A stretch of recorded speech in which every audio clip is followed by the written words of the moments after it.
Hello everyone, this is Samir the Knight, and welcome back to Final Fantasy 14.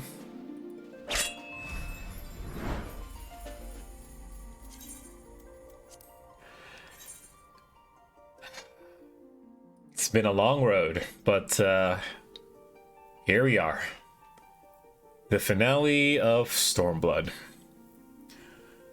Today we'll be tackling the Requiem of Heroes 4.5 and 4.55 patches worth of story content that was added.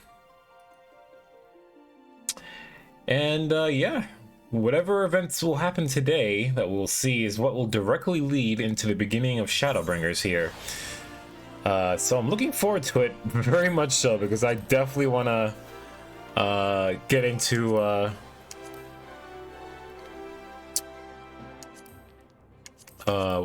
want to get into yeah, he's still there. Oh, there he is. But I won't be able to do the thing for him now. Yeah, I'm looking forward to Shadowbringers. I just want to jump into that as soon as possible, but yeah, just a lot of things to look forward to. So in case you're wondering why I'm here, I was doing some Blue Mage I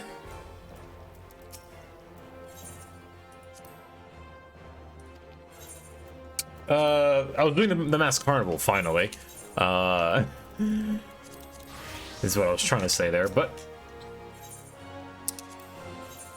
and you can see I had number 1 done a while ago, but today I just, like a few hours ago, or actually more like an hour and a half ago, I just did these for these 7 here, which is not too bad. And then the individual you saw just now who had the orange name, he asked for my help earlier, so I got distracted and helped him, and I ended up friending him. He wanted to get some blue mage spells, but so yeah, that's just kind of what I've been working on. Otherwise, just been doing more Beast Tribe stuff, so nothing too major here. One thing I did neglect to do with the last stream, which I want to cover today, really quick before we get started on the main story. I'm gonna head back to Kugane here. And we're gonna talk to the Wandering Minstrel, because we finished the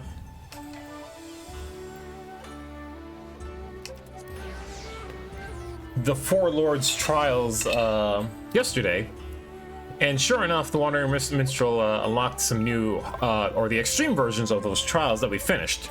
So more than likely he'll have Suzaku and Seiryu ready for me to actually pick up here. So let's talk to him and share our experiences with him. As ever, I'm seeking inspiration. If you have any new experiences to share, I'd very much like to hear them. So let me tell you about Suzaku. I got myself some tea here to help with my throat over the time we talk here today. In addition, I did get my first shot of my vaccine this morning, and I still feel great, which is good. But I'm feeling I did get some headaches earlier today.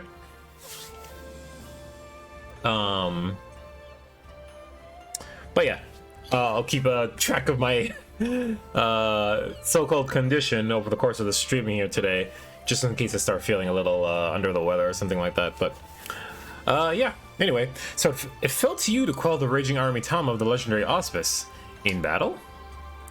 Yeah, kind of similarly to Byakuya, I had to do the same thing, and this is what happened to her. Suzaku, the Auspice whose fiery plumage was once eclipsed by her passion for her comrade, Tenzen. Yes, I feel a tanka coming on.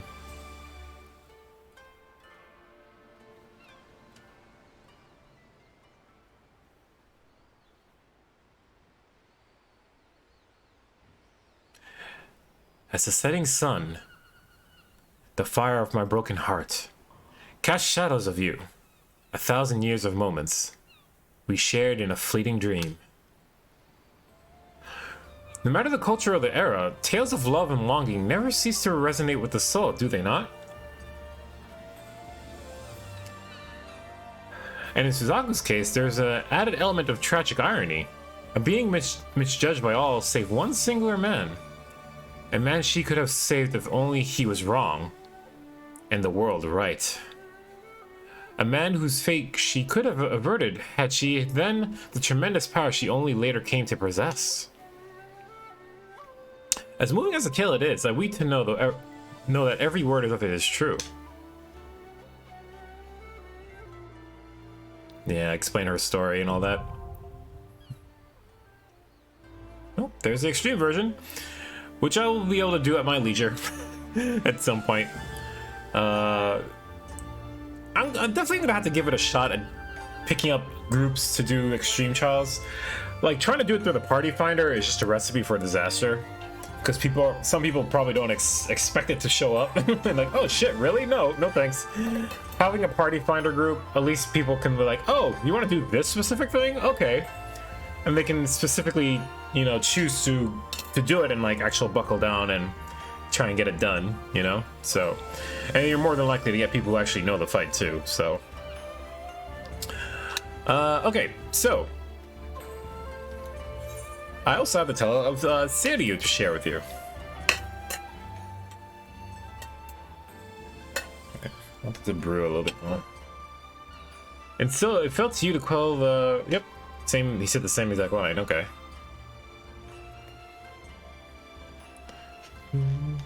That he nearly succumbed to his primal rage willingly, out of a misguided desire to fulfill an ancient vow. Truly, this is stuff of poetry. Worthy material for a magnificent tanka.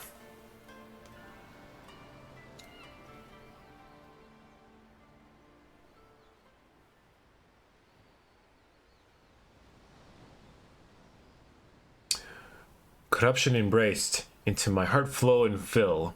Indigo river, crimson black, with blood and ash. Promises kept, vows fulfilled. I would like to know, like, the proper way to actually read that.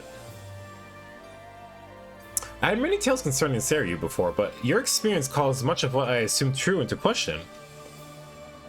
Although his unrivaled powers as a sorcerer are as expected, he is generally described as a massive, majestic dragon, rather unlike the serpentine being which you claim to have treated. See, that's kind of what I was saying before when we talked about it yesterday. Like, he's supposed to be like a dragon, though, I thought. No? Just because of the name?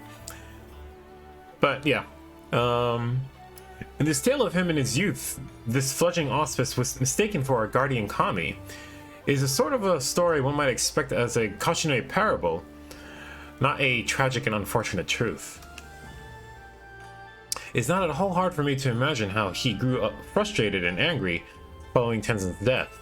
For not only was he deprived of a dear comrade, he was robbed of a chance to fulfill a sacred vow. It is good that you helped him to reclaim himself, for a tortured soul such as his could have easily trod the same path as the mad auspice Koryu.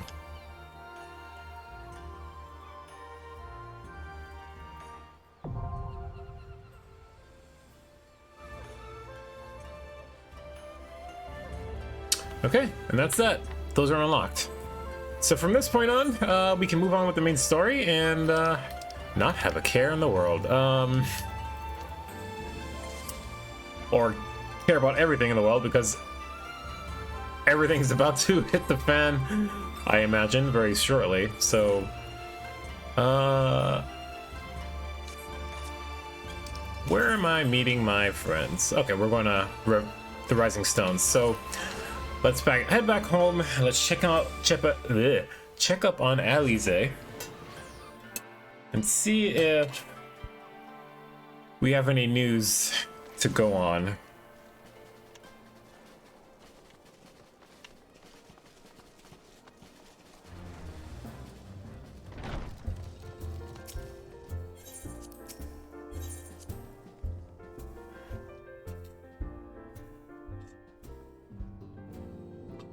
Whew, ow.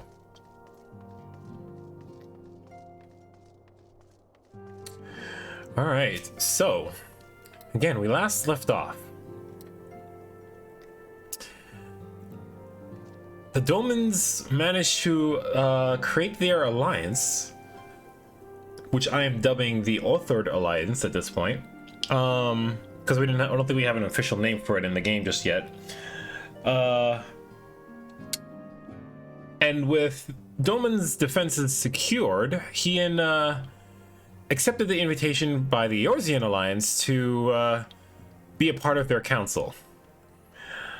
Obviously, the combined might of all the peoples of Hydaelyn is necessary to combat against the power of the Garlean Empire, right? So, gladly he accepted and joined us in Eorzea to discuss how to deal with the major problem that we're dealing with these days, which is the Ascians, right? And how the Ascians are potentially impacting how things are functioning in the Garlean Empire as well. But the meeting did not go so well as we thought, because all the Scions got fucked in the head quite badly with what they're calling the Call, or the Calling. And so all the Scions, save myself and Alize at this point, and I guess you can include Krile, even though she's like doing her own thing, haven't succumbed necessarily just yet. But Thancred is out for the count, Y'shtola is out for the count, Urianger is out for the count.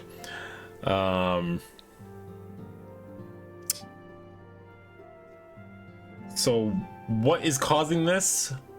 Who or what is calling us, or our souls? How, what events are about to transpire that's going to lead into us traversing to the first? Because I know that's going to happen. I am excited to find out. So let's do it. Alice is at her wit's end.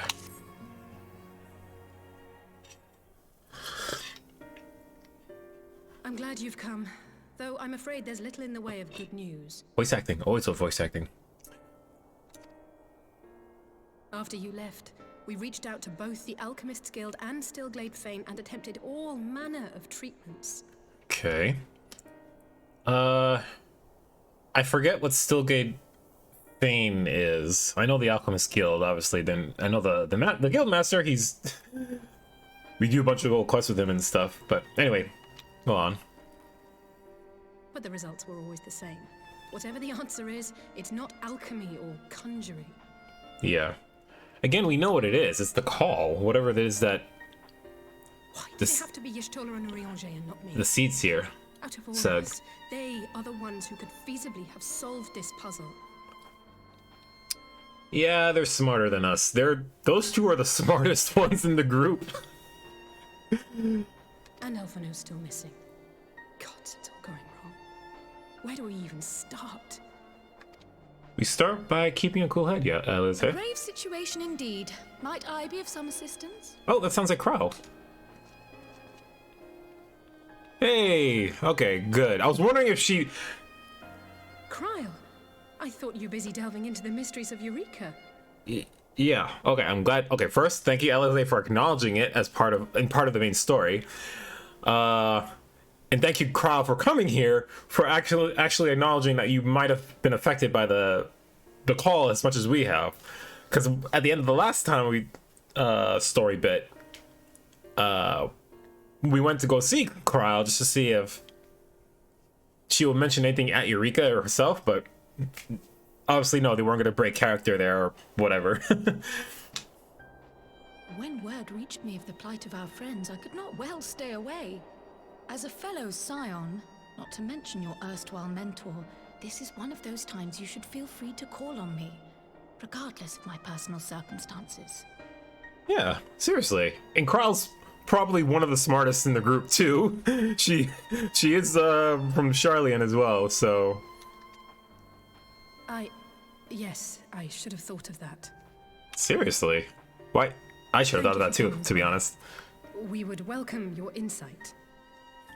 As another person who comes from Sharlayan, yeah, her wealth of knowledge is definitely needed right now. And I should be happy to provide it. Now, What's this I hear about Alphino heading into Imperial territory? That boy always did have some funny ideas. Do you remember the speech he gave when he was accepted to the Studium? Oh boy. Well, I think Krile's doing a good thing here, though. My life's goal is naught less than the salvation of this star. Nice impersonation, Alize. And Krile, good on you for making her chuckle. I think she needed that.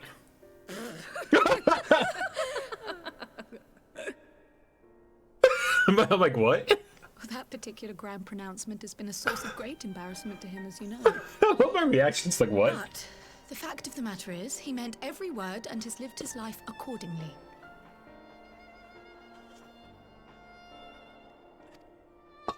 Yes, he remains altruistic to a fault. But I'm worried he was too fixated on his goals to see the dangers, as has happened before. Yeah, it's not the first time. You needn't be so concerned. Though his values remain the same, Alphino is not the blinkered boy he once was. Slowly but surely his eyes have been opened. Thanks to a certain someone. Again, my reaction, like, it's like, huh? Me? A certain someone whom he'd be mortified to learn had heard about his little speech.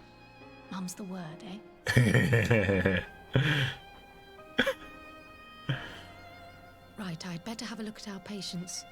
They're in the infirmary, I assume. I'll need absolute quiet, so it would be best if I did this alone. If you'll excuse me.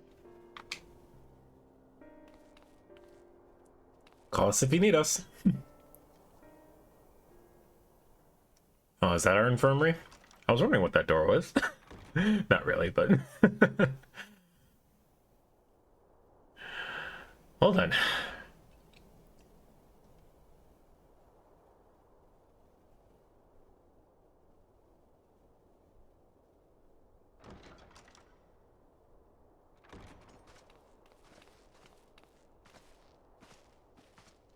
All three are in fine physical health. At a glance, I would say they were merely sound asleep. Except for the fact that I couldn't sense the slightest trace of them in their bodies.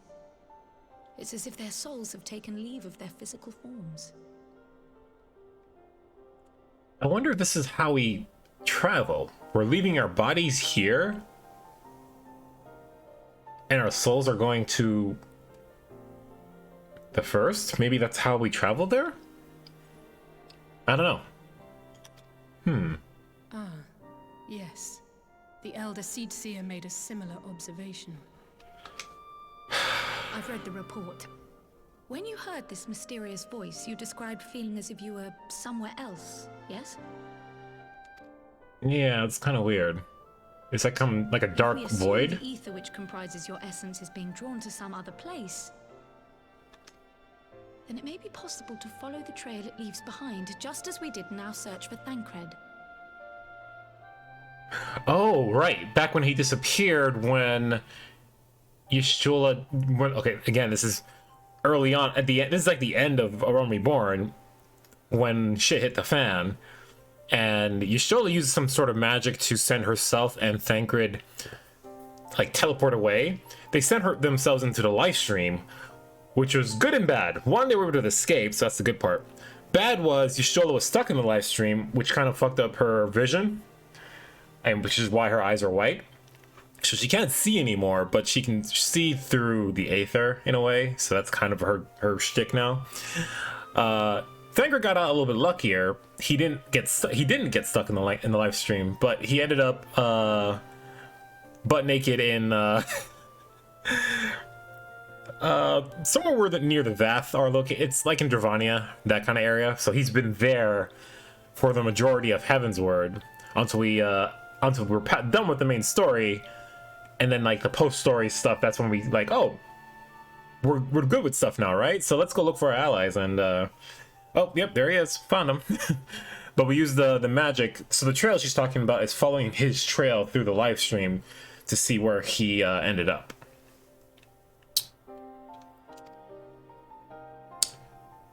I wasn't around for that, but I can't imagine it was easy. Yeah, it was definitely a trouble for Krile to actually figure out how to do it. Oh, it wasn't. but that's no reason not to Or try. never mind. I will have need of Master Matoya's crystal eye if I'm even to make the attempt. So I suggest we pay her a visit. Oh yeah, we did use her for that, didn't we?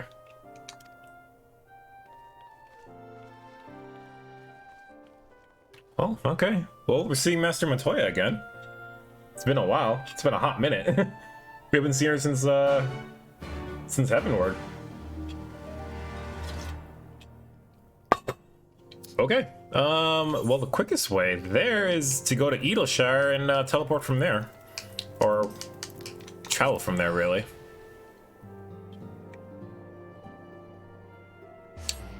It's definitely a bit of a hike.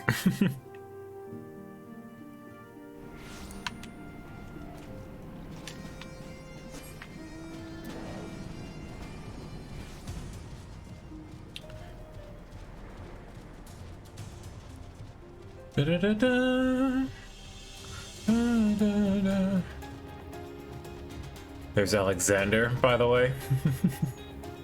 The Primal. Did those quests a long time ago.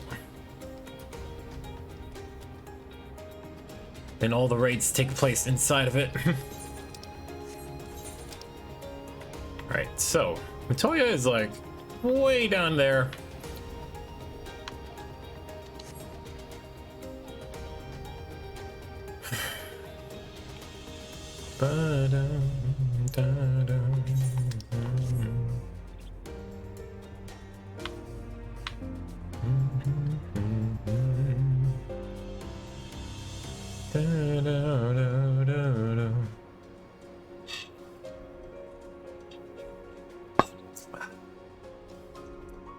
Right, so you follow this nice path that's down under here, and this will lead you to Matoya's cave. And you know you're there when you find this like little luscious garden out here. Alize didn't ever come over here. I don't think she has. Please do keep Alphinaud's little speech to yourself. He can be awfully sensitive at times. Oh, I'm aware. I heard Master Matoya was something of a recluse, but this seems extreme. Still, I'll happily overlook her eccentricities if she agrees to help us. Yep. Again, it's been a long time since we've seen her.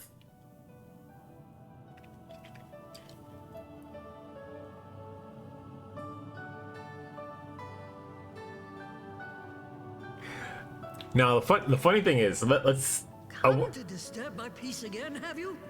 I hide myself away in a cave, and still you people insist on pestering me with your problems. She's like a cranky old lady, but when it comes to it, she's really nice. Or she at least... she always helps us. She never says no. And what I was trying to finish the thought before. She always mixed up Alphinaud for Alize when Alphinaud was here. So I'm wondering if the same thing's gonna happen in reverse.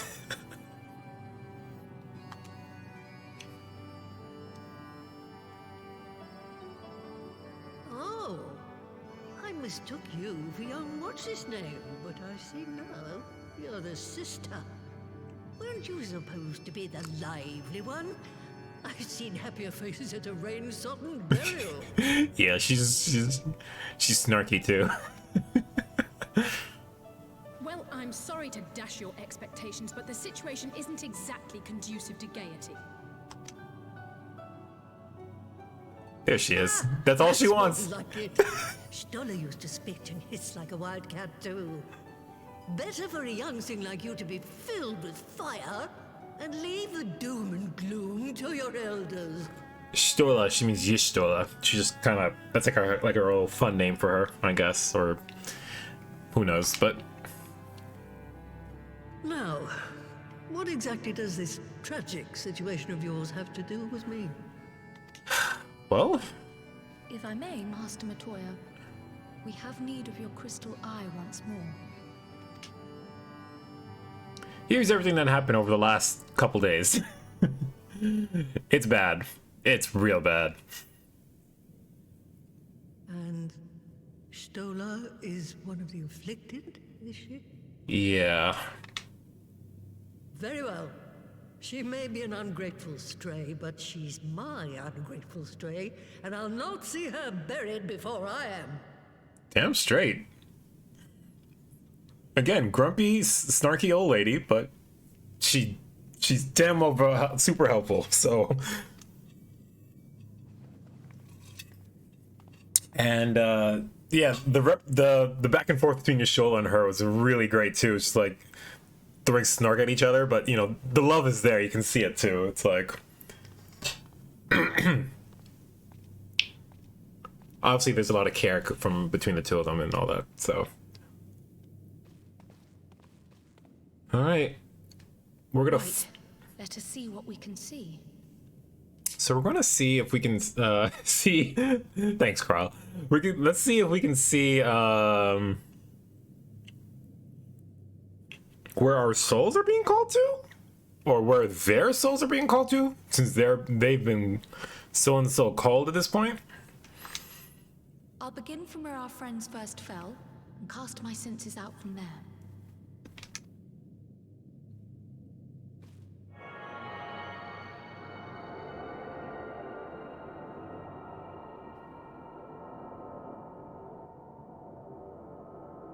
What can you find?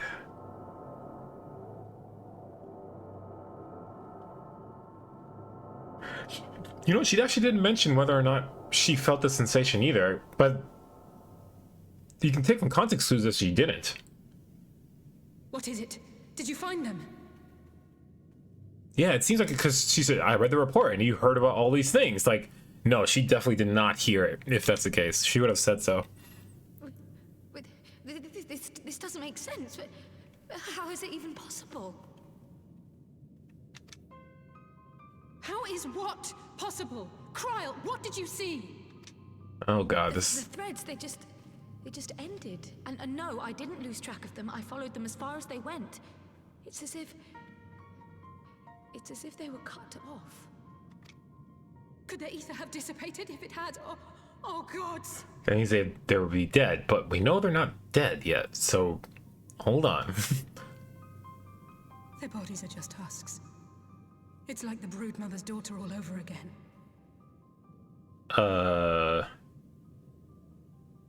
Oh, right. The Kiliana, right? The snake people? Hold on, let's not jump to conclusions. No, this is different. The Kaliana girl was already dead, body and soul, when Lakshmi affected her resurrection. Aye, let's not jump to conclusions. Yeah. If their physical forms yet breathe and show no signs of wasting, then it follows that their souls must still be intact somewhere. Right. But where? That's the question, isn't it, girl? Death has not taken them to the ethereal sea, yet there are no tracks left for us to follow. Can we go to where it's cut off and see potentially if there's a clue there? We're no closer to an answer than when we started. But knowing their souls are still out there is progress of a sort. We just have to keep looking. Right. I'd say let's go to the place where it's cut off. If you know where it is, you can tell that. There must be something there, if that... like a sign? Excuse me a moment. Yeah, keep your cool, Jose. I know it's... Yes? I remember, but... What, to Alamigo? We're on our way. Oh, shit. That was Lise. Apparently, a group of Populares have defected to Alamigo, and Maxima, the envoy Alphino left with, is one of them. Ooh. Okay. Yes, they are friends now. I can say that with 100% certainty. Okay. That's perfect. Okay. Good timing, because we can ask him what happened to Alphino, at least. I'm sorry. I realize we've barely begun here, but... Go, child, go! You've made up your mind, and life's too short for dithering. Krile, can you stay and figure out if you can anything I'll do else? some digging in the meantime. Thank and see you. If there isn't some other method we could use to continue the search. Please do. Let's be off then. Let's get out of here. Huh? Oh, not again. The enchantment barely seems to take these days. I chalk it up to old age, but I rather doubt it's that simple. Oh god. Oh god. Okay. Something is seriously wrong with the world itself. We keep seeing again and again these instances of Aether just disappearing or something, right? I think this is another sign.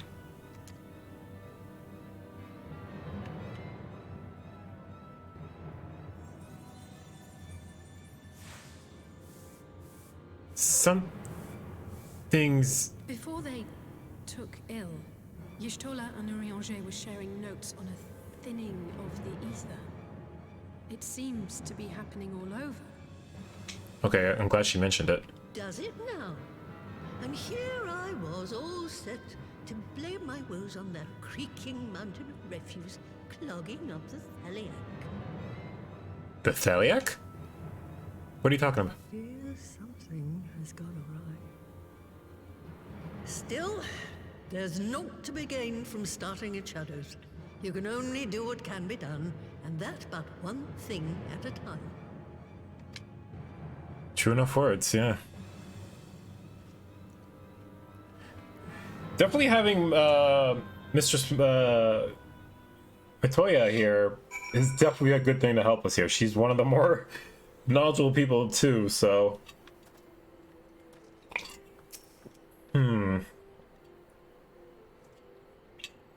Wait, why did you? Oh, well, I guess she's gonna do her own thing. I've never seen a soul's thread end so abruptly before. So that was the woman who tamed Y'shtola. That's such a weird thing to say. I had a distinct feeling of being grabbed by the scruff of the neck and having the nonsense shaken out of me. When Alphino is back, I'd like to visit again and ask her what tales she has of grandfather. Of grandfather Louis Sloa? That would be interesting. I'm sorry I can do. Okay, she's saying the same thing. Alright, let's head back to Alamigo. The news from Alamigo has left Alize in a state of nervous excitement. I almost can't bear to hear what Maxim has to tell us. But it can't be bad news, can it? Lise would have said, unless, there's no point speculating. Lise said she notified the guards of our coming, so we should head straight to the palace gates in Alamigan Quarter. I'll be praying for good news. Learn what you can about Alphino's plight, and leave the search for our friend's lost souls to me. Bye! Alright, let's teleport over. Let's go. Why are you walking?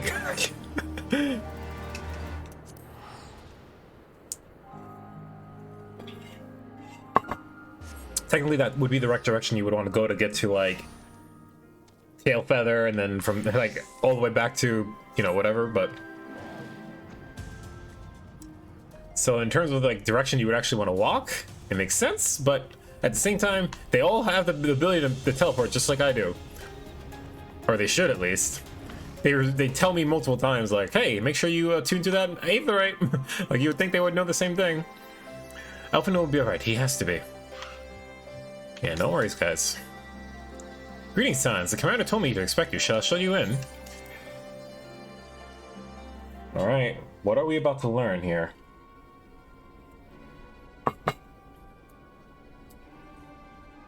Maxima, good to see you, friend.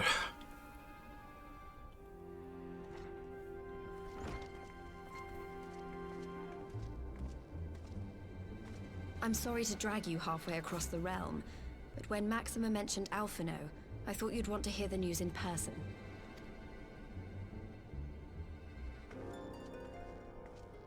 Ah, we meet again. Though I was hoping our reunion would be under more auspicious circumstances. Yeah. Oh, what can you tell What us? happened to my brother? Where is Alphino? Never fear, my lady. Your brother was in fine health when I took my leave of him, and I have no reason to assume that has changed. You assume? If you will allow me, I shall endeavor to explain events. Yeah, calm down, Alize. It's fine. Our troubles began not long after we departed Doma. While crossing the burn, we were fired upon by the Emperor's personal guard and forced to make an emergency landing. As we stumbled from the wreckage, our attackers fell upon us again, and we would have perished there and then were it not for the intercession of a third party, a band of mercenaries whose leader claimed to pursue a vendetta against the Ascians. This Shadow Hunter, as he styled himself, then escorted us out of the wastes to relative safety. Upon arriving back in civilization, I gathered my Populares colleagues and prepared to flee the Empire. Master Alphino, however, declined the invitation to join us, preferring to continue his investigation into the Ascian threat. Okay. Well, at least he's not lying in a heap in the burn. Tell us more about these Ascian hunters. Who are they? And is Alphino still with them? He is. As to who they are, I'm afraid I have nothing to tell you. Beyond the fact that they root out and destroy Ascians, they were unwilling to divulge anything which might serve to identify them. They would not even reveal their next destination. But Master Alphino asked to accompany them all the same. Okay. Since parting company with your brother, we've been engaged in a game of cat and mouse with the Emperor's guard. We made our way through province after province, finding the army busy restoring order wherever we went, until we finally arrived here in Alamigo. I cannot thank Commander Aldin enough for giving us such an unexpectedly warm welcome. I'm not inclined to turn away refugees, no matter which land they call home. And if they can tell me how things lie in Garlemald, all the better. On that subject, there is much I would tell you. During the course of our journey, we heard tales that an entire rebel army had been slaughtered in the space of a single night. It would seem my former comrades grew tired of putting down uprisings in the conventional manner, and chose instead to bring a formidable new weapon to bear. Is it the rose thing? Details were sparse, but the rumor alone was enough to dampen the flames of rebellion. I have also heard reports that several companies have withdrawn from their designated provinces and begun marching westward. It is my assessment that the Empire's forces are mobilizing for a large-scale military engagement. If they're going westward from Garlemald, that means they're coming here. So that's not good. Westward? You mean they're getting ready to invade Alamigo? We knew this was coming, but not that it would be so soon. We've barely even begun to shore up our defenses. They won't stop an invading army. No, they won't. Unless... Dispatch messengers to the Alliance leadership requesting reinforcements, and send word to our officers in the field to hasten completion of those border fortifications. Prepare to meet the Imperials head on! No matter how quickly we act, we still want for time. When the enemy comes into view, our best recourse will be to open negotiations with their commander, and see that the ensuing proceedings take as long as possible. They'll buy us some time, I guess, yeah. Would you and Alize head to Doma and let Lord Hien know about this? I'm sure he'll want to hear about Alphino too. See if they have some forces they can... Consider it done. We'll send word when... Ah, shit, not now. Untold sorrow must be changed. Ahead looms a calamity. Eon become instant. Throw wide the gates. What gates do you want us to open?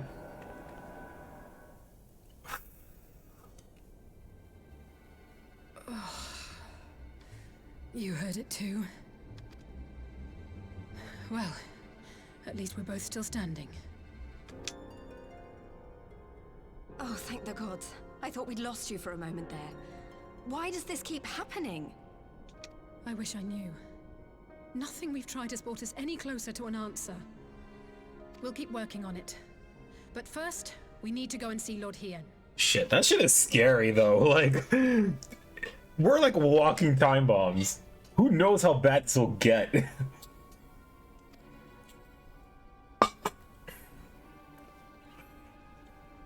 We need to work fast. Shit is definitely gonna be hitting the fan here really soon.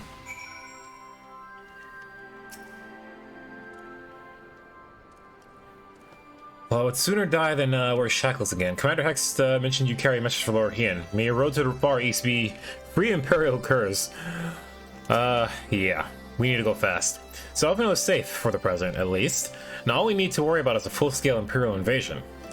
I'm actually glad Lise is tasked us with visiting Lord Hien. Better to be dashing from place to place than sitting around stewing over things we can't change. To the Enclave. Get to the crystal. Go!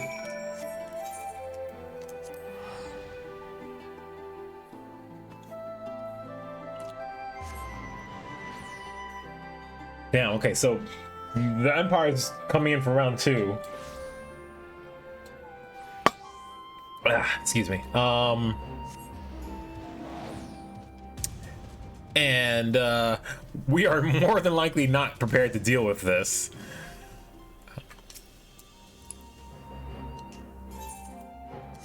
Wait, what did he say? I see you have tidings for Lord Hien. May I show you in? Oh, hey, look at that.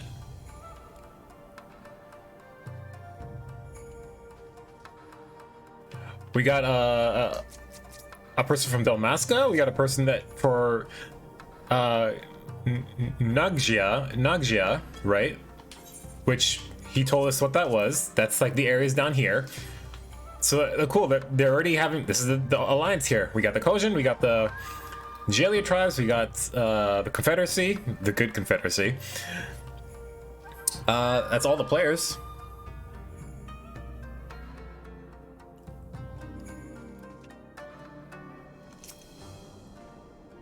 I am come to represent the lands of Nagia.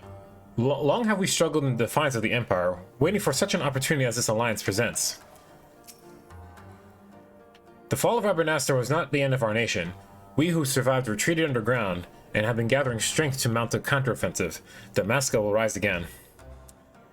I think, and what I've heard, and is a lot of like the post-game content for Shadowbringers, or at least like there's a storyline and like a lot of the kind of like how we have Eureka for Stormblood. There's like the Baljan front or something like that. I think that's supposed to have a lot to do with Dalmasca as well. I think so. I'm very curious to see where that storyline goes when we get to the end of Shadowbringers.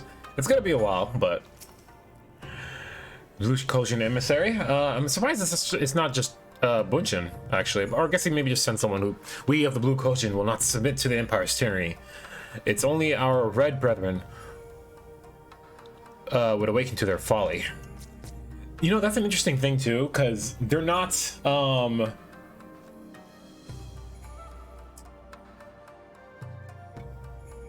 being affected by Suzaku, you know? Suzaku, when he was summoned, was the first time. Like, they were unexpecting that too. So it's like, they're not being mentally controlled. Which is odd, so... The Imperials have enjoyed the freedom of the Ruby Seas long enough. It's time they paid their dues. Yeah, because that's all you care about. At their humbling at our hands, Magni and Orinir have spent every waking moment upon the training fields. Defeat does not sit well with the son and his children, of course. Okoro, alone, Doma could accomplish little against the Empire, but in concert with the allies we have gathered here today, we might do so much. Hey Gary, how you doing? How you doing? You've arrived time to witness the beginning of our new alliance. Our proposal struck a chord with many of our neighbors, I am pleased to say. Good.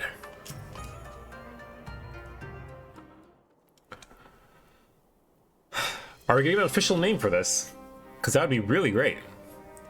Greetings, my friend. I was just discussing future endeavors with the members of our newly formed alliance. The Kojin and the Confederacy you already know, and it was one of strength of arms that won us the cooperation of the Steppes tribes. We've also been joined by our neighbors from Nagja and the indomitable citizens of Dalmasca, though the scattered nature of the latter's resistance will somewhat delay their official induction. Yeah. These proud peoples have united under a single purpose, to stand against the tyranny of the Garlean Empire. I'm glad to see your alliance is coming together so swiftly. As things stand, I fear we shall soon have need of your strength. What do you mean? Tell me, what's going on? Well, Alamigo might be under attack soon. And thank you for bringing me news of Alpino. His fate is never far from my thoughts. And not only because he is our emissary. As for this sudden deployment of Imperial forces, I agree that Alamigo would be wise to shore up its borders with all haste. Every report we receive from our shinobi indicates a massing of troops in the western provinces. It seems all but certain that the Empire is poised to bring its fist down upon Eorzea. And I would help deflect that blow. But I cannot risk sending reinforcements just yet. We will remain vulnerable to airborne assault until our wall in the Burns is in place. The all-important Allegan energy barrier, right? That hasn't come to fruition just yet, either. The energy barrier, yes. I thought to call it something more auspicious. A name drawn from the Four Lords of Legend, perhaps. Seiryu's Aegis, or some such? Well, just a thought. The Ironworker engineers report that they have finished calibrating the generators and are ready to proceed to the testing stage. Cool. I wonder if Sid will show up here. I returned to attend the first test. You've seen the field which protected Az's law firsthand, and I would be interested to hear how you think ours compares. Yeah, definitely. A field test is important. I will come too if you don't mind. Though I'm no Y'shtola, I may be able to offer some insight. Of course, time being of essence, it would be best if we made directly for the burn. Yugiri, I leave you and Hakuro to bring the war council to a close. Understood. Your mounts are saddled and ready, my lord. Wear the storms.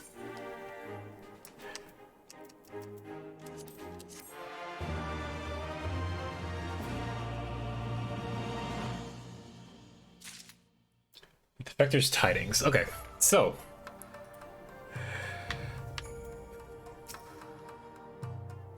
as expected, Suno-sama failed to answer the call. Not that I blame the Ruby I think she's saying the same thing we last talked to her.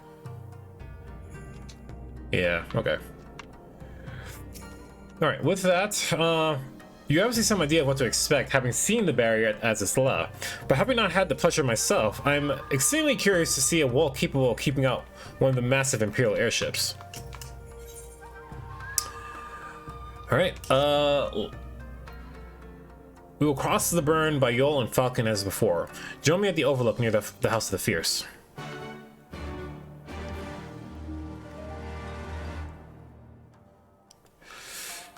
Alright, let's go. Yeah, shit is hitting the fan here. We're gonna need to work fast and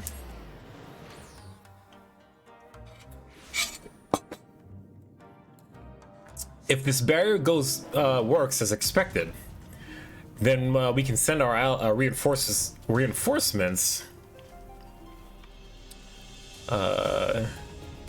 to Eorzea as soon as possible.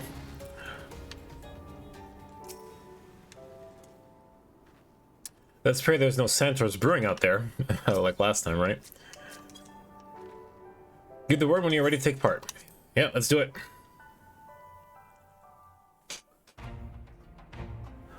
We return to the burn. I don't see Sid, but oh, they're sporting a new outfit. They have some greens in there instead of the usual white and blue.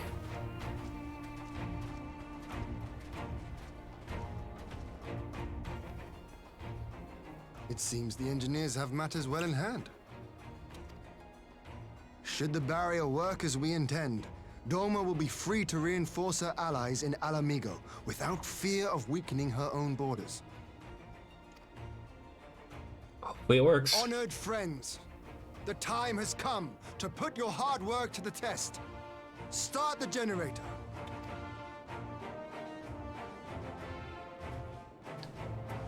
Well, these guys are wearing the white and blue. Why, So how big is it gonna be? It should be pretty massive compared to as if we compared to what Azizla was like.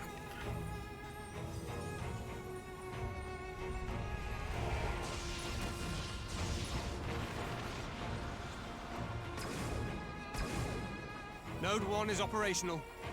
Nodes 2 to 8 are reporting similar energy levels.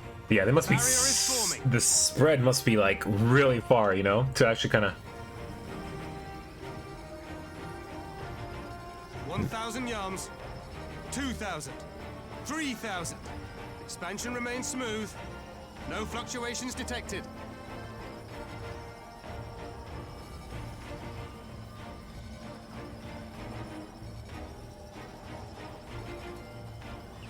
$4,000. 5,000. Target altitude reached.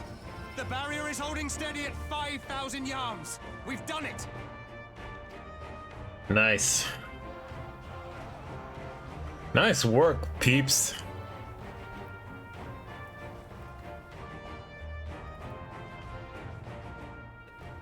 Good timing, too. Is that an Imperial airship? Of all the rotten timing. But this is a gift, Mistress Alize. They can test our new wall for us. Do we want them to? That's the question.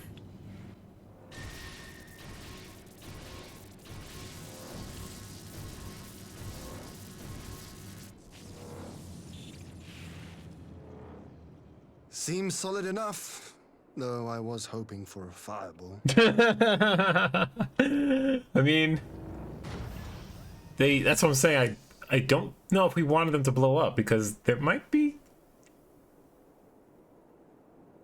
It might not be what we want. We might actually want them to show up. That looks like the Shadow Hunter. And Elfino for that matter. Oh shit. By the gods. It's Elfino.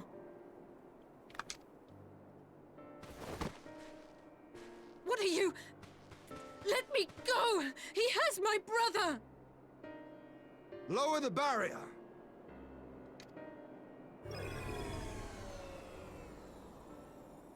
Wait, we don't know if it's safe.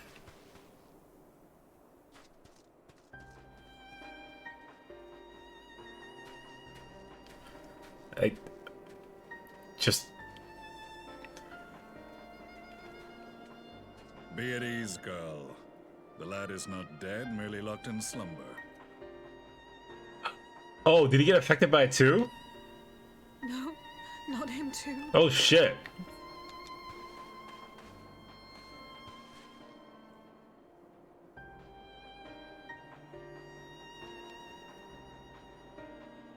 Damn, even him. Fuck.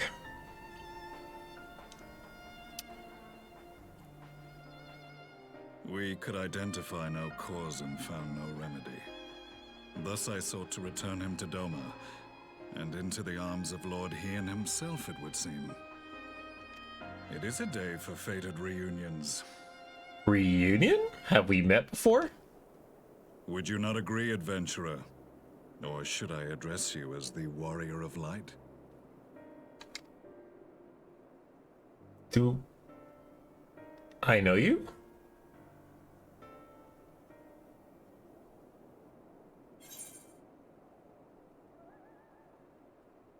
Whoa. Gaius? This is fucking Gaius? Aye. Gaius van Baelsar, the Black Wolf. That was the title I was given. One I have long since relinquished. Excuse me, what? Okay. I thought I recognized it. That's why I couldn't recognize his voice at all. I was like, wait, does his voice sound familiar or something? No, not quite. Again, there's no way for you to match voices and kind of piece it together earlier because all the voices from A Realm Reborn were redone. And the only time we've ever seen Gaius and talk was on A Realm Reborn. This is his first reappearing since A Realm Reborn. And they changed all the voice actors. Since. Since the beginning of Heaven's Word, new voice actors, and they've been consistent ever since. Even until now. What the fuck? That weapon! The weapon he has is a great tell. I just realized that's his weapon! But I mean, it's the gunblade too, so it's not really all that wow. Okay.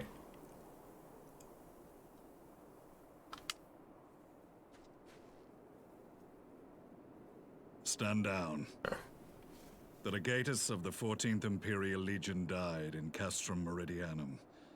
I am no more than Gaius Baelsar, a man without rank or allegiance. Holy shit. Well, at least we have his face now. Holy shit. Dude. Dude. This is Gaius? Oh, wow. Okay. I mean, not only was he like one of the major protagonists, or antagonists rather, for Realm Reborn, he had a major part in all the events that happened in 1.02. So it's like, holy shit. This is a bad guy if anything, but you know. Impossible. There's no way you could have survived. You were there when the Catchup exploded. Do you remember how it unfolded? Dude! How I was deceived by La Habrea? How I was convinced that reviving the Ultima weapon would allow me to bring peace to Eorzea? Yeah? The Ascian used me, as he used so many others, all to further the restoration of his wretched god. Sure. Yet even with the might of Alec at my command, you bested me. And as the Praetorium went up in flames, I was content to burn along with it. For a moment, at least. Wait, he got up while it was exploding? A moment of folly. To surrender my life thus would have been to betray all who died for my cause. It was for them that I dragged myself free of the rubble, and swore vengeance on the Ascians. You know, for all the shit he's done, he is genuine about that, though. He does want to... Again, out of all the Garleans who were trying to subjugate Eorzea, he was the only one who was like, we're trying to free them of the primals, we're not trying to enslave them, right? They still were doing it in a bad way,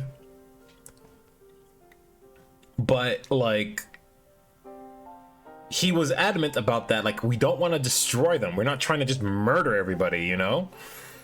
That's not the purpose. So I'll give him that.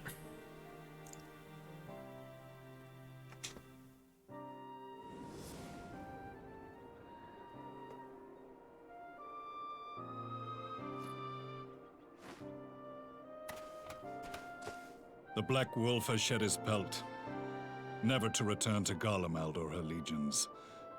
I live now only to exact revenge. Now the question is, how the fuck did you actually kill those Ascians and all those My masters? principal quarry was to be La Habrea, whom I gather you have since ushered onto oblivion. Yeah, I got rid of him at the end of Heaven's Word. I did. But so many more remain. Long as their kind lurked in the shadows, laboring to sow chaos throughout our world, I would see each and every one dragged into the light and put to the sword. Are the Scions not of like mind? In this single respect, perhaps. Then I shall continue the partnership the boy began, and share what intelligence I have acquired. Okay. Among the Ascians, the Black Masked Ilk are subordinate to those who wear red. This you already know. The Black Masked? Have we seen any Black Masks? I don't recall seeing anyone with Black Masks. Red, like, was La Habrea? And the one that was with La Habrea when we killed the... And there was a bunch that we seen earlier too, like together, like in... And then there was one with the white hood and white masks, like Elidibus. Yet among the red there exists a hierarchy. Those set adrift with the shards clearly stand below those still joined to the source. Those set adrift with the shards clearly stand below those that's still joined to the source. The source being... He's talking about like the 13 different worlds, right? And the source is like where it started. Or the first. I think that's the other name for it, right? Nebriales, who once dared to intrude upon the Rising Stones, right, belonged to the former group. And while he was indeed a dangerous foe, his powers were inconsequential next to the paragons of the source. Yeah, Nebriales was the guy who attacked Minfilia in The Realm Reborn. And there was one of the raids to the... No, there's a trial to, like, save Minfilia.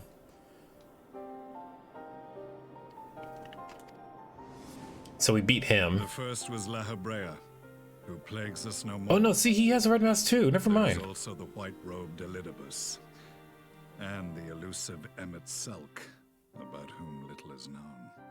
Oh, we know, as the players know who he is. Oh wait. Do we? I may have been spoiled about that.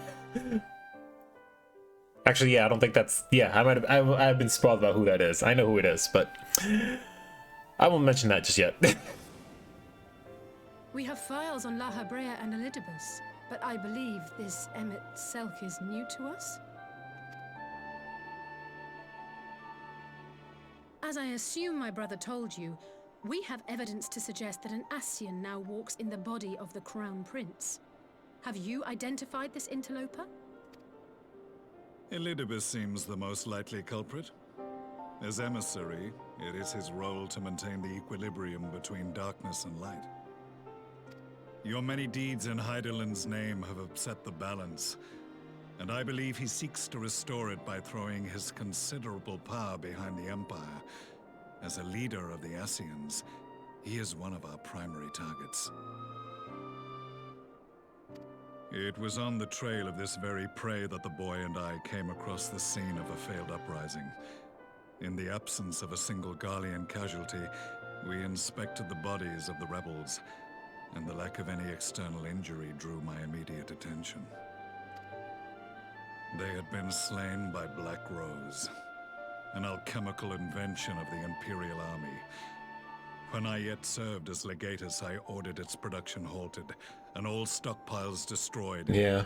Toxic gas is not a tool of conquest, but of extermination. Right. See, again, to my point I was mentioning earlier, we heard about this. Like, dude, we're not trying to destroy everything. That's why he got rid of this. I'm like, yeah, no. Toxic gas? This must be the new weapon Maxima warned us about. Something deadly enough to sweep away all resistance in a matter of hours. Gods. You don't think they're planning to use this in Alamigo, do you? Put your fears to rest. We infiltrated the production facility and destroyed all existing stores of the chemical along with the plant itself. Even should they rebuild the operation, they will not soon manufacture another batch. Regardless, I would draw your attention to a directive we discovered in the plant's records. The document was marked with a recent date and authorized with the signature of one Zeno Siegalvus. Okay, interesting. A dead man signing the death warrant for thousands. 'Tis bad comedy.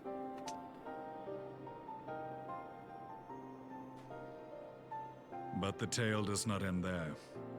Within that same facility was a chamber filled with devices of elegant design. Cloning technology, we realized. Oh. Oh. And what should we find in each and every incubator? Oh. But a young Emperor Solus. Okay.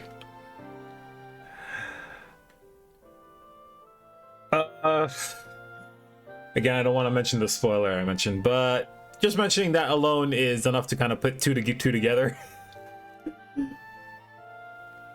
because we did see that. We know Ascian's in the Solus's body because we saw him in the last cutscene, or the last time we streamed this.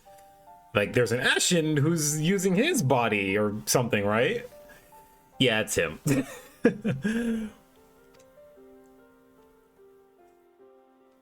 The guy they just mentioned, whatever hyphenated name there. Don't quite remember. All of which prompts the question: were the Ascians responsible for these abominations, or was it the will of the Emperor? I must know which hand guides the Empire. Though I have given up my rank, I am yet a son of Garlemald, and I will fight for the future of my homeland.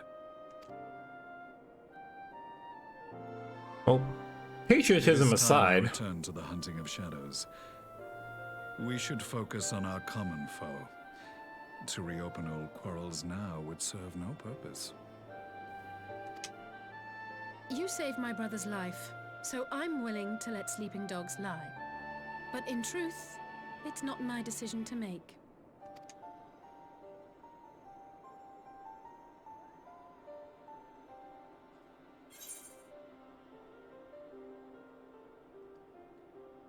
yeah, there's more important things at hand right now.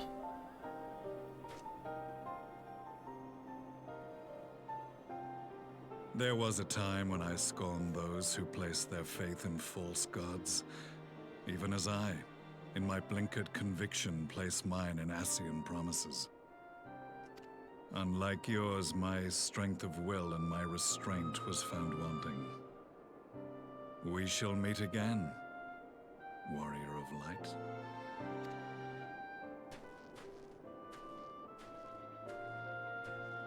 Okay.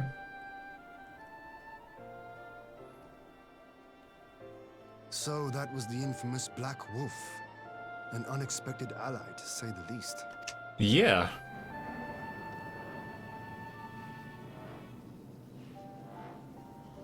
Well, I am content to leave the fine-tuning of the barrier to cleverer minds. Let us bid our friends from the Ironworks farewell, and see what can be done for Alphino back in Dorma. Yeah.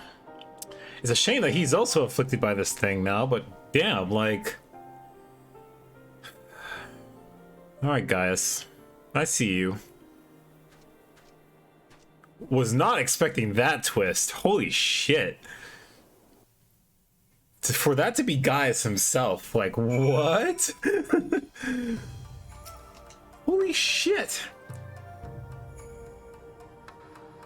I only hope a cure can be found for his cure for him. Otherwise, a war council was ended in unanimous agreement. To forestall the Empire's expansion plans in this region, our allies are willing to send troops to fight in Eorzea. Cool. Even should our alliance send a contingent to Eorzea, I'll stay here in Doma with the remainder of our forces.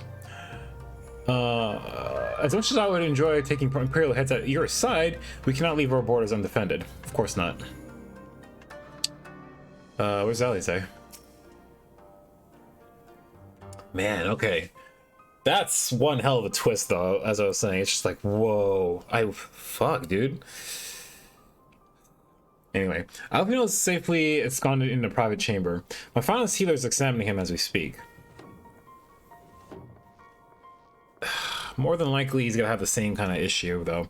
I've spoken with the physician, and there are no outward signs of illness. Alphino is lost in a sleep from which he cannot awaken, just like the others. It seems that even the lands of the Empire were not far enough away to escape the cursed voice. I share your frustration, Alize. I do. But Alphino has returned to us alive and otherwise unharmed. All that remains is to find the means to wake him. Until then, you can both fulfill your duty as the Scions, yours and your brother's both. You're right, of course. There are arrangements to be made, and little time to make them. To business then, my lord. Now that we know that Seiryu's wall works as intended, can we expect reinforcements for Alamigo? You most certainly can. As promised, we will send troops to bolster our allies in Eorzea without delay. Pray be aware, however, that we will not arrive without a delay. Save for some few who boast teleportation magics, the bulk of our forces must be transported by sea, a lengthy voyage for which the smaller vessels favored by the Confederacy are ill-equipped. accordingly. I mean to enlist the assistance of the East Aldern Trading Company in finding suitable ships. As for navigating the distances in question, we are in happy position of being able to call upon those who plotted the course of my people's exodus to Eorzea. Beyond the procurement of ships, I think it's unlikely that our East Aldern friends will consent to any involvement in military operations, but I am certain they will offer Alfino a berth aboard one of their vessels. I shall have a chirurgeon accompany him every elm of the way to the Rising Stones. You have my thanks, Lord Hien. You agree? I'll go on ahead with our friends to Alamigo. Enlist all those capable of teleportation and put them at the disposal of the Eorzean Alliance as soon as possible. They will form the vanguard. Yes, my lord. This is exactly what we hope for. Least in the Alliance leaders will be glad to indeed to welcome the combined strength of the East.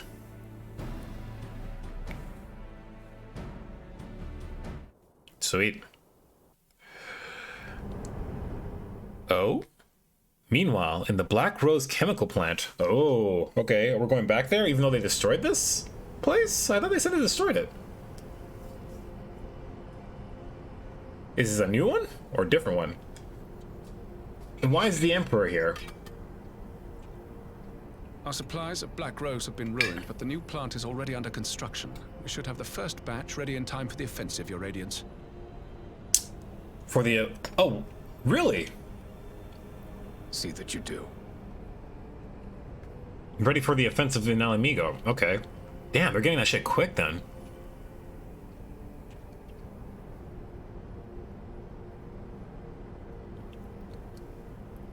Ah, yes, the infamous Black Rose. If I recall correctly, Gaius did not much care for the invention.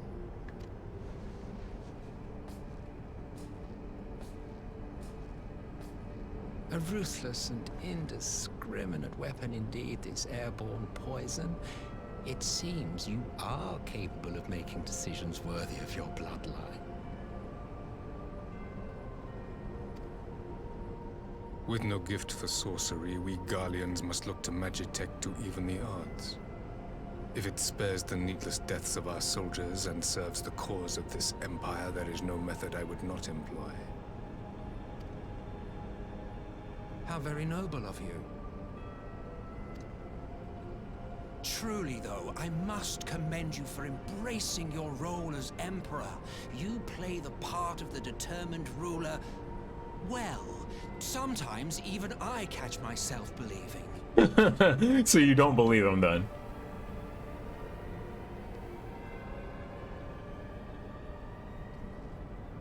A silent agent of death.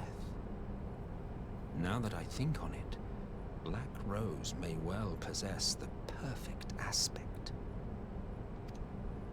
What are you plotting? Slowly but surely, the deluge of light has worked upon the ether here in the source, and the gas should be most susceptible to its influence.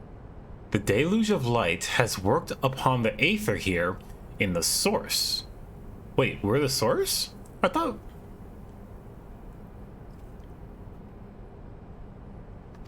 What is he planning? Well, I shall leave you to your own devices. Go forth and bloody the land with your grand and glorious war. Fuck you, dude.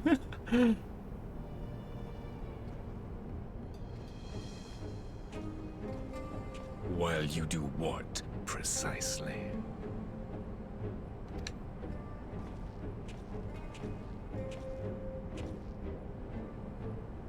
Need you ask? I will be doing what all Ascians do. I am well aware that your kind exists only to usher in the next calamity. But you seem oblivious to the harm your singular agenda causes to the Empire.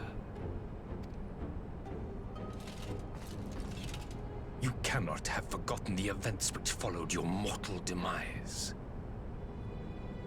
The events that followed your mortal demise? What? They're immortal, though.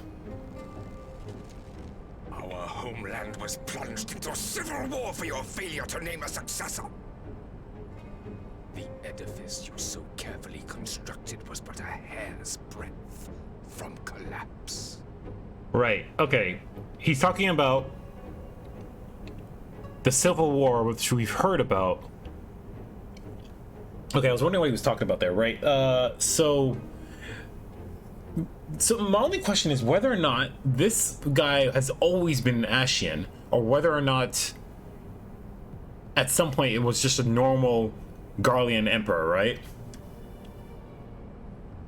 That's the way he put it earlier. It sounds like, oh, the Garlean emperor was made by Ascians all along, like, right? So that's kind of where I'm a little bit confused about it. But yeah, him not naming a successor caused the Civil War. Or at least his father, managed to at least wrest control.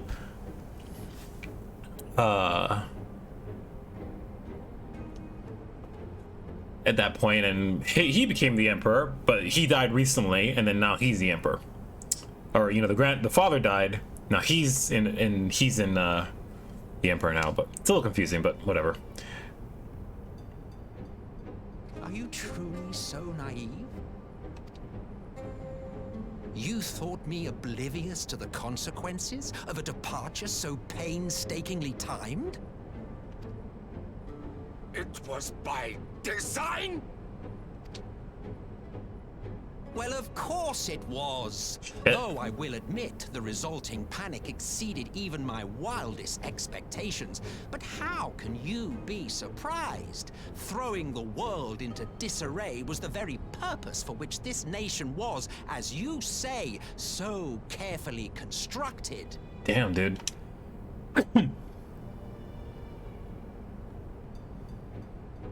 Now, if you have no further questions, I must be on my way. Since we may not meet again in this lifetime, it would be remiss of me not to offer a word or two of gratitude. I really must thank you for this surplus of vessels. Shit. I can mold any host into my own image, but having bodies tailor-made for me in this fashion is so much less tiresome. Shit, dude. You dabbled in elegant cloning techniques, yes? It certainly is a compelling, not to mention entertaining, field of research. And of all the options available, you chose the founding father on whom to experiment. You have a twisted streak to you, Varus, like grandsire, like grandson, hey? Yeah, this would be his grandfather, but... If events play out as planned, this will become something of a family enterprise. You will be the capstone of this world, I the anchor and shard, and together we will give the lie to this star's fraudulent existence. Still a little bit lost about that.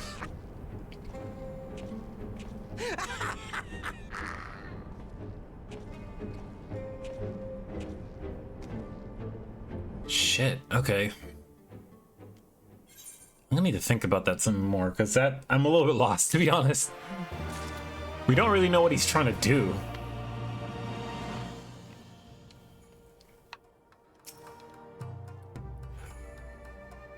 Alright, let's turn to Lise and share the good news with the Far Eastern reinforcements. Go on ahead, Samir. I'll join you at Alamigo with our advanced party as soon as I can. While you and my Lord Hien are away crossing swords with the Empire in the distant Alamigo, I shall be here with the remainder of our forces, watching our borders, and pray send the Gallians my regards. And send word to us if they decide to attack you here in the same while. Parley on the front lines.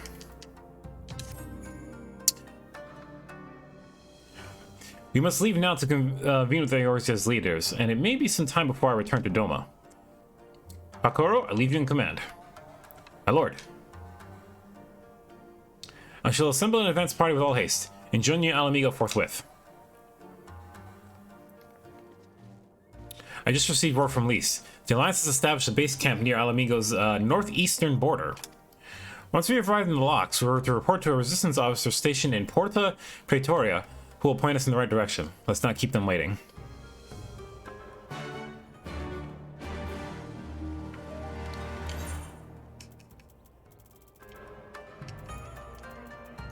Alright, well, let's head over. The northeastern of the locks. I mean, that's kind of where, like, over here, but like, there's a whole wall in that direction. Right?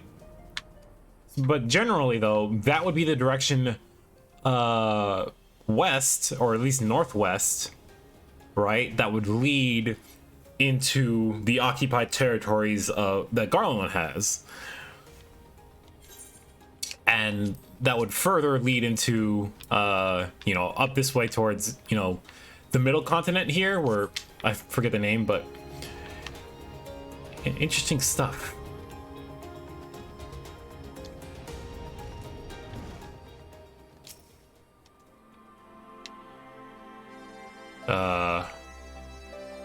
What's up with the chocobo? Here, I think we found the guy Elise mentioned. Who's? I think they deserve extra feet rushes for Muno too, don't you? Oh, it's just sleeping. It's fine. Here we are again, ready to fight the same foe. Yet I would not be anywhere else. This conflict concerns all of us. Come what may, we cannot allow the Empire to regain its grip on Alamigo. Ah, you must be the Scion party I was told to look out for. If you'll follow me, I'll take you directly to the Alliance headquarters. Yeah, that's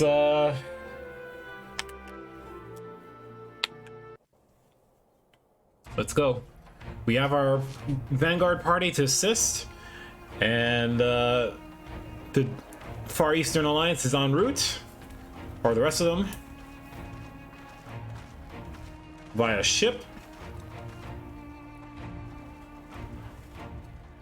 War continues, as it would seem.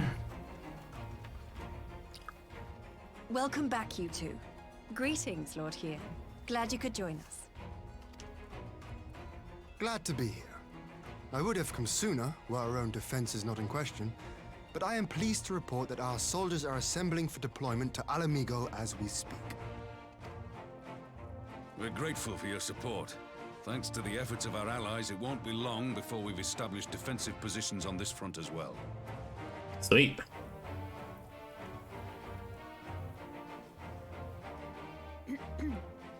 We have some good news too. Alphino has come back to us. As for the bad news,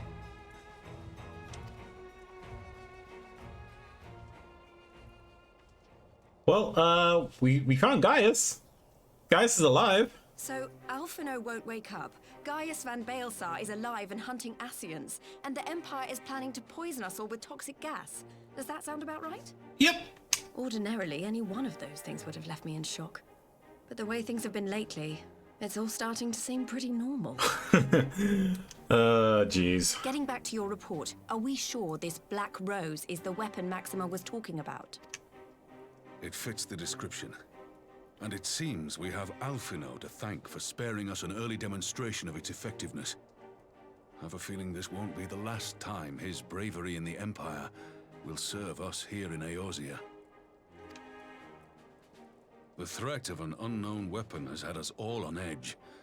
But now that we know what we're dealing with, we can take steps to defend against it. As for Gaius, I'm not sure what to think. Am I happy he's alive? Not in the slightest.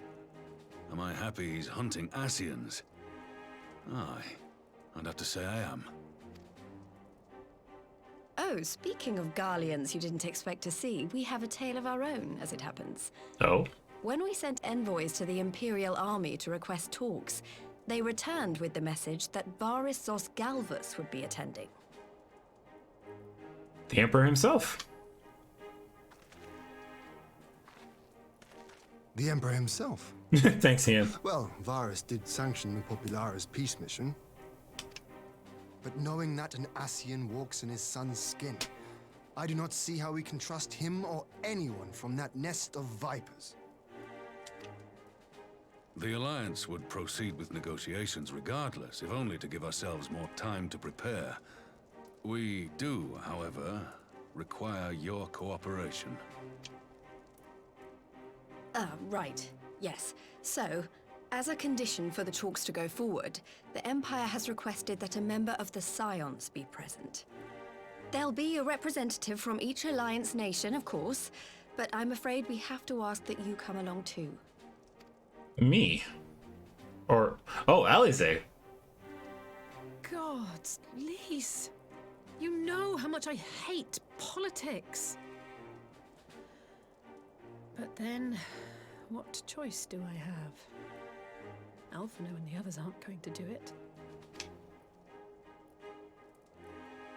Very well. I shall attend as the Scion's representative. We're gonna need you more than ever, Alize. In case you're wondering why I didn't ask you, the Empire also requested the presence of Eorzea's champion. I'll be there. Don't even have to ask. That's settled then. We don't know what Varys means to bring to the table, or why he wants you there, but having you close at hand will make all the difference. The meeting will take place on the border. Anticipating an early assault, we mean to position the bulk of our forces nearby. The Alliance leaders should already be on their way. Once you're ready, we can head out and join them. Something tells me this is not gonna end well.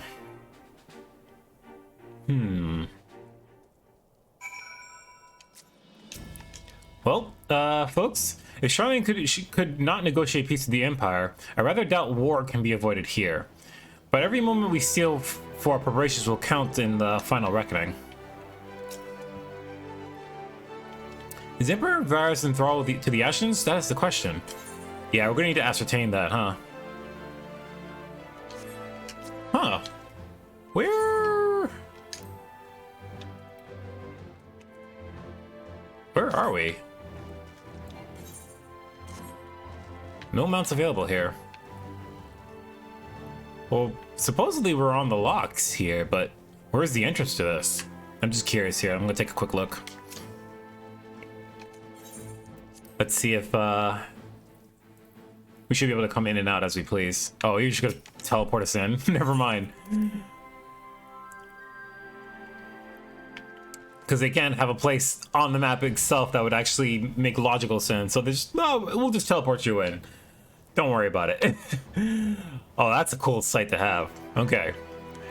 All the banners of all the members of the Alliance. You know, we have Gairbania, we have Ishgard, we have Ulda, we have Limsa Lominsa, we have the Gridania, and the Doman Alliance, or, you know, yeah. Or just Doma, I guess, in general this time, but... Can we see any actual Domans around?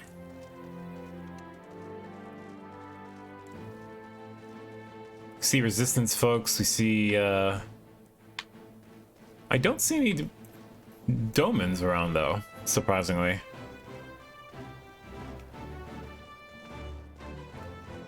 I'm just taking a look before we jump into this, because we might be having a bit of story here, again. That might have actually been... No, I don't know, not sure. Okay, well, yeah, let's do it.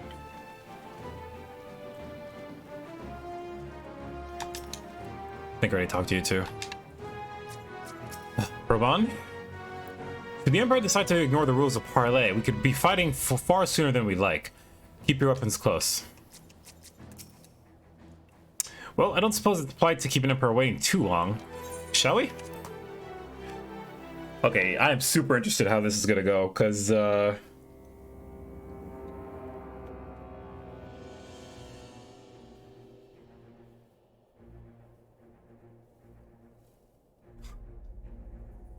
nice touch that they actually hide our weapons. We don't actually have them at the table here.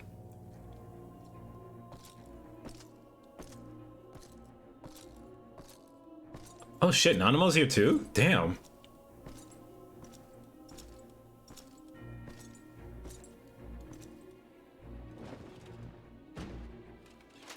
Well, it's not the first time we've actually met him in person, so... esteemed representatives of the Eorzean Alliance. On behalf of the Gallian Empire, I thank you for inviting me here today. As this parley was convened at your request, I invite you to speak first. Very well, Your Radiance.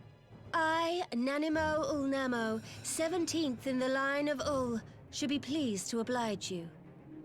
All right, Nanimo, show us what you got. We're dealing with the Empire here. I'm major props to her being here. I would just have she is the leader at this point. She doesn't have Roban to speak for her anymore. Although I guess Pippin could be the one instead, but anyway, let's just see how this plays out. As recent events in Alamigo and Doma have made plain, the subjugation and exploitation of neighboring nations is not a sustainable policy. Should this day end in war, you may very well defeat us, but you will never extinguish the people's desire for freedom. Though it may not be in our lifetime, there will be another revolution, another war, and the cycle will continue.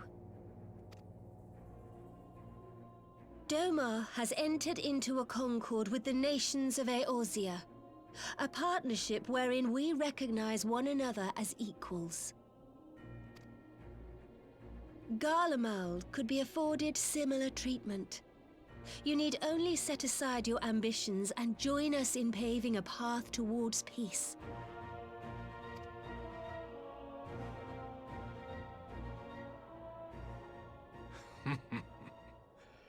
You will not win me over with sophistry, Your Grace. Damn, really?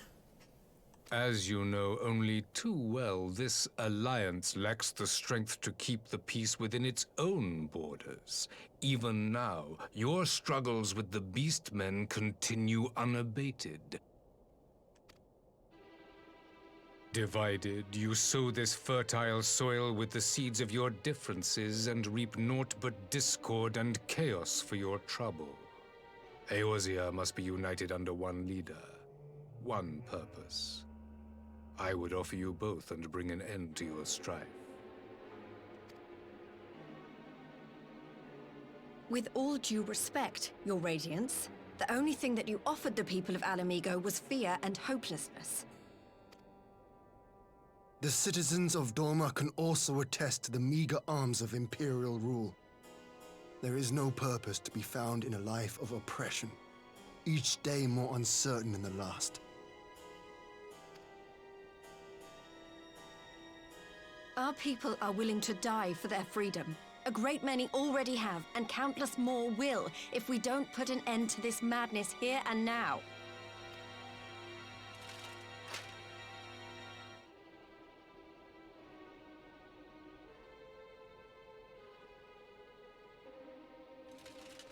We brought order and stability to your lives. This madness and bloodshed is of your own making. You broke the peace, not Garlemald. Oh, fuck you, dude. What? Peace. Order.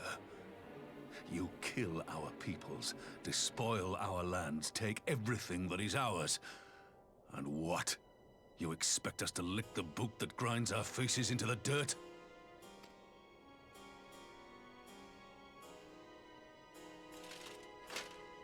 I expect you to weigh the costs. To recognize that countless lives have been lost on both sides in pursuit of a greater good, and to not squander all we have achieved in a fit of petulance.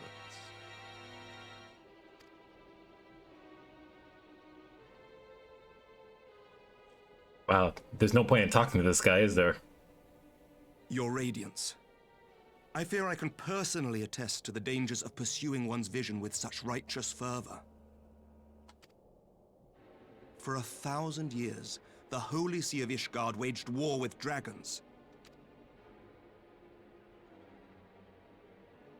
1,000 years of sacrifice, of sorrow and hate, in which we bathed in the blood of friend and foe alike. Had it gone on any longer, we may well have drowned.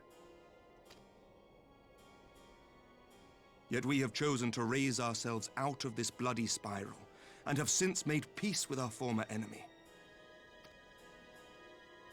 So I understand. No doubt the dragons were more receptive to your overtures in the wake of their leader's demise.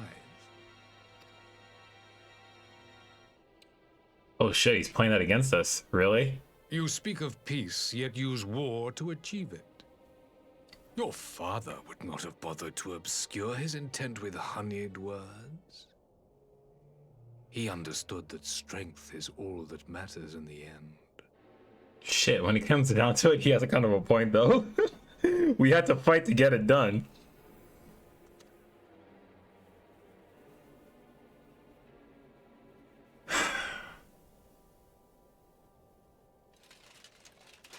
Without his clarity of vision, I can but wonder what will become of Ishgard and her people.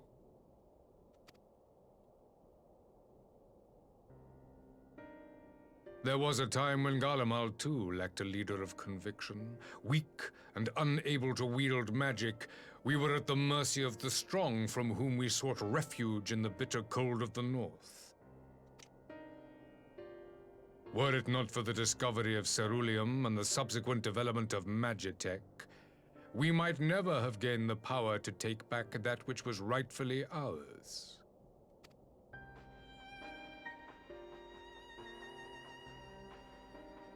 You speak as if your people were the first to have been driven from their homes. Limsa Lominsa was built by wayward souls in search of a place to call their own. On the shores of Vilbrand we found it, and from those humble beginnings did we grow and flourish. And all without robbing our neighbors of their liberty.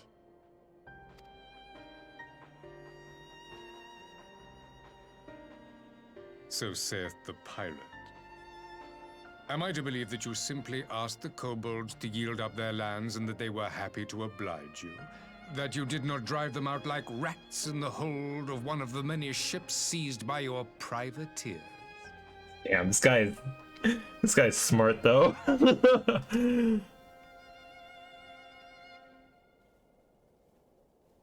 I will concede that after centuries of exile, reclamation may be mistaken for invasion. Nevertheless, it is not. And those who till stolen soil have no right to object when cast out in turn.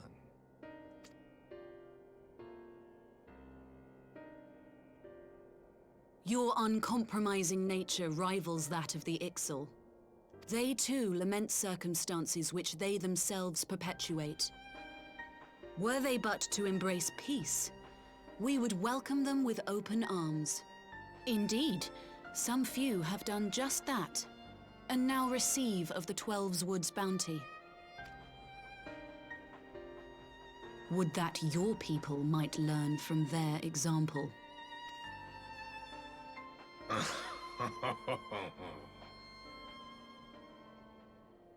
You dare compare us to the Birdmen? You who thought to invoke the 12 and threaten all of creation?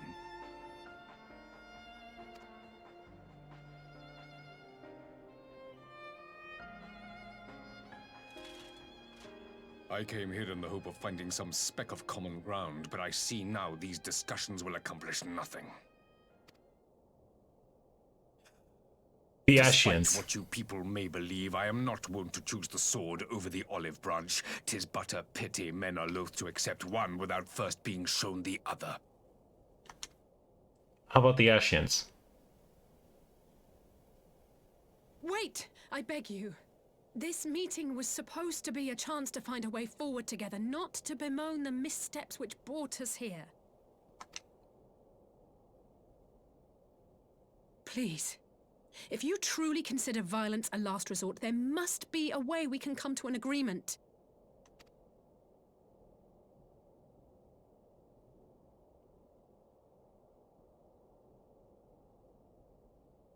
As Mistress Alisaie says, we did not come here to bicker over the past, but to discuss how we might strive towards a brighter future. Emperor Varys, may I suggest a short recess, that all present might compose themselves prior to beginning anew?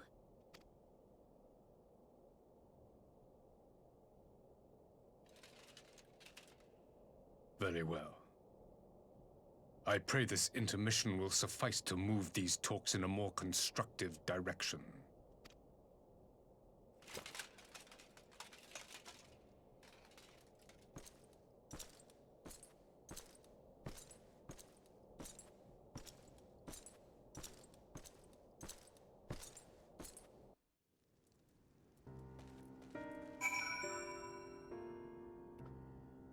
That could have gone a lot better.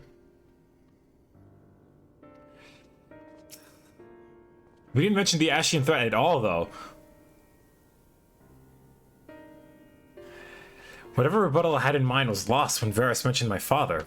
The man is certainly skilled at keeping his opponents off balance. Yeah, for real. For a moment, I feared our talks would descend into violence there and then. Ali speaks of her dislike for politics, but her honest plea may very well have prevented an early battle. Yeah, seriously, good job, LSA. Unintentional as it may be. I do much wonder at Emperor Varus' decision to attend these negotiations. It's plain he has no intention of hearkening to our entreaties, but what then is his goal? 'Tis true that Limsa beginnings were not wholly honorable, but our old wrongs do not make the Empire's deeds right.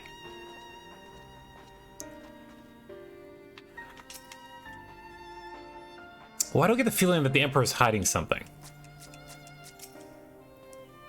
Varus holds fast to his ideals, just as I knew he would. He will not be swayed from his path.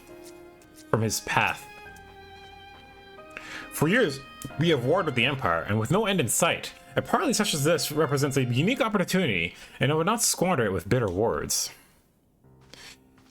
Yeah. Alright, well, that was really not my forte. After his Radiant's little performance, it was all I could do not to swear at him. I honestly do not know how I ended up playing the mediator. I just asked myself what would Alphino would have done, and tried my best to do the same, and by some miracle it worked. But there really is no common ground to be found with that man, nor do I think he looked for any. So the question becomes, what did he come here to do? Because you may be certain that it wasn't to make peace. Whatever it is, I can't make it out. Not yet at least. We do have little time before the parley is due to reconvene though, so why not try consulting with our illustrious leaders? May they have some insight to share.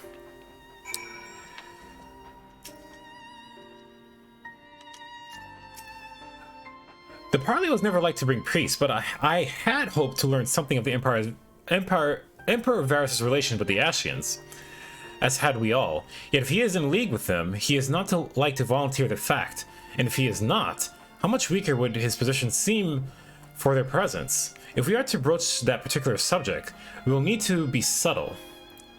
Would that I knew more of the man, if you would indulge me. Lord Hien, you received an imperial education, did you not? Is it true that the Emperor's will is considered absolute? There is no higher authority in all of Garlemald, nor else in the heavens, come to that. Veneration of the gods is forbidden, the only worship permitted being that of his radiance, his own person. That sounds suspiciously like a religion itself. A share disdain for the hypocrisy, even as they denigrate the idea of faith, they revere their leader with a favor others revere for the divine. 'Tis a flaw common to much of the doctrine they fed us. Logical on the surface, perhaps, but contradictory upon closer examination. I wonder if a discussion of the various discrepancies might prompt Varus to reveal something. Okay. That's rather apt of you there. Okay. I'll say one thing for this Varus. He is well versed in Eorzean history.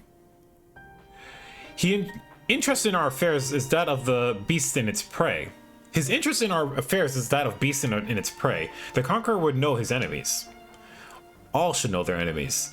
Yet there is much and more we do not know of the Empire.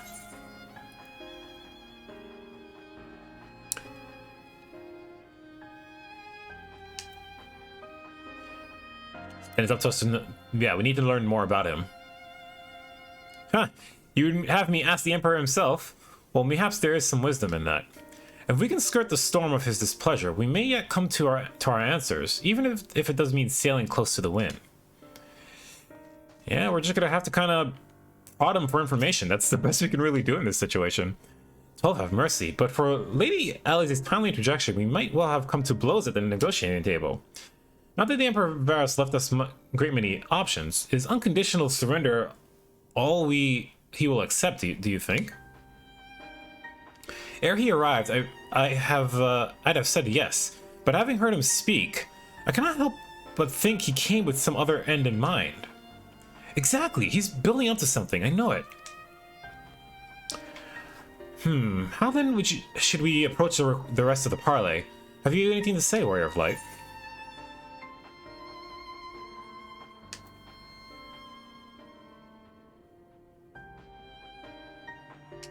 Have him to yeah, maybe just... You believe he is more apt to reveal the truth if we put him at ease? Perhaps you are right. Thank you, Samir.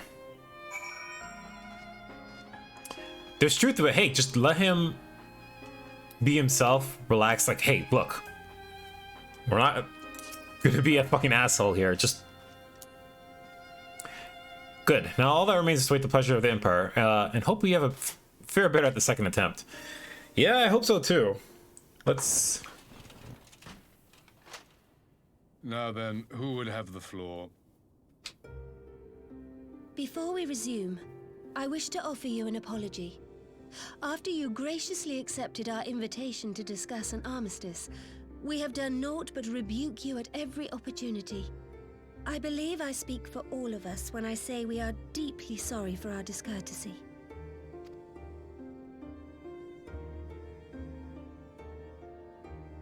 I'll admit your familiarity with our affair surprised me, and served to remind me how little I know of yours. I think all here can understand the desire to reclaim one's homeland. But why expand further? That is my question. If I may, the answer can be found in the Imperial doctrine they took great pains to impart to my people. Recognizing the threat icons posed to the world, Solus Zos Galvus decreed that they were to be eradicated. To this end, he began a campaign to unite all lands under the Garlean banner. He's doing this. So we were taught. Yet the Emperor only reached the burn. Good point here. Said to have been laid waste by icons, after conquering all the lands that lay between. What is more, I am quite certain the practice of summoning was not nearly so widespread in the days before the Empire's founding. So they're flipping his tactics back on him now. We're showing what we know of the Garlean Empire, but we want to know more. We're trying to say, hey, we also know of your affairs and why you're trying to do this, but explain, why are you still trying to, you know, I like what they're trying to do here.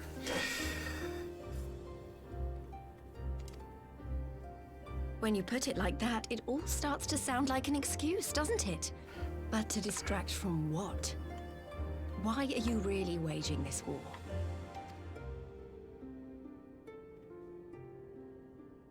To give him the opportunity to explain himself.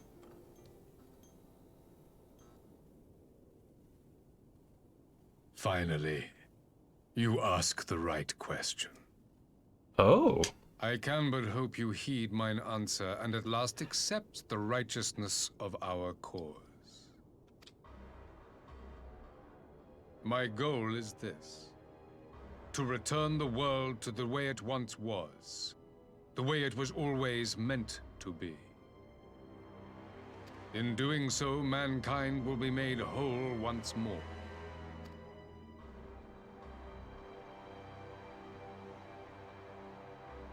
I don't understand. No longer will we suffer from the dissension born of our differences. There will be but one race, a perfect race, as we were when time began. What in Rolga's name are you talking about?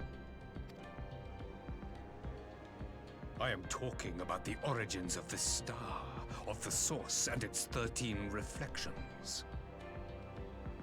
Is this an Ashian?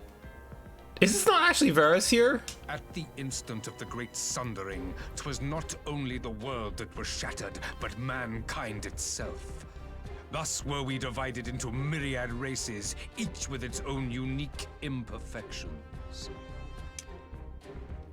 That is why man looks upon his neighbor and feels fear and hatred, why he wages war, why he kills his brother. You all in your own way have proven as much today. The peace you seek is but a fleeting solution to a fundamental problem. One which calls for more drastic measures. To bring about everlasting peace, our worlds must be rejoined. Including the source and all that? That is the goal the Empire would see realized. The glorious future unto which we shall one day shepherd mankind. You want to rejoin the 13 reflections and the source? I guess? A rejoining of worlds. I have heard this tale of the source and its reflections before. Are these not the self-same desires as the Ascians? Emperor Varys, do not trust in their words.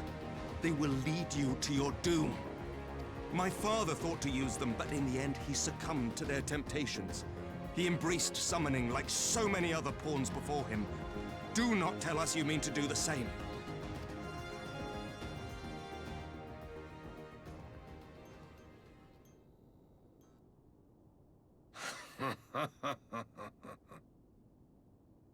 To be a pawn, free from the burden of choice, would be a blessing.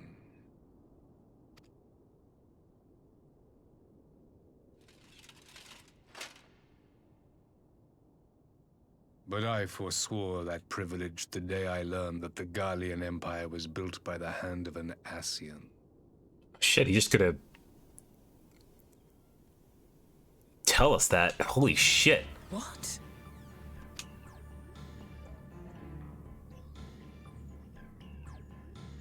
Yes. My grandsire, the former emperor, is of their number. And who better to build an empire capable of bringing about the calamitous change we desire? Shit, you're just straight up gonna go with the Ascians what they want? Holy fuck, okay. It seemed like you didn't want to work with him, but... Would you condemn me for this alliance? For bowing to the will of these shadowy masters, when the prize is true and lasting peace? Holy shit.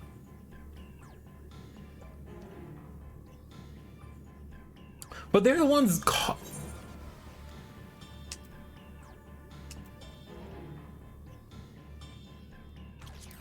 Yeah, your prize is the lie. I come not to conquer, but to liberate. To free man from the prison of divergence. Yeah, you're insane. Okay.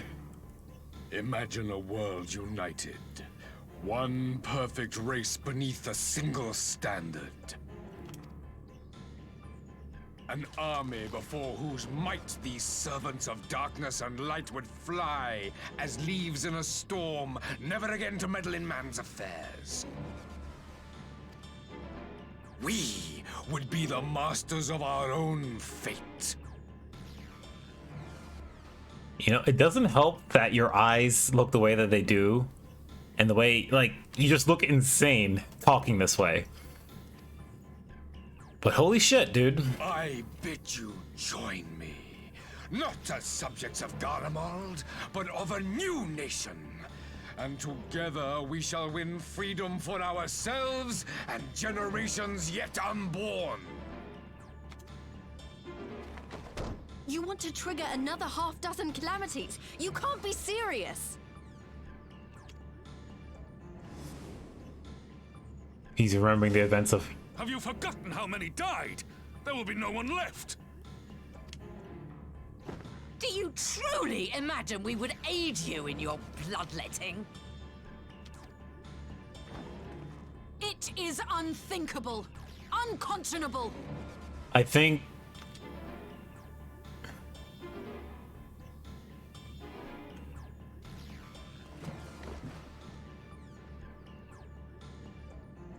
And what is the alternative? To be as cattle waiting for slaughter? I would have us work together, that we might take fate into our own hands. You want us to work with you to kill thousands, millions, trillions of people, all the peoples of the planet. That's what you really want us to do. Into your hands, perhaps. The Warriors of Darkness? But what of the other worlds, your radiance? With every calamity, you obliterate a star and every soul that dwells on it.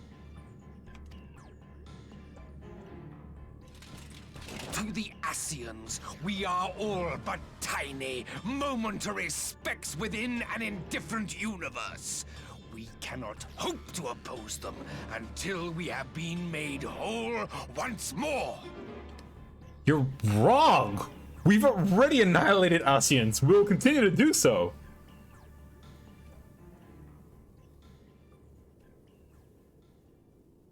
Are these truly the words of Garlemald's ruler? The flaws and foibles which you so abhor are what make us who we are.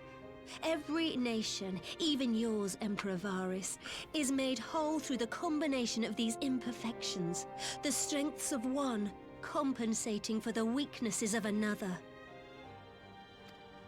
Ooh. While it is true that man succumbs all too often to anger and avarice, he may yet overcome his baser instincts through the forming of bonds with others, fostering community and cooperation. That the protector of an empire should not only reject these fundamental truths, but seek to change them at so dear a cost to life is indefensible. Such a man is not fit to govern. Call him out, Nanamo. And you, warrior of light, would you refuse me as well?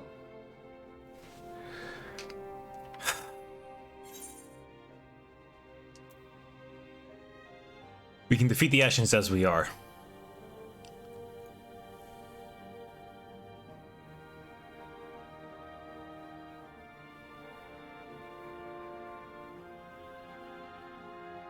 It would seem the Alliance is of one mind on this matter.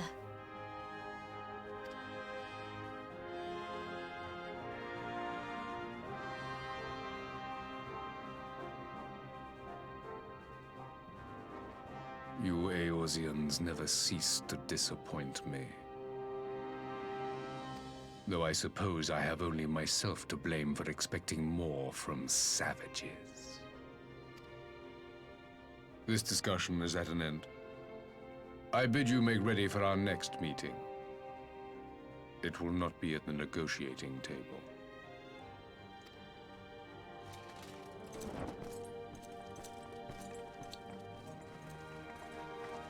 Okay then.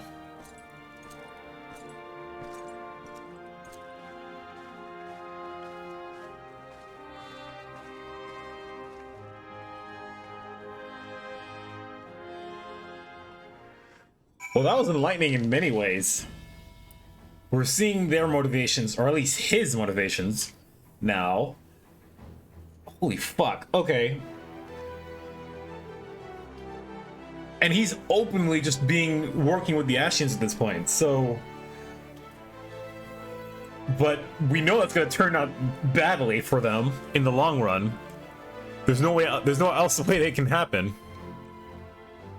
His grand plan is to bring more calamities. This is insanity. This man then must be stopped at all costs.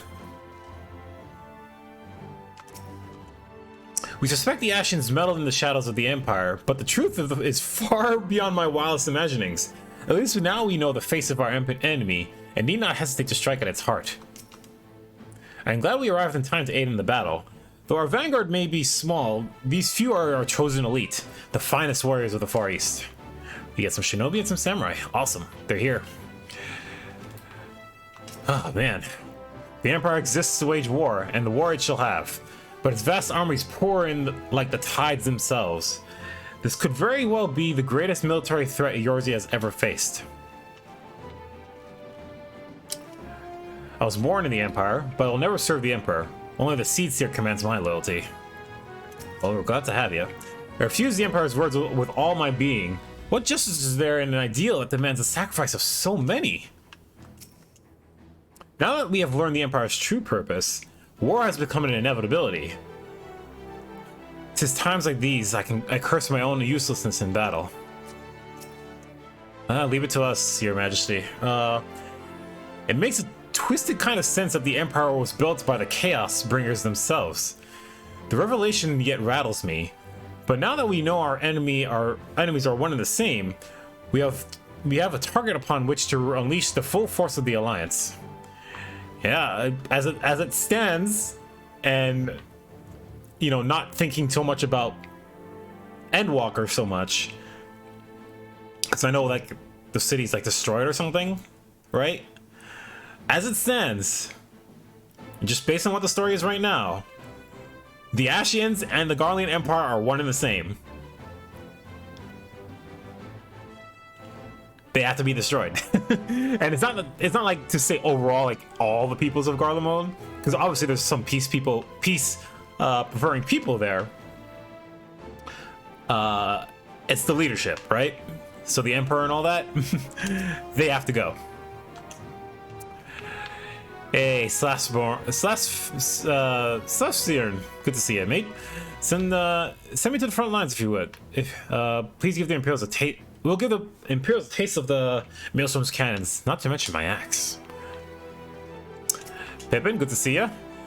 My first engagement as Flame General, and it's a full-scale war with the Empire. I feel some measure of nervousness, of course, but I swear I'll make Father proud in the battles to come. Ah, Lucia, good to see you. Always a pleasure. The Temple Knights have deployed in full strength. Eorzea's future is Ishgard's future, and our fate rides upon our outcome of this conflict. Yeah, man, I don't know how this fight's gonna end and how things are. What's gonna lead us to? I still don't know how we're gonna end up going to this other world, though. The Ascians are terrible beings indeed, that they would found an entire nation to further their dark designs. It would seem that the Empire's history is as sinister as Ishgard's own. Man, that's fucking revealing too. Holy hell. Well, I mean, we kind of learned about it a little bit prior, but now everyone knows, and it's like, I came back to find Doma's advance party ready and waiting for battle. So as worrying as our little chat with the Empire was, it did buy enough time for at least some of our allies to arrive.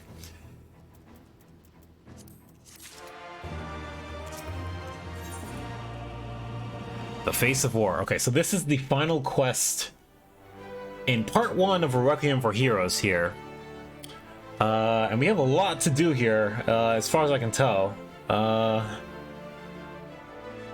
What this entails, we have a dungeon coming up, let's just put it that way. But I imagine things are gonna turn south here real fast. If not in this this quest here, besides this, we have the next patch, which is 4.56, and there's only 2 quests involved with that. So in terms of overall story, we're getting wow, we're already 2 hours in. We're getting close to the end of Stormblood here. So, all right, having listened to the Emperor Varus's maniacal plans, Lys is ready to go to war. Yeah, there's no reasoning with Garlemald at this point.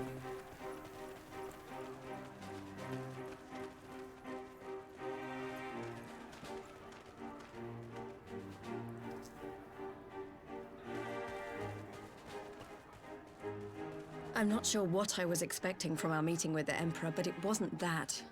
Still, at least we know now what he's really after. Aye, a future built on a mountain of bodies. I too want the Ascians dead, but not at any cost. The last of the reinforcements from Doma arrived not long ago. Oh, they came by boats too. Will be enough. Given the Emperor's stated goal, this is a battle we can ill afford to lose.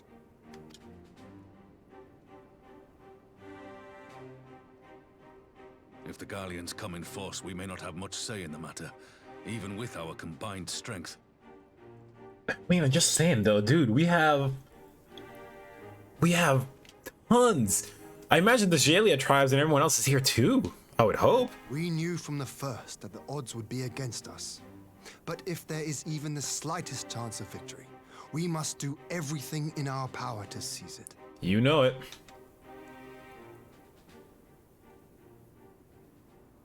We must seize it, full stop. Here!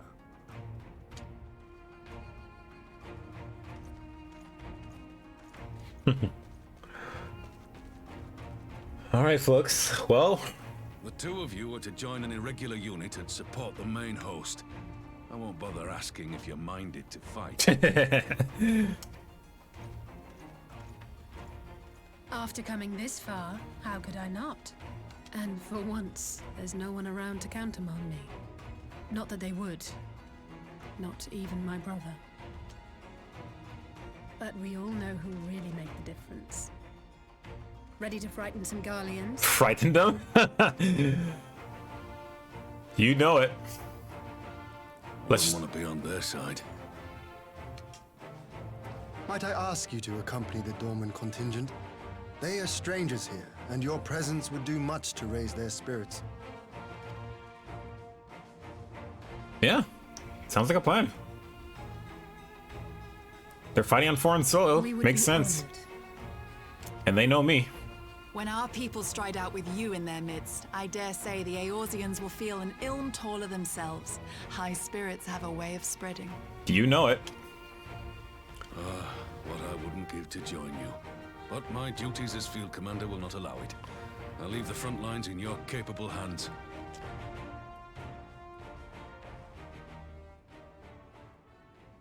All right.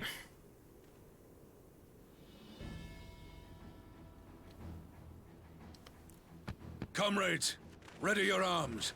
The hour of battle has come. May the crystal guide us to victory! Ah! Here we go.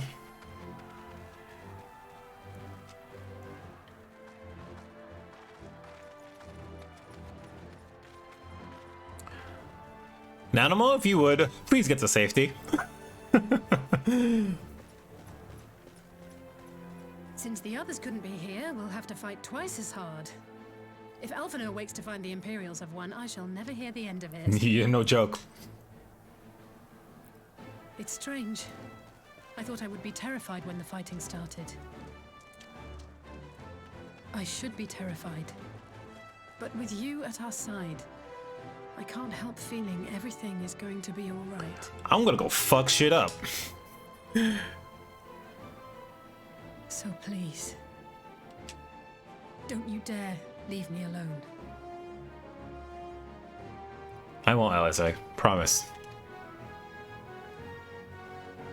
Yeah, she's on the verge of breaking just because she's lost everybody. But no. No matter what happens, we have to survive together.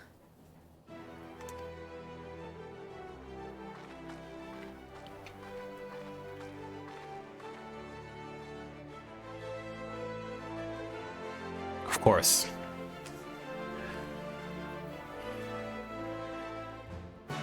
Da-da-dum, da-da-ba.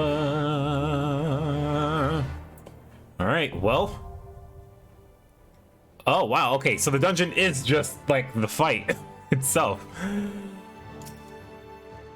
I imagine, but my duties as field commander demand I remain here on my post, but I have no doubt that the front lines are in your capable hands. Yeah, I'll fuck shit up. All right, yeah, I'm just gonna queue up as a tank, but this is it. This is the final dungeon of Stormblood. For those who dare travel twixt Aldenard and Ilzabard, right? Aldenard is the continent we're on, otherwise known as Eorzea. Ilzabard is the main continent that the Garlean Empire exists on. There's but one path, and it leads through Ghimlyt, a confluence of harsh terrain and climactic conditions, has shrouded the land in perpetual darkness, and it is here that the decisive battle for Eorzea begins.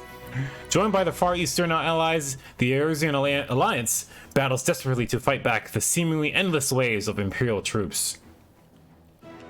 In a bid to change the tide of battle, the Warrior of Light has been called to the fray, but can they prevail in this land so lost to the light? Okay, 5-minute queue, not bad. Let's fucking do it. So interesting. This area is like lost. There's like it's like perpetual night over here because of aetherical like stuff. It kind of reminds you of Albetha's Spine, where there's like anything that people inhabit is above in the clouds, and everything below is like this chemical sea of just like nothingness, like no one can survive in, which is kind of interesting. So it's like a similar situation over here, apparently. Oh man, I'm excited. All right, real quick, let me see if I can do some quick updates here. I think I need to, let's bump this up a little bit.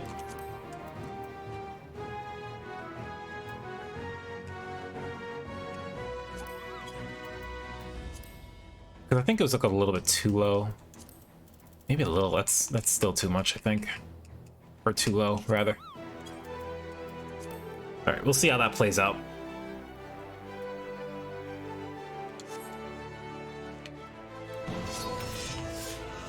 Yeah, it's not bad. Just hearing that. Okay. Well, now we wait. All right, I'm gonna take a short, quick break to grab some water real quick. And I'll be right back.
Great timing. I was just, I just got back and I was like adjusting, like, oh, my camera's blocked. Let me just adjust while I'm, while I'm still stretching, but I guess we're doing now. All right, let's do it. Like, I still wanted to like stretch a little bit and get a breather, but guess we're going into this now.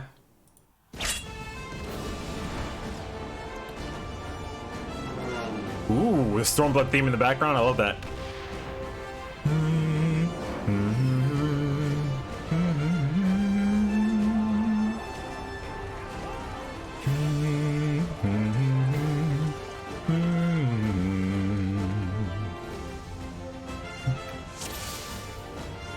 Oh. Just let people know, first time here.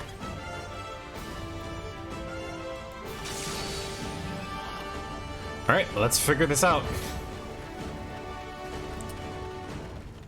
Yugiri and leave this to me.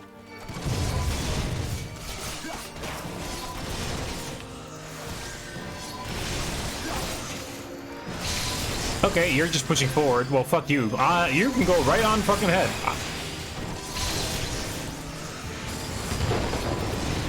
You can go die in a fire for all I care. You do not run ahead of the tank. I absolutely fucking hate that shit.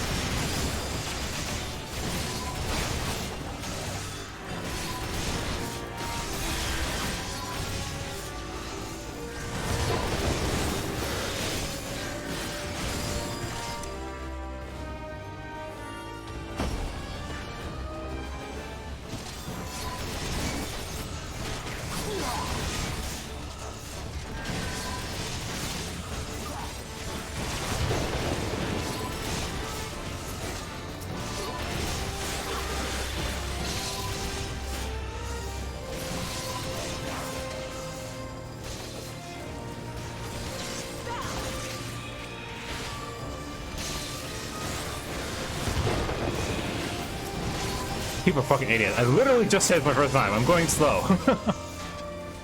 I don't care.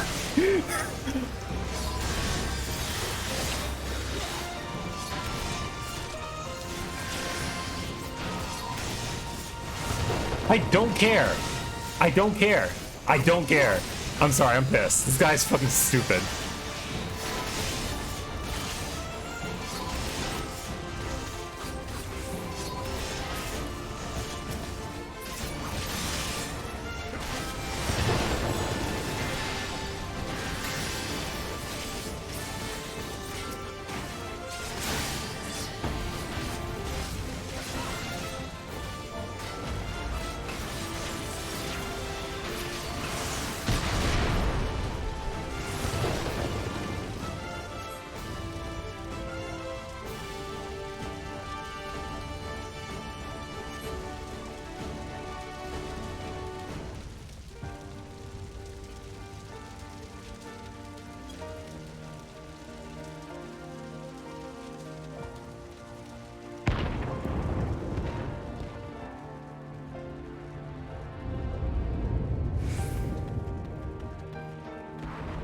Anyway, people are idiots.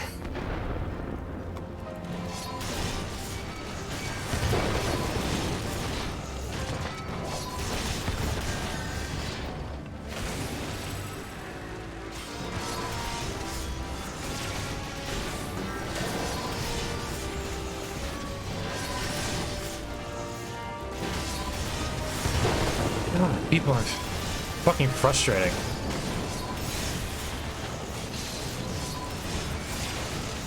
At least the healer is on my side here, like...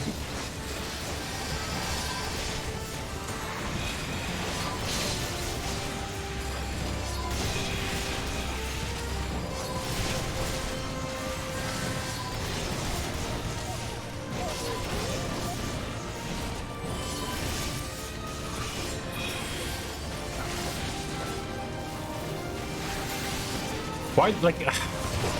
That shit frustrates me, man. Like, people who think you can just, like...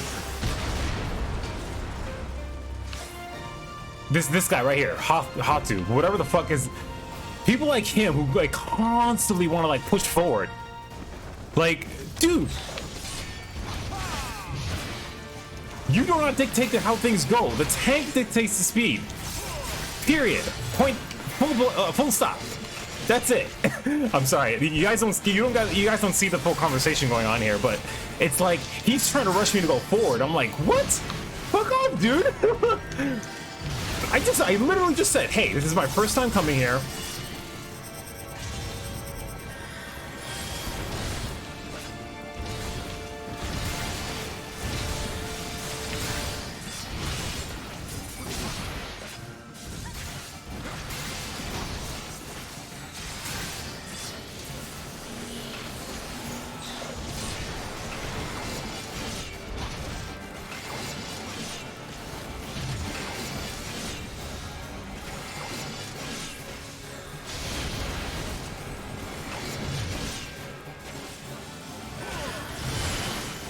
Nope, did not mean to do that. Okay.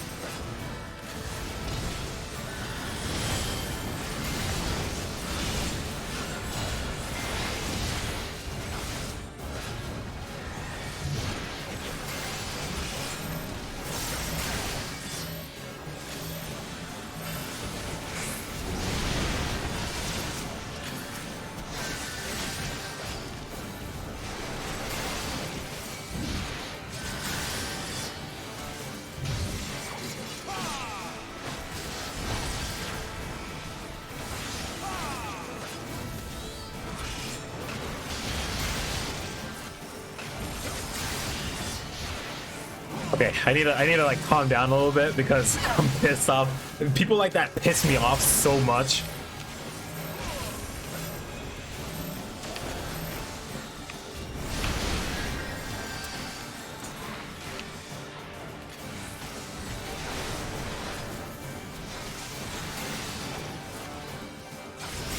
I'm definitely gonna make sure to give the healer commendation at the end of this, because holy fucking shit, dude.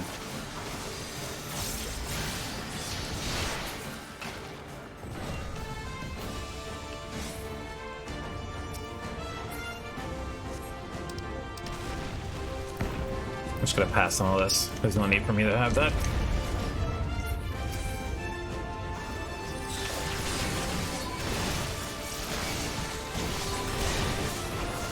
Like, I'm not used to not picking up multiple enemies. That's very common, right? But again, I'm just like, hey, let me at least get an idea of how things are here, you know? And I'm gonna take only a certain amount of enemies. I'm not gonna go too ham either. Okay. Alright, one dies and I'll. Alright, we can push forward a little bit. Oh, there is a wall here. Okay, so now there is a wall. There's an actual wall. Yes and no. Thought there was a wall. Alright.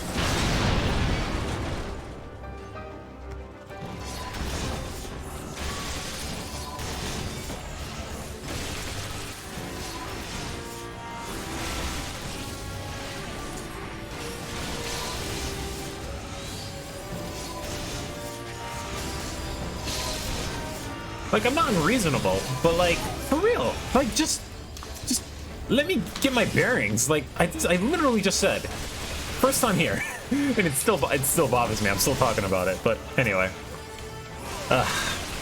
People like that frustrate me. It's like, dude, just enjoy the game. Relax.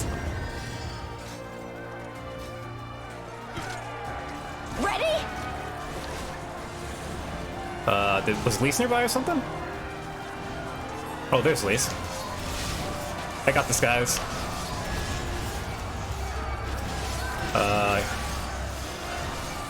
I guess I can leave him to it.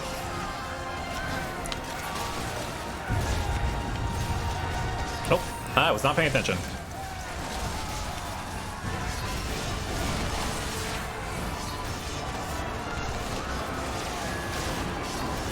Alright, let's do that and that.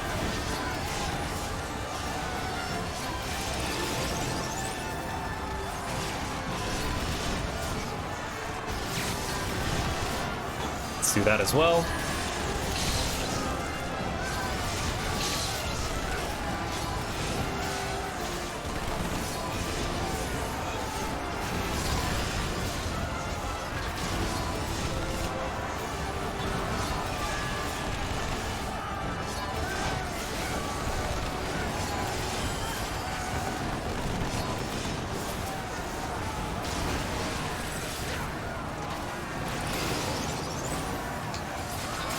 Always cool to see a guard scorpion in game 2, to be honest, but sure.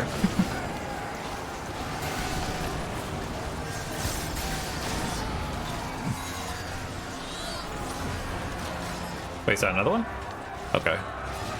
I guess we're good. Alright, let's do it.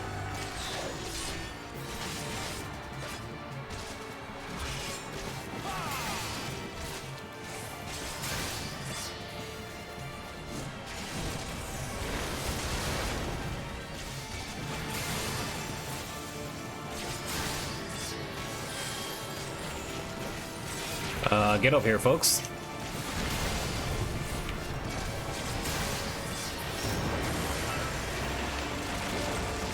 Oh shit, he's digging the underground? The walls are gonna trouble.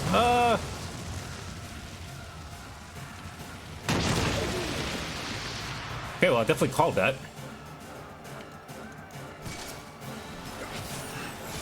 Let's get you back in the center.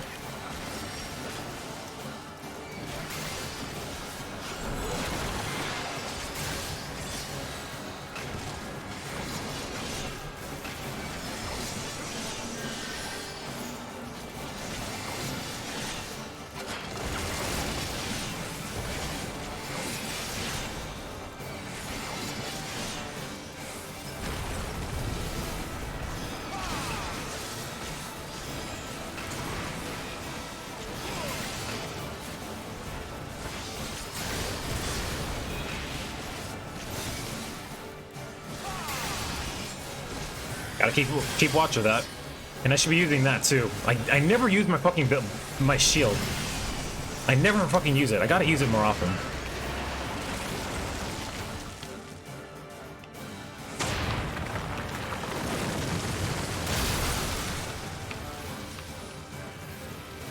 Yeah, we probably don't want to stand in the middle. Ah, shit. Well, hopefully I can turn it... Oh, right. The Red Mage has a raise. Forgot about that.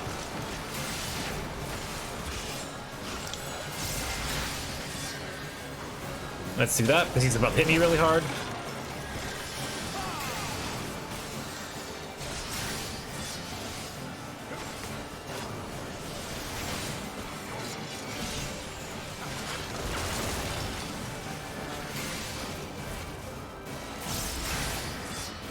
Whew. Nice save. Even though it was the Red Mage who did it, and he was an ass later, or earlier. You get your, You underestimate me! Oh, that's Emmerich. Yep, I heard him.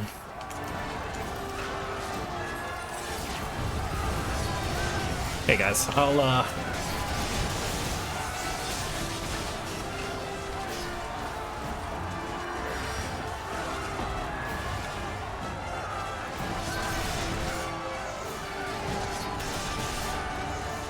Oh, Kana's here too. I didn't see her. Alright, let's do this for a little bit. Out of my way! Oh, he in too. Nice.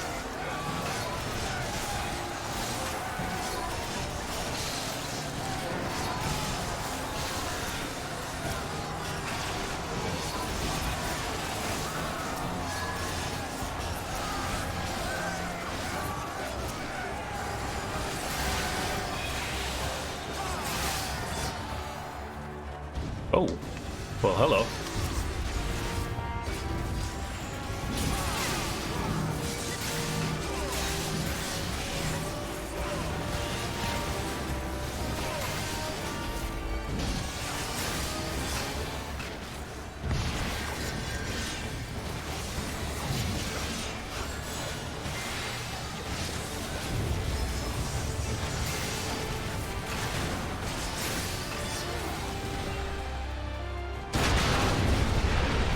Wait, what? Oh, shit.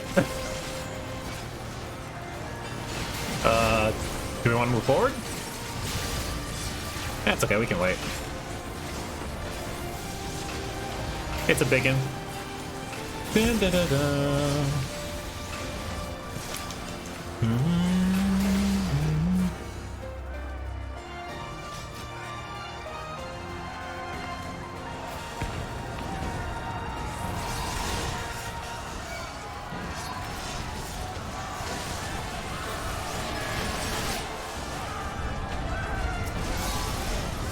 You're not. Help is on the way. Pippin! As one! At least. Nice. Let's do that as well.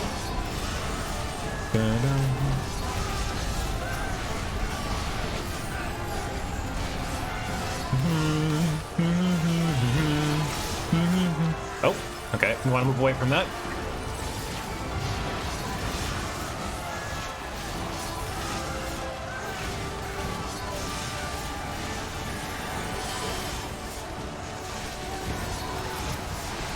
Seems to be the last one, so we can move back in the center.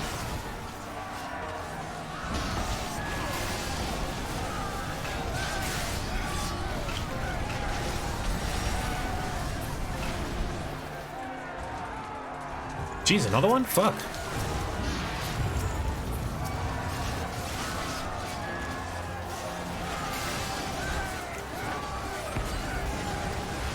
Oh.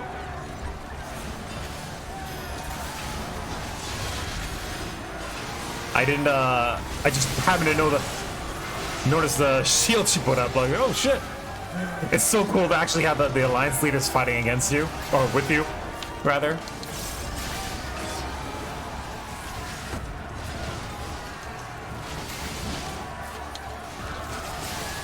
Healer, you might wanna... It's gonna blow. Do we get away from it? This one's for you, Pablino. Time to get serious. Damn, nice going, Lise. Lise can... That's like Final Heaven. It's just like... Which is nice.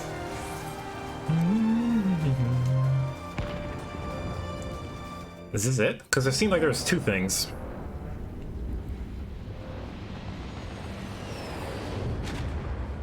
Who are these two?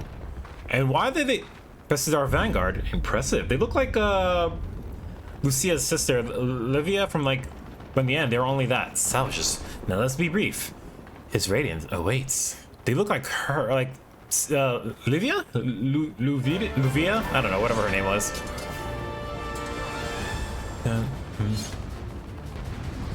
Okay, there's gonna be a gimmick between these two, more than likely.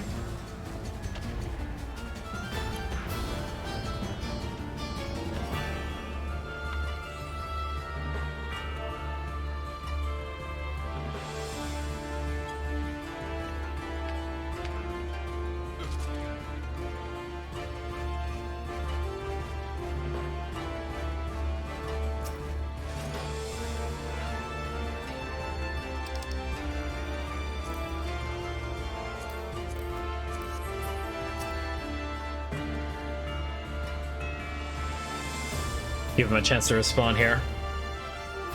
Da, da, da, da, da, ba, ba. Alright, usual bombs and the like.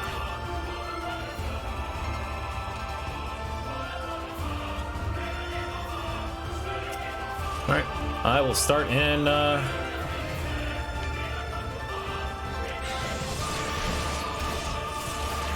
Oh, just the one of them for the time being? Okay. Anna and Annie, very well. I'll leave the artillery fire to you. Watch the sides there. There was a...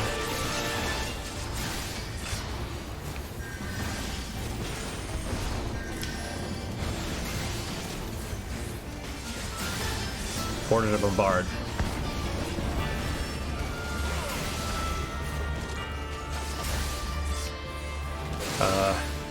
Okay.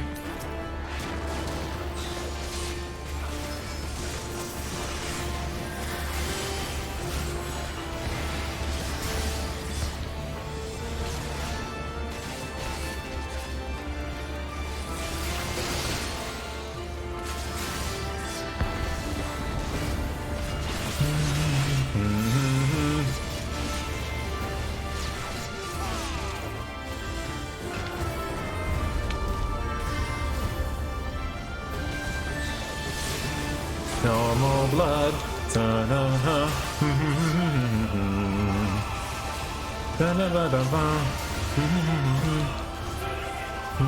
Impressive.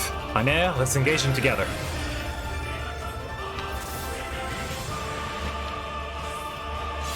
They can help to evade this. Oh.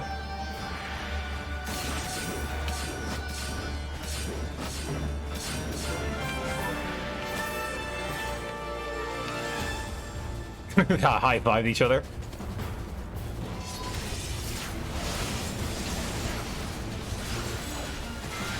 Very well. Leave the artillery to me. Alright.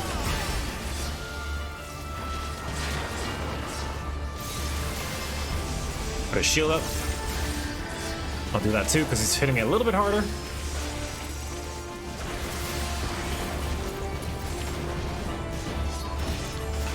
Oh shit. Wait.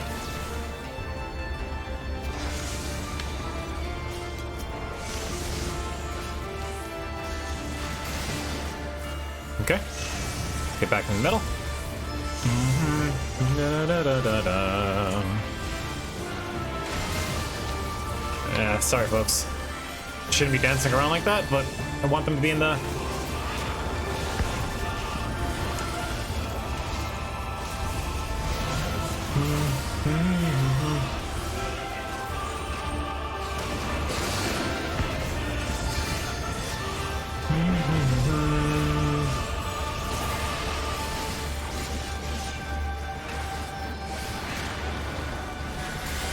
Are you still alive? Seems you have no choice, Julia.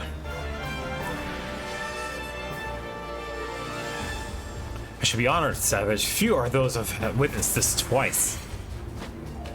Doing the same move again. Okay. Over here should be good. Or not.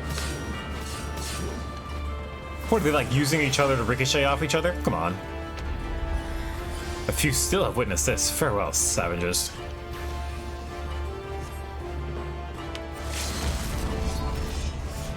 Wait, are they limit ready? Oh, they're Imperial Authority. We just have to beat them up before they do whatever they're doing there. Okay, done.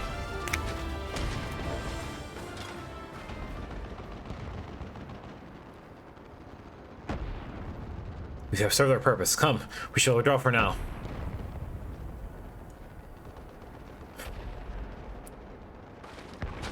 Smoke bomb! Or flash grenade! Which means everyone left. Most likely. If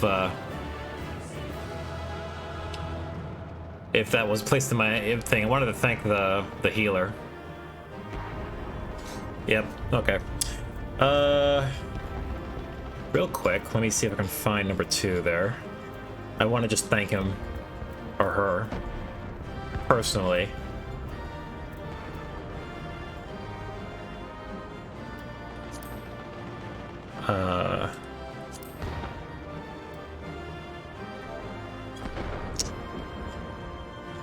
Wow, okay. There's actually an easier way. Party members. No, it's gonna be under social, and then contacts. Okay, we'll wait till we're out of this place then. All right, not bad.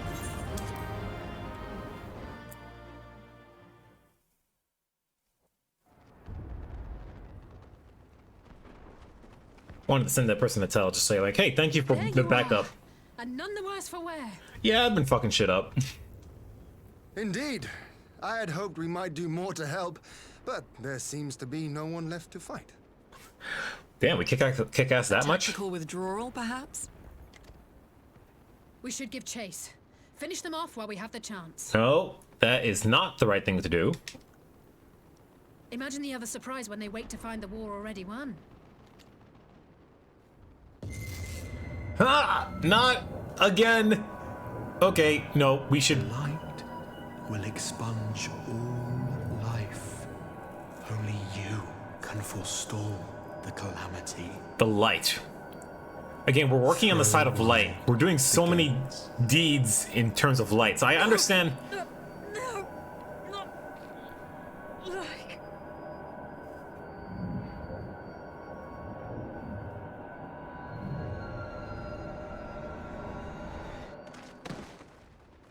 Oh shit, not her.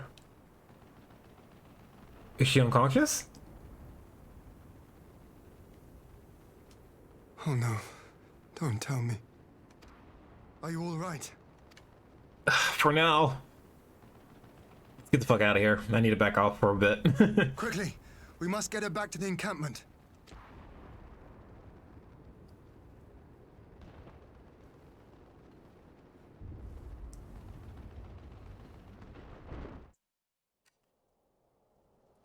Damn. Alright, now that I'm here, let me take care of business first. Contacts. Not you, not you, you.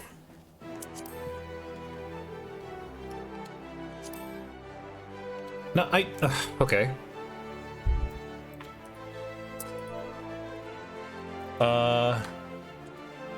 Camdra Torito at Excalibur. Hey, just wanted to say thank you for the backup in the last dungeon.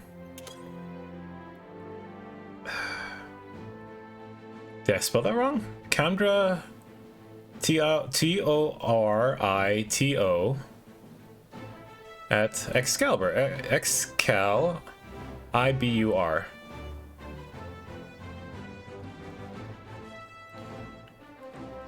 It's KAMDRA. Message could not be sent. That's all it says. Maybe they're not. I'll just send a friend request then.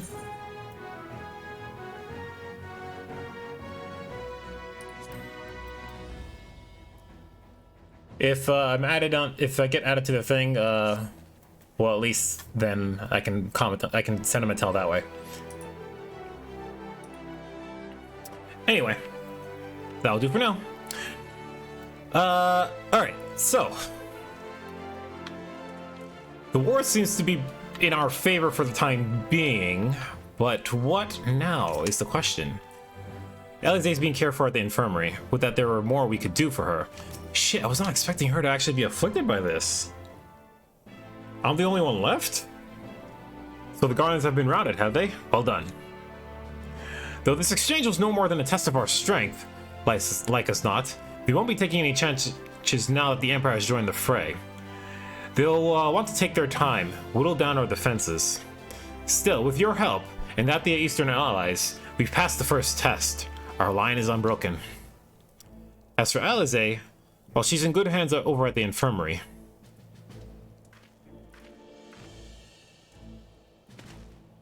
My lord, the Chirurgeons have completed their examinations of Mistress Alize, and it is as we feared.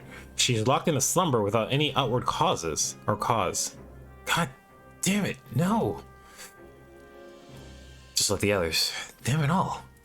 Aye, the Guardians picked a fine time to come knocking. 5 Scions incapacitated, and with the enemy at our doorsteps, I cannot spare the men to assist in the search for a cure. The best I can do is see to it that Alize is escorted back to the Rising Stones.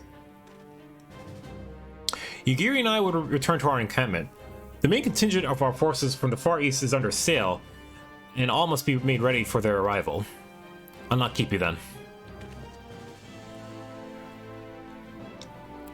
I'll see you, Hien. I'll let you know if anything comes up. Judging by the Guardians' recent movements, or lack thereof, they won't be launching another offensive in the immediate future.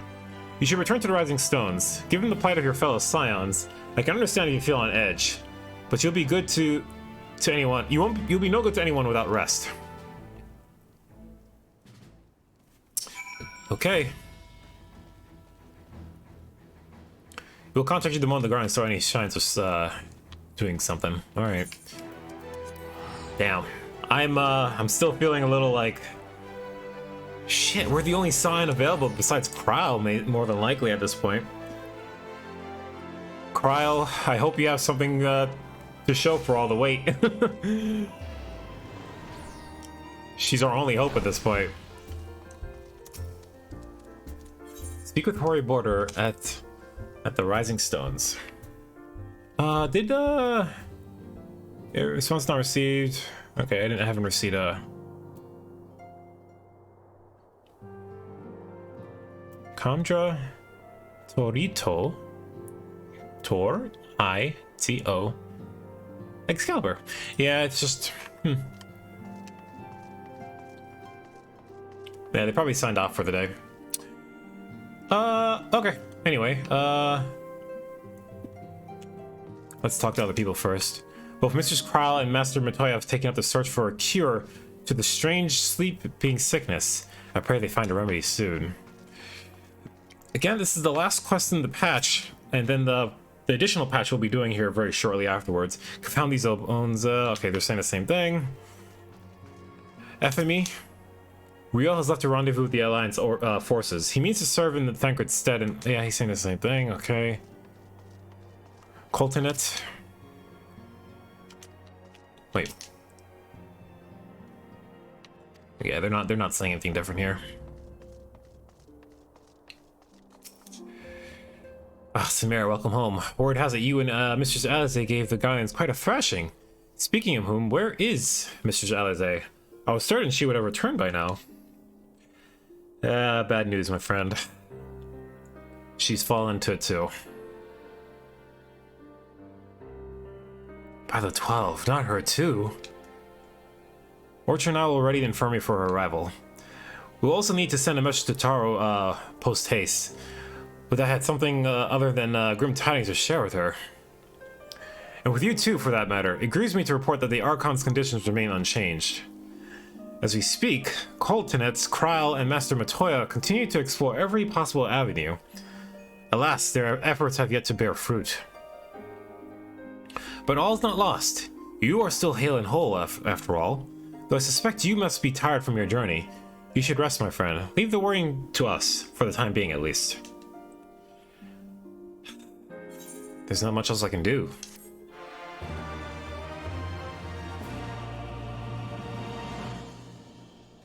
What is it good for? Oh, we're gonna get a title here in a sec.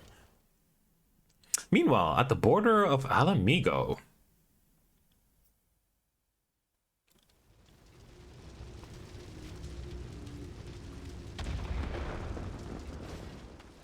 They accomplished what they wanted to do. What was that about? Fuck, Xenos.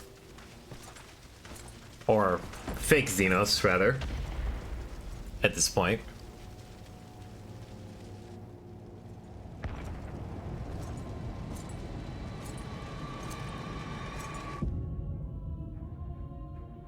Shit, okay. He's making a personal visit to our border. He might just single-handedly cut down the whole alliance himself. Hell, we all know that he can. Shit, okay. And that's where the title, what is it good for? Well, so that was the end of the first patch, part one of Requiem of Heroes, but now part 2 begins. A brief reprieve. Horrible's sullen expression suggests he has no news to share, which in this case may not mean good news.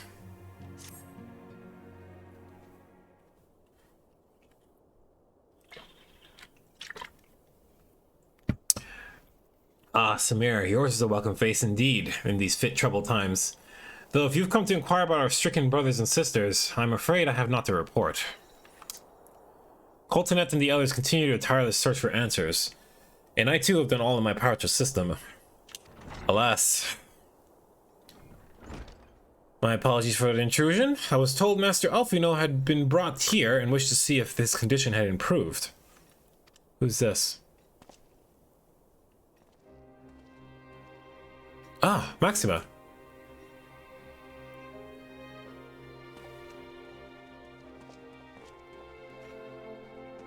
Master Samir, I've heard about your part you played in driving back the Empire's forces.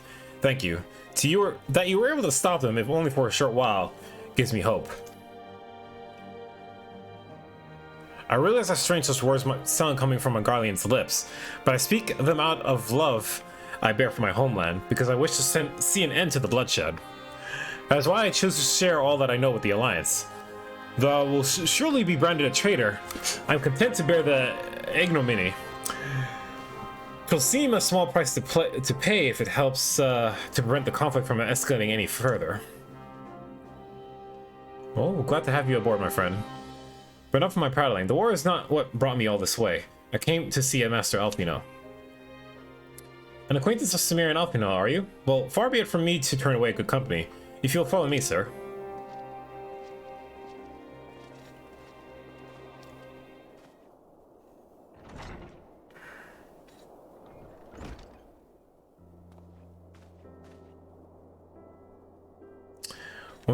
When word reached me that Alpino had returned, it seemed only right that I visit him. Poor lad. It pains me to see him thus, but I take solace in the knowledge that he is safe and well cared for. He fought valiantly at the burn. The Populares could not have wished for a more committed ally. I know not how he came to be so afflicted, but I pray a cure will be found soon. On an unrelated note, you may be interested to know that I traveled here in the company of another acquaintance of yours. Though? Who? He awaits my return at North Silver Tier. I'm certain he would be glad to see you, assuming you can spare the time, that is. I mean, I don't have too much going on right now at this point, so... Yeah, sure. Hold down the fort, Hori? Nice. I'll, North Silver Tier. Where is... Oh.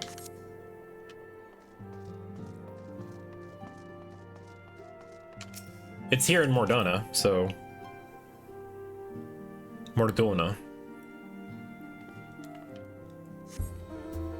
Someone just flexing outside here. I love seeing the Hildy, flex. Is it Sid? Because in this point in the story, Omega would have definitely been dealt with. Yeah, definitely Sid if the airship is here. Yeah, and there's Sid in the background. I see him. Ah, there you are. I was beginning to think you would not come. How are you acquainted with Sid? It sounds like you've been through the mill. You should have called me. Though I must confess, tracking down missing souls isn't exactly within my field of expertise. As may have surmised, I heard much of Master Garland growing up in Garlemald. Indeed, he has long been a source of inspiration to me. Most Guardians would say he's a traitor, that he turned his back on his country. We the Populares, however, consider him a revolutionary, a man willing to defy the Empire's dream of subjugation, that his inventions might bring about a better future for all mankind. Please, revolutionary is a term best reserved for my work. I am but an Imperial defector who thought to aid another Imperial defector.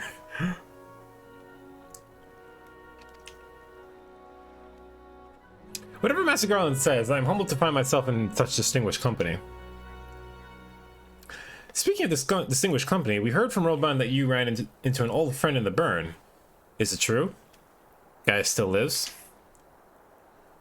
Yeah, unfortunately, but might turn out to be a good thing. We don't know. Like most in the army, I never had the privilege of seeing the Legatus without his mask. To think I walked halfway across the burn in the presence of the Black Wolf.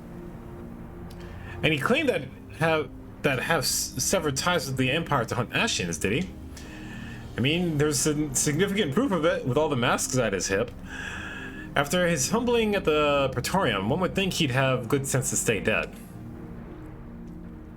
Should we meet again, I shall be sure to tell him so. Commander Allen has also spoke of the Alliance's meeting with the Emperor, though I still labor to believe what he told us. Did his Radiance really claim that Garland was founded by the Ashians? But that is madness. The very notion is absurd. Every fiber of my being rails against it. Yet I see there is no escaping the truth. From the very founding of my homeland, my brothers and sisters have laid down their lives in service to a lie. The Ashians must be stopped. To save my people, to save all peoples. For all the Empire's many crimes, even I did not suspect. Had I known, I would have left a lot sooner. But that's in the past. Here in the present, we must apply ourselves to the problem of how the Empire's ambitions may be thwarted, not only in Eorzea, but in the Far East as well. The Ironworks will spare no effort to achieve that end. Seiryu's wall was a good start, but can we do more? And we will. We'll show them what it means to achieve freedom through technology. Begging your pardons, I bear a message for the Warrior of Light. Speak, what's up? Commander Allen requests your presence at the Alliance headquarters in El Amigo. He will discuss the matters of strategy at the earliest convenience. I'll be there. Ah yes, the inevitable messenger. I knew it wouldn't be long before duty called you away. I no doubt being of the essence, could I tempt you to ride aboard the Excelsior? If there's a faster way to row on side, I'll personally apologize to the commander for keeping him waiting. Well, appreciate the ride, Sid. It's been a while since I've ridden on the Excelsior.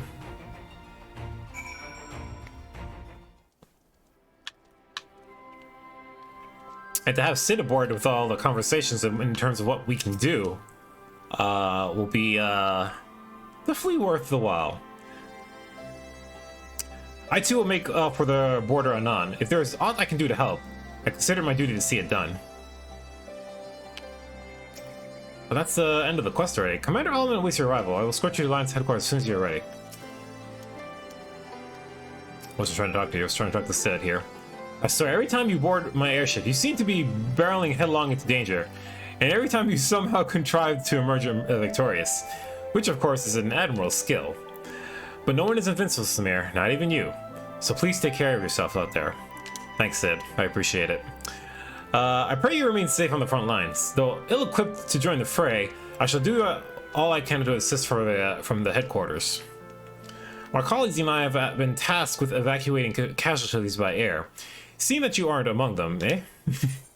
I will make sure to fucking do that. Alright, here we go. The final quest here for the expansion. Not just the patch. The expansion.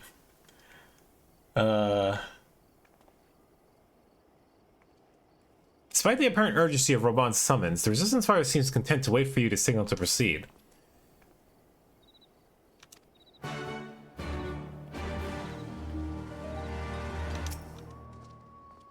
Are you ready? As ready as I'll ever be.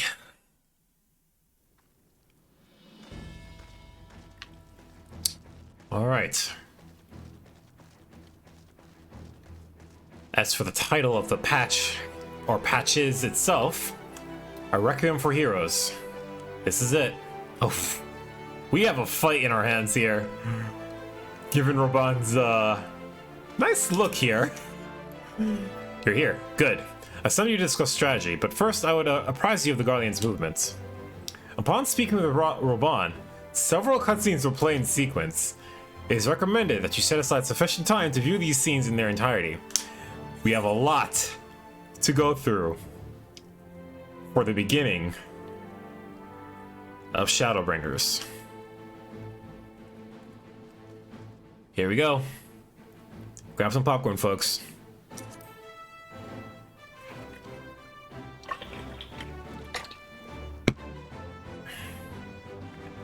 There have been several skirmishes along the border, but as yet neither side has delivered a decisive blow. We had long assumed that the Garleans would overwhelm us in a straight fight, but we seem to be gaining ground, albeit slowly. As to why that might be, the most likely explanation is that they have yet to commit all their forces. Still, we're winning, and our latest intelligence suggests the Emperor has retreated back to Garlemald. Okay. In light of this, we're considering launching an offensive with the aim of pushing the front line forward and giving ourselves some room to breathe. They might be Commander, pushing for that. The Imperials. They've broken through our defenses to the east. Never mind. What? Our scouts say their forces are being led by Lord Xenos. Lord Hien and Commander Hext have taken their troops to provide support, but we don't know how long they can hold out. So, they've been biding their time, waiting for his arrival, have they? Very well. Send word to our allies, requesting reinforcements for the front line.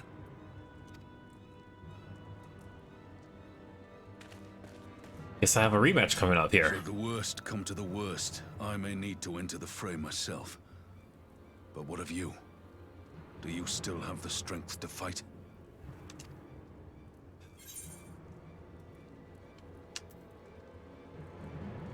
So long as they leave the Ashen to me.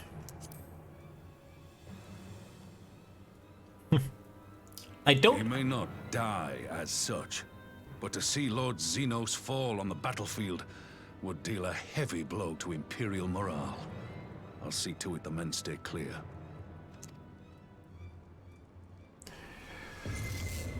Fuck! Not now! Won't they open? How am I supposed to fight now? Please, I bid you open. How am I supposed to fight in this condition? What's wrong? Is it the voice again? They're begging me to open something, but Are you sure you're in a fit state to do this? I have to be. May Ralga grant us strength. God, imagine this triggers in the middle of a fight. Give him hell, lad. I, for my part, will defend this place to my dying breath.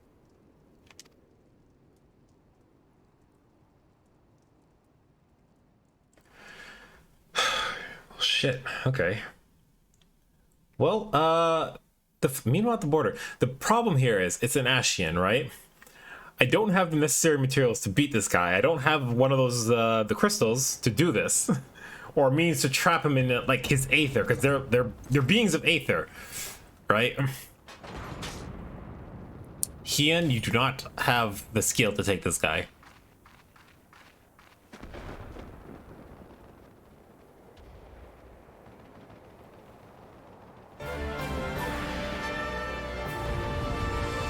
Oh, are we fighting as Hien now?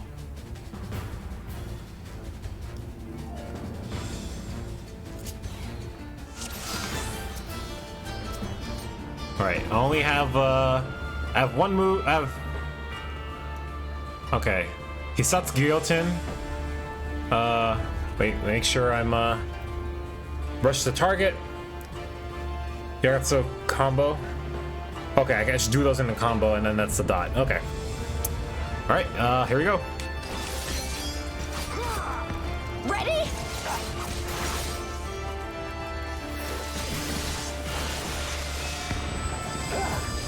Put the dot on him.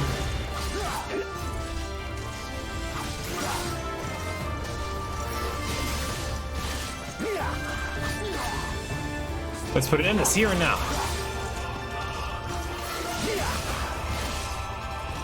Can you truly believe that possible? Then let's test the limits of your of this Garlean vessel.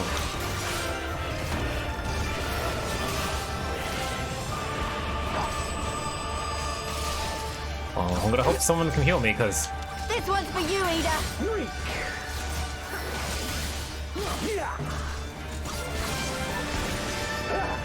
okay, pretty straightforward fight right now as it is. Soon I shall give life to the man in Domino's spirit.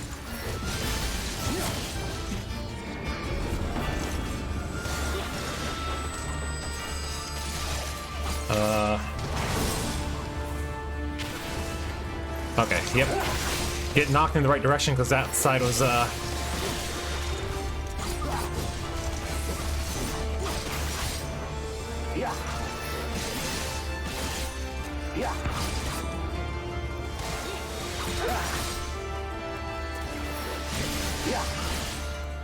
strength, my friends. You're not to have Samir arrive to find us battered and broken, but you will not escape your fate.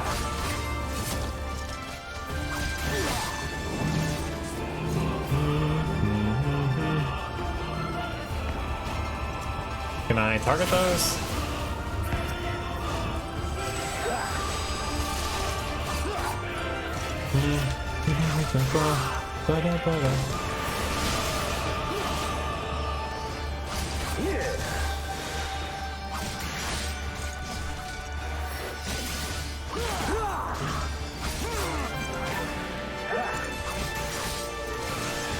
Enough, you will learn your place.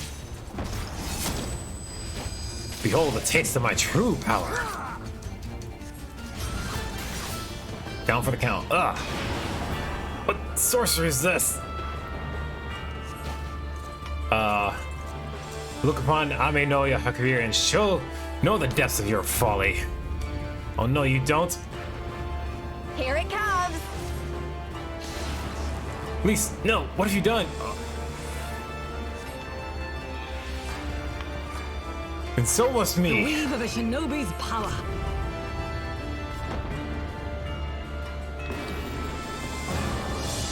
The art of my forebears.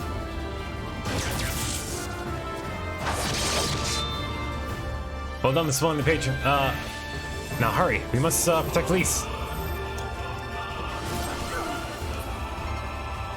Still you struggle against the inevitable.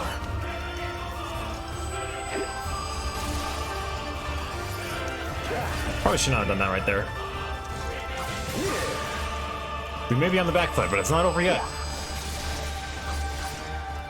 We can at least hold on to Samira Rise. We're sure we can turn out.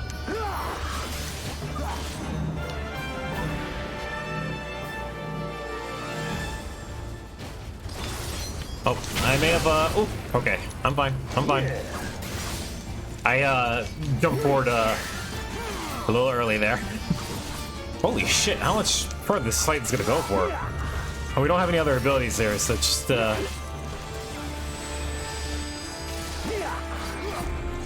okay, watch the, perimeter.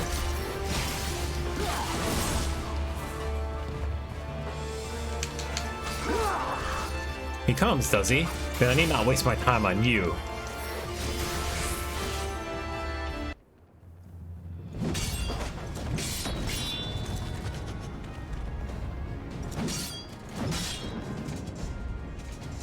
Oh, I think I have the same sword as him. Now that I think about it.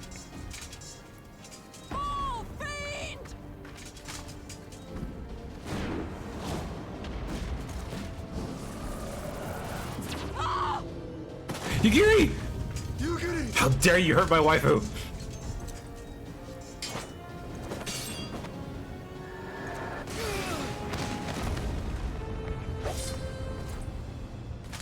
Damn you! Oh, you actually punch.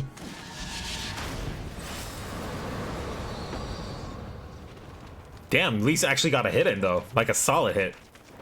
I'm coming, friends. Hold out.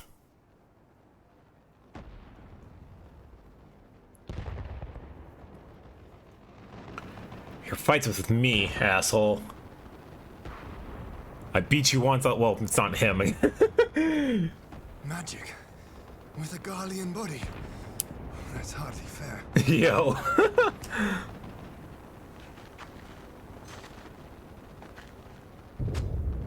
Still, he must be stopped, no matter the cost.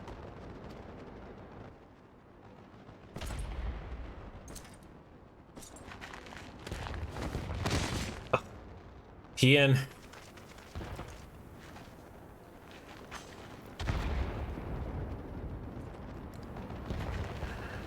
I'm here, guys. No need to worry anymore. Ah, bringer of light. It has been too long. Elidibus.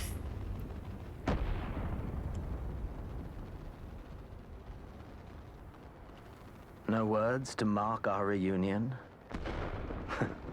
So be it.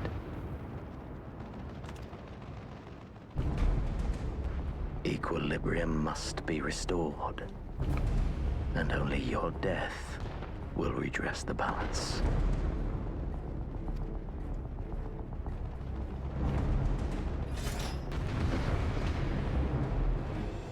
You can't defeat me, Elidibus.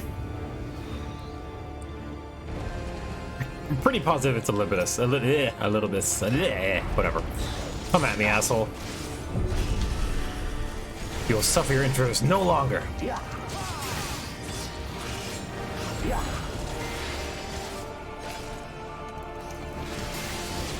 I'm actually kind of happy to kind of do this as the Dark Knight here.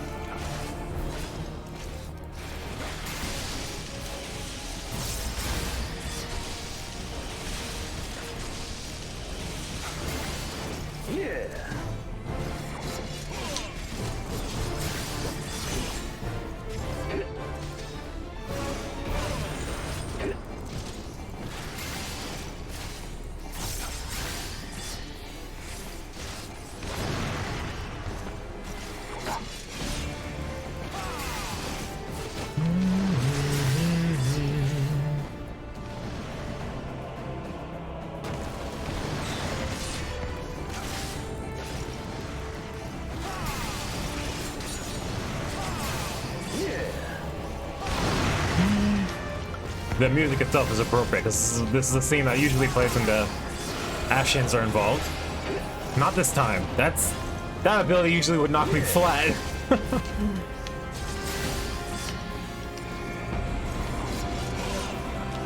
The potential of this vessel is transcendent.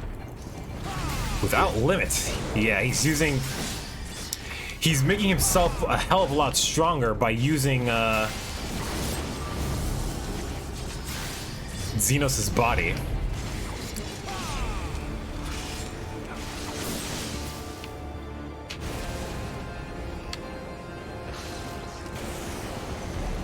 Oh, I got paralyzed. Did I get hit by something? I must have gotten hit by something and not realize.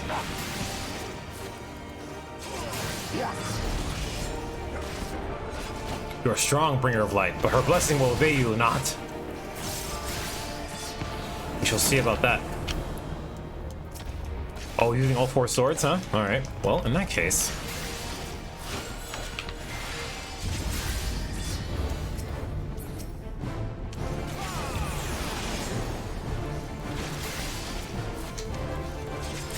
I might be, Oh.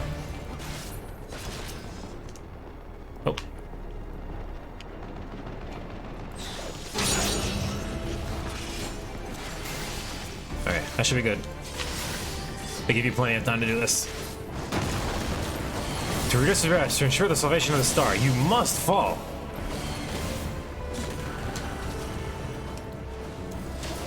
Impossible. How is it that you've grown so powerful in the gift?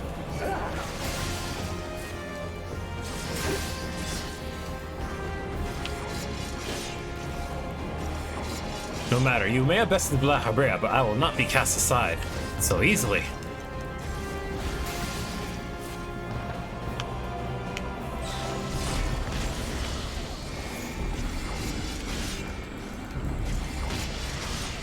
Ooh, vulnerability up. Okay, I see. Gotta be careful where I stand. Okay. You turned into a bullet hell all of a sudden.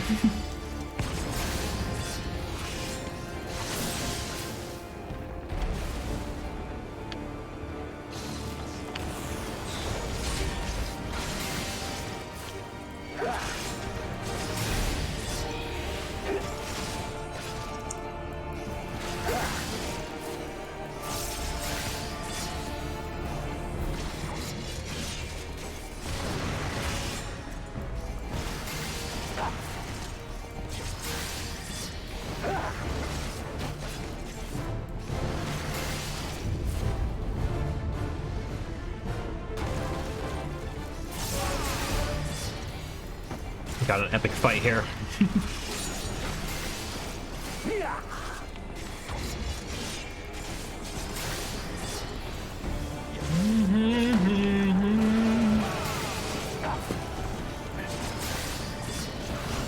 You're no match for me anymore, Ashian. I have grown strong.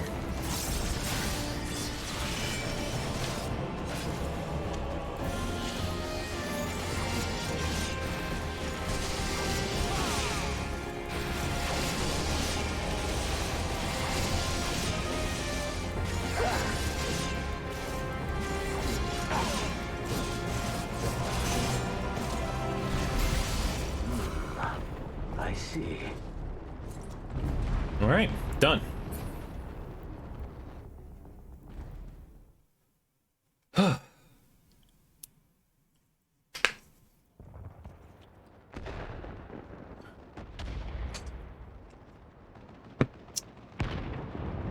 Honestly, Xenos was a lot stronger than you. Like, shit on him while he's down, like... But the truth of the matter is, I can't defeat him. Not as he is right now. Your mother chose her champion well. Yet, for all your strength, you will still fail.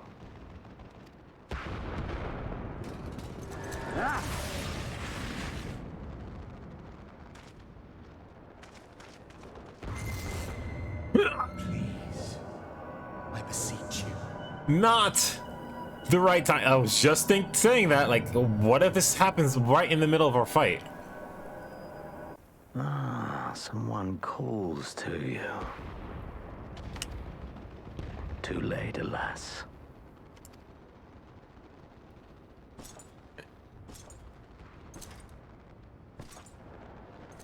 Oh shit.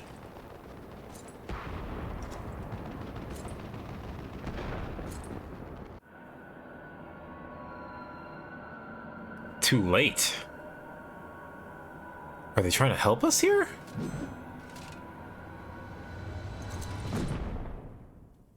Oh.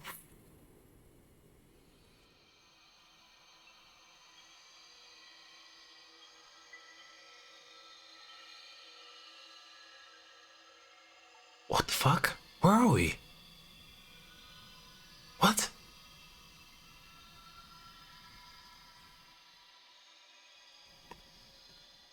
At last, I found you. Oh shit, I think I know who it is now. I think I know who it is. The voice sounds familiar just based off of some more recent things. Yep. Yep, I know who it is. Okay.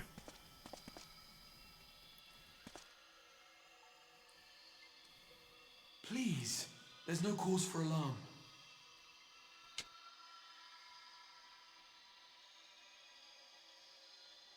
Though, I confess, this is not where I had intended to meet. I know exactly what this is. Meeting is of no consequence, like the war you wage. Win or lose, the path you walk leads only to oblivion. The better path leads you here, to me. I have need of your strength.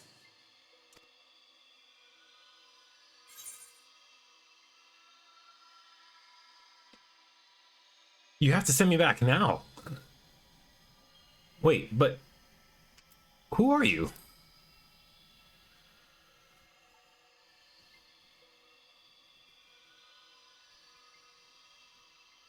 I'm afraid such questions will have to wait. We have precious little time, and your work is not yet done.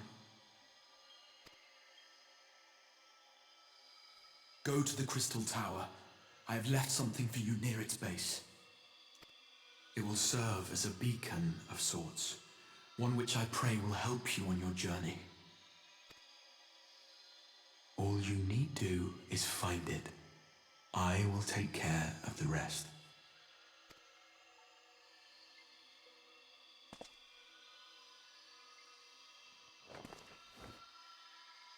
Soon, we will throw wide the gates. And the path to the first will be yours to walk at last.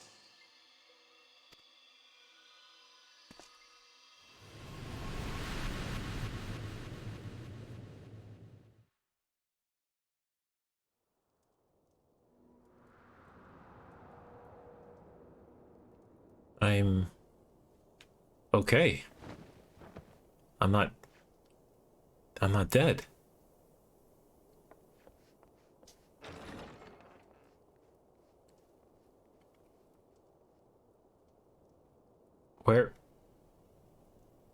Where am I?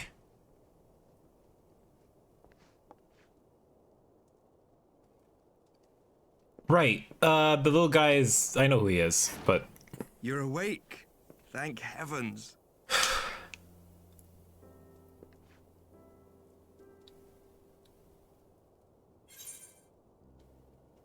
What happened?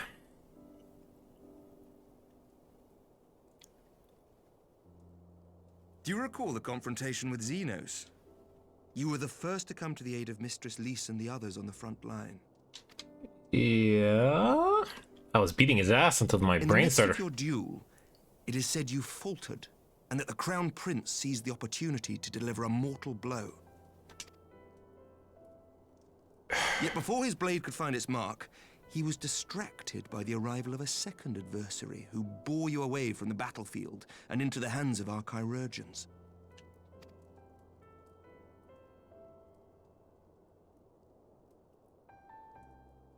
Lest you wonder, he left before you awoke. As is his wont. Who was it? That son of a bitch. Estinian never was one for emotional farewells. That motherfucker. Oh, I love you, man. Oh, Estinian. Glad to see he's doing alright, though. Though Xenos bested all before him, the battle clearly took its toll, for he retreated shortly after your rescue. Seeing this, the remaining Imperial forces decided discretion was the better part of valor and pulled back, allowing us to re-establish our position. We have since received word of renewed unrest in the provinces, doubtless inspired by the efforts of the Eorzean Alliance and our Far Eastern allies. Yeah, they're seeing that the huge collective of forces are actively fighting the Empire and holding our own right now. Yeah, sweet. Nor does the good news end there. We have also come into possession of intelligence suggesting unrest within the Imperial Court. Oh. This would certainly explain why both the Emperor and Lord Xenos appear to have abandoned the fight. A long-awaited ray of hope in these dark times. Wonder what that's all about, though, specifically. What's going on in the capital city itself? Is Alizé alright?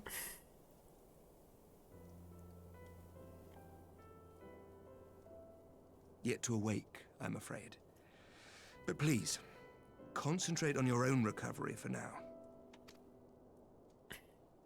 You have carried the hopes of some half-dozen nations, and we are all eternally grateful for your efforts. But no one is without their limits, not even you. Leave this fight to us, my friend. You have earned your rest.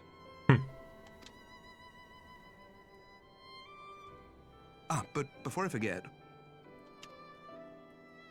I was asked to deliver a message as soon as you awoke. A reminder that you are not alone, though many of your allies have fallen.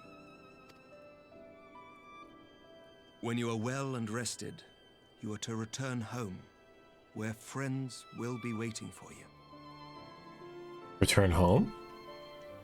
Home for me right now is the Rising Stones, I would think. Thank you, Emmerich. Now, if you will excuse me, I must return to the front. May we meet again soon, under happier circumstances. Thanks, buddy.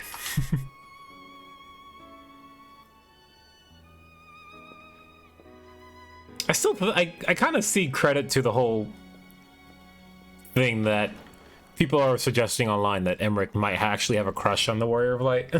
In a way. Regardless if you're male or female. Damn, we're in Ishgard, though. Well, this is the most unexpected surprise. I thought you confined to bed. Oh, I'm doing alright for the most part. Lord Edmund! Oh, I know I just saw you recently in a side story, but it's good to see you. When I heard that you had collapsed on the field of battle, I confess I feared the worst. But with you standing here before me, I see now that the reports of your defeat were greatly exaggerated. Thank the Fury.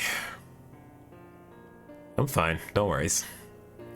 As long as we have you, Master Zonite, here's to suggest we have a fighting chance. Speaking of fighting, you may be surprised to hear that the war's efforts can already be felt even here in Ishgard. In anticipation of a need for reinforcements, Oratorio will soon be departing for the front lines with a contingent of our finest knights. I would advise you to stay until your strength has returned, but I know it would be an exercise in futility.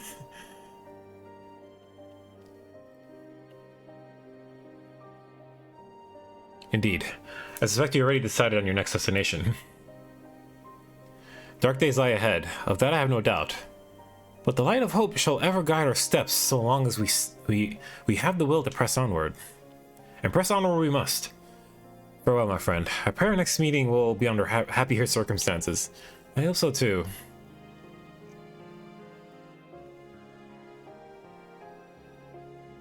Aww. Okay.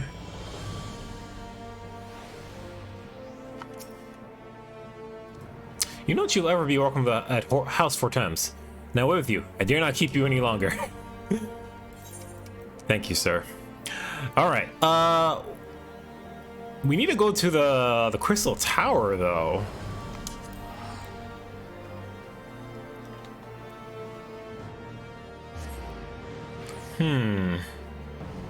What is about to go on here?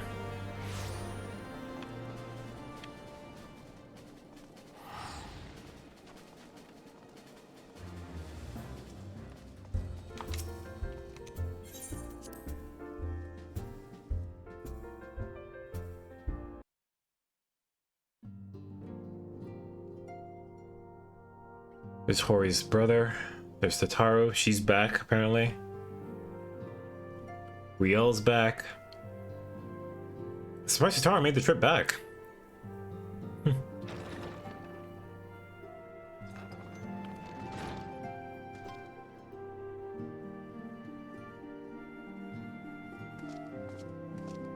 Sup, fam?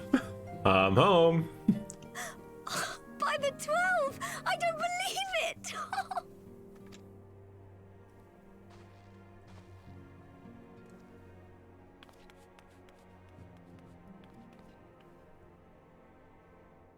Oh, don't. Whenever she cries, it's always the saddest thing.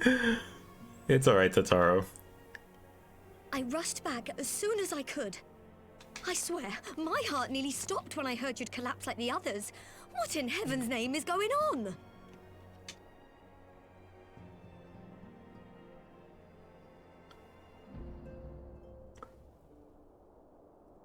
Man, like, this thing, I'm still not sure. Well, we'll be finding out shortly. This is the last quest here. We're gonna have to have something here. Win or lose, the path you walk leads only to oblivion. Oh, well, that's helpful. Hmm. And what else did he say? The better path leads to him? Hmm. We're the only Scion available left. Us and Tataru and the rest of the folks that we have here, so these are the people we're gonna have to really confide in and kind of figure out what we need to do. If his is the voice you've all been hearing, perhaps the others are with him. Sir Emmerich said the fighting had reached a stalemate, didn't he? But if that monster masquerading as Xenos comes back... Thancred, Yestola, Urianger, Alphano, Alize... You're going to need all of them on your side to defeat him. And I forbid you from going to face him on your own, do you hear me? Oh, Tataru! Don't make me cry now. Fuck.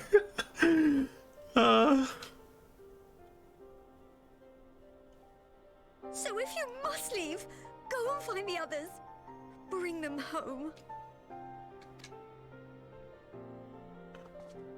Can I give her a hug, please?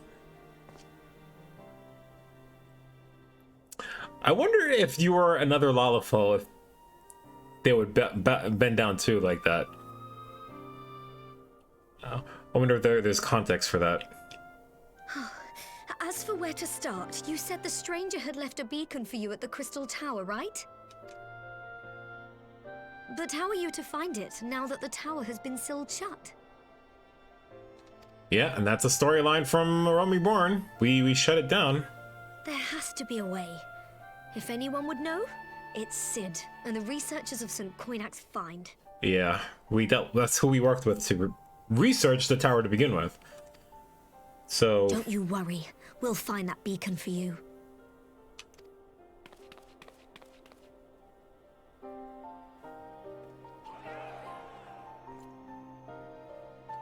Alright, go team. Seems like we know what we're going to be doing next here. I figure we'll be doing that ourselves right now, but we know this is not the end of the quest just yet. We still have a little bit more, considering this was a... Well, maybe. Who knows? We'll see.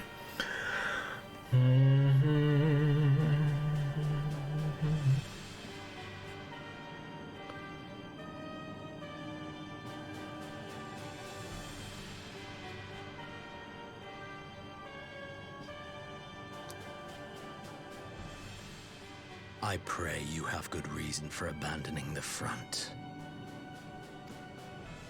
How could I remain there while the rumor that my son is possessed by a demon spreads like a sickness here at home? Ah, that's the reason why. Nice. That's actually been taking root, which is great. He doesn't know then. I will not be made to fight for the throne a second time. But what of you? Did you not tell me you would destroy Eorzea's champion with the ease that one might swat a fly? A minor setback. He will not escape me again. Where is your grandsire? I would have words with him. How should I know? Do you hide from each other's sight as well? I imagine he's doing what all Ascians do. He must have found a way to take advantage of this turmoil. Wait, but he knows, right? He knows that he's a... Right, he knows that this is a...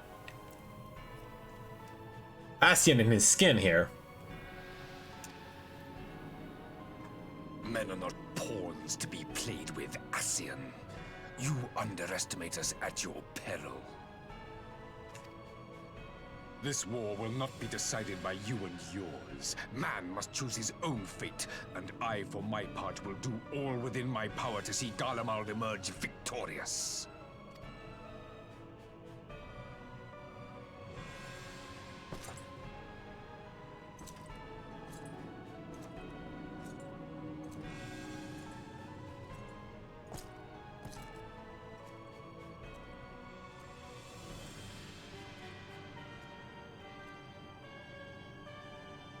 Okay. That was the reason for that. Oh, those are the personal guards. Those two right there. Forgive the intrusion, Your Radiance, but the requested preparations are now complete.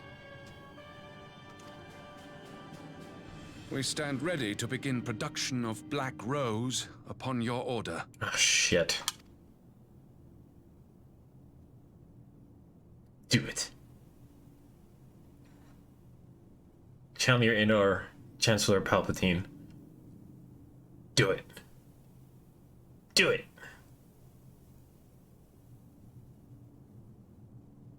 Say the line. Oh, fuck.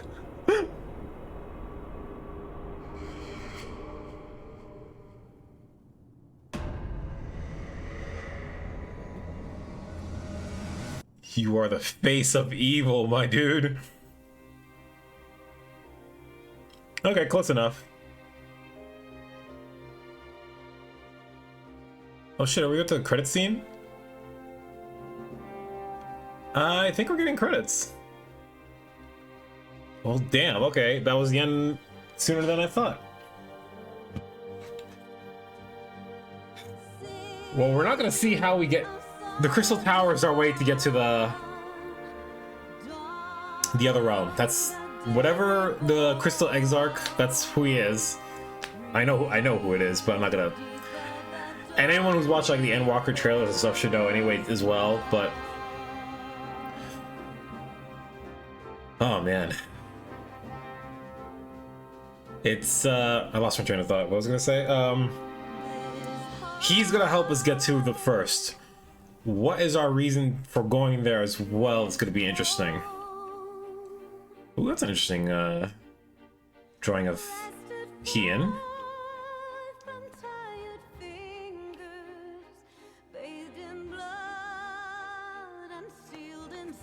I actually think this might be one of the songs I can't. Let's just speed that up and let me do a quick look. Actually, yeah, I really want to look at this now because this might be. Actually, I'm gonna just mute this for. I'm gonna mute that for a little bit, guys.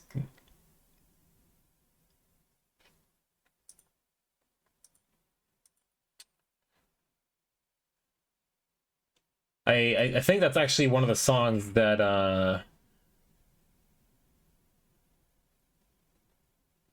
where is it? That's in their license thing, their user license for Final Fantasy XIV that we can't like monetize or something. The following audio tracks Final Fantasy Frontiers.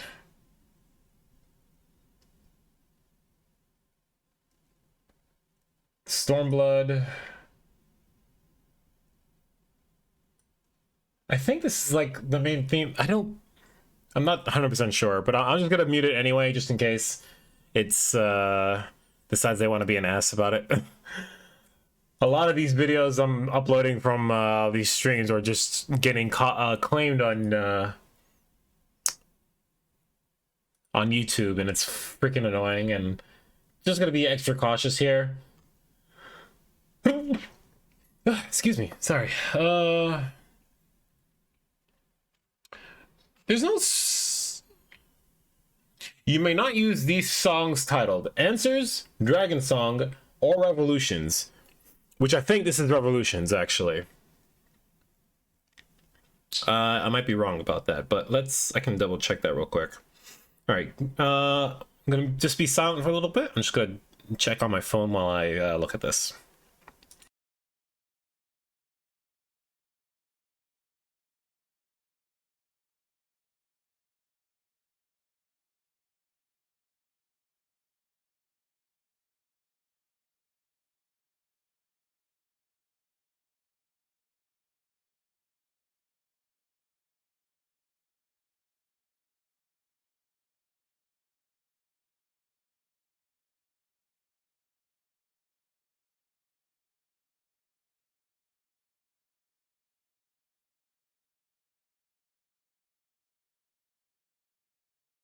Yep, I was right. Okay, so this is that. The song that's in this is Revolutions for sure, and that is actually one of the songs.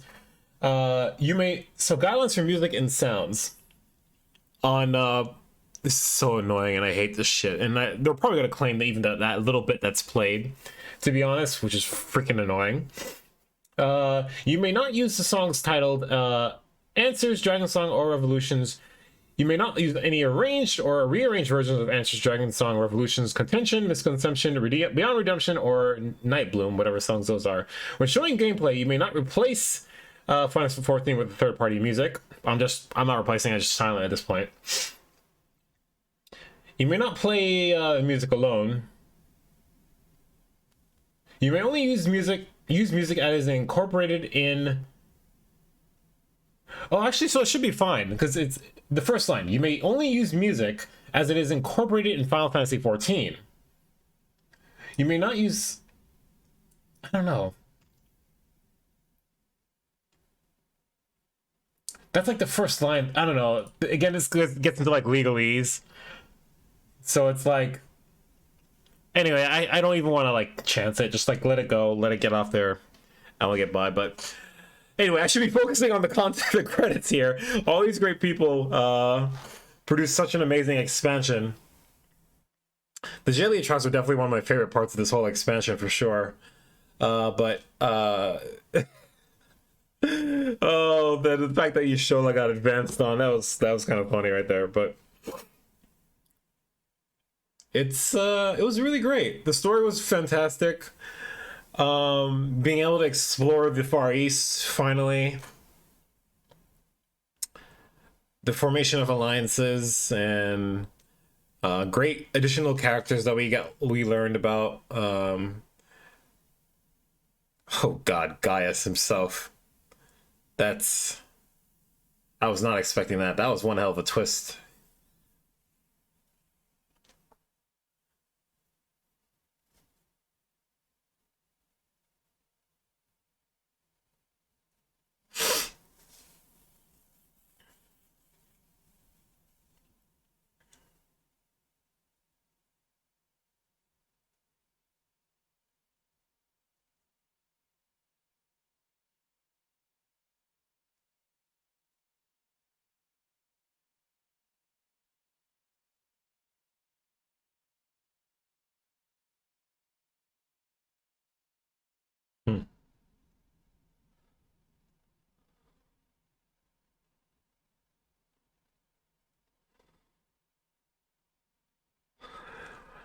Now, the question is, how is this Black Rose thing going to play effect into the story itself at this point?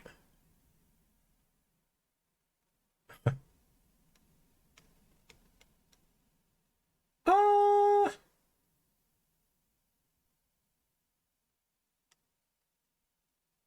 don't know what song, this is a new song just played in now, but...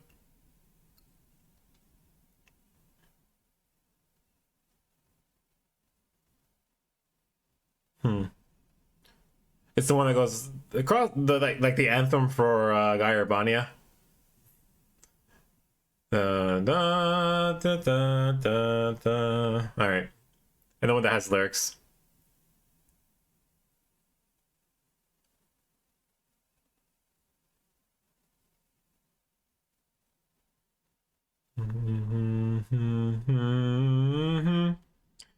right. Anyway, back to the thing I was talking about. I got lost track there. Yeah, how is the Black Rose going to be used and how that's going to play along with the story? I think, yeah.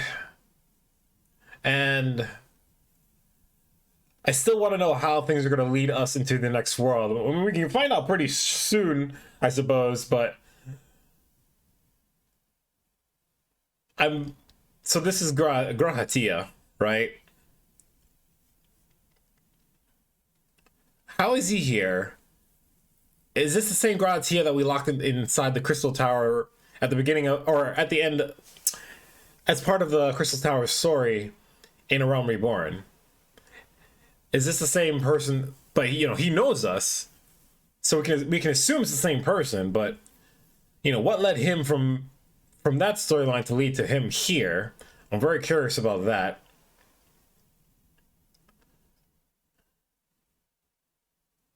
And you know, only time will tell at this point. I can definitely gonna be picking this up myself very soon. I am.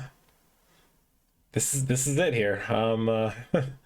I can go find out at any point. But yeah, we're gonna be done for today after this. Yeah, it's been a lot of fun streaming this.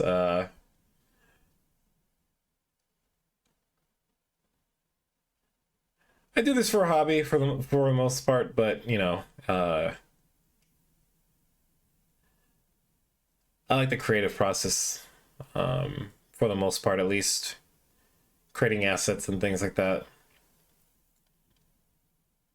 But I hope you guys enjoyed it anyway, regardless. Final Fantasy XIV has been a great game for me, especially over the last year or so. Just having God, I have such a huge backlog of games to play, but the fact alone that this one is just one that continues to give me a great story and things to play.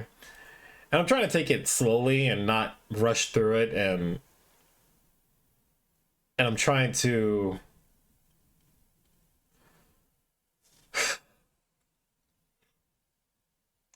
also pace myself because I don't want to burn myself out either. But Final Fantasy's always just been a real important series for me, and they're really hitting this out of the park here. Yeah, and compared to Heavensward and this one, I think I still do like the story of Heavensward a little bit more. That one pulled at my heartstrings a bit more, I think. But the scope of this one was definitely a lot bigger, I think. And I like where they were going with this. And now we have like motivations for the Empire, and like we're really learning a lot of world building in this expansion. And I love that. I love world building. And so, yeah, it's just one of those things I really like to see, and I can hope it gets better. I'm looking forward to seeing what world building we'll get out of us going to the new world in Shadowbringers. Again, it's like minor spoilers that I know about that. Again, it's kind of like plastered everywhere that at this point, so it's hard to avoid it. But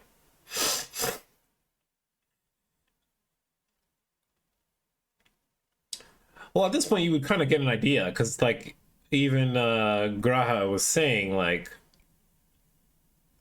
the gates will open to the first, which is we know the first is the place where the Warriors of Darkness came from, right? So I'm curious to see if they'll show up.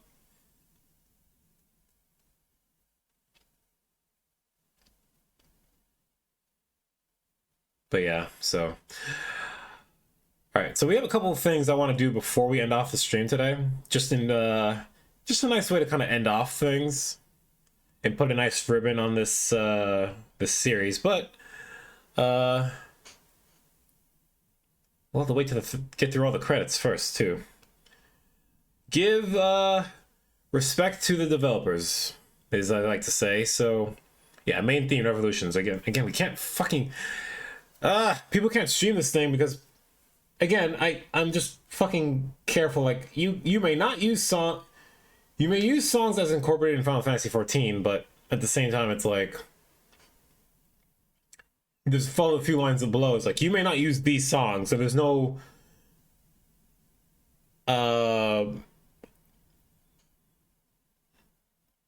associated text with that. It's just flat.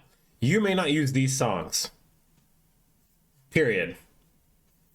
So it makes me think like, okay, just in general, no. So hopefully they don't even like, if they do, I'll do my usual thing. I'll dispute it, but they're probably gonna deny it, and then I have to repeal it and go through the whole repeal. Like, hey, clearly this is something you guys don't want. It's in your title, in your thing, and it's only been like a few seconds to a minute of the whole thing used. So barely, God, I went through one appeal process in my entire life, and I have another video that I need to appeal as well. And I didn't realize how much like questions and stuff they ask you, and I had to do a lot of research to make sure I answered them correctly. And lo and behold, I got it. I did okay. I got that one I appealed done with, and I have to do the same thing for another video. So I'm expecting the same thing's gonna happen with this one, even though it's like, well, I don't know. I played like maybe a minute before I realized like, oh, I should probably mute this. But they won't care. I don't know. People are bitchy about this shit, but even if it is fair use, but they have guidelines for it, and their guidelines say don't use it, so we're gonna try and adhere to it. So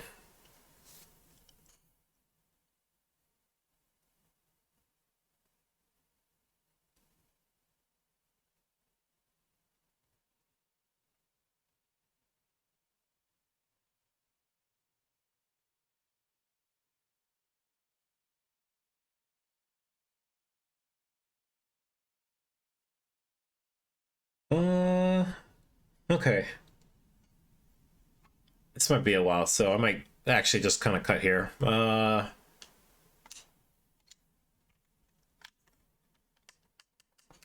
of course I'm not clicked in the game anymore.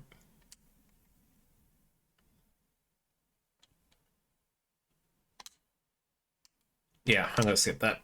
That's okay. I can skip that.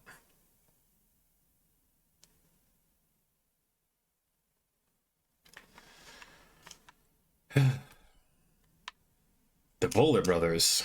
My brother says he will work twice as hard as I instead, which likely means must work thrice as hard if I am to match his pace. Our brothers and sisters are fallen, 'tis true, but duty will not afford us time to wallow in misery.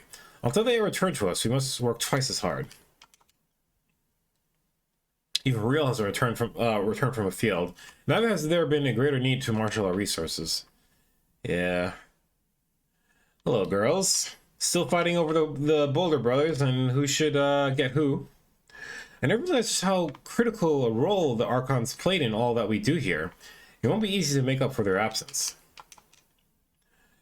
You need to worry about the Scions. Ocher, my sister, and I have been keeping over them in shifts ever since they arrived at the Rising Stones. If only they would give us some signs of stirring. Yeah, my take is their souls are there and they're going to be fully like functional and alive. Just that if we want to travel between places, our souls have to move, but our bodies stay. Which begs the question whether or not if we have a body there that we can work in? If that's a way to put that. So, I don't know.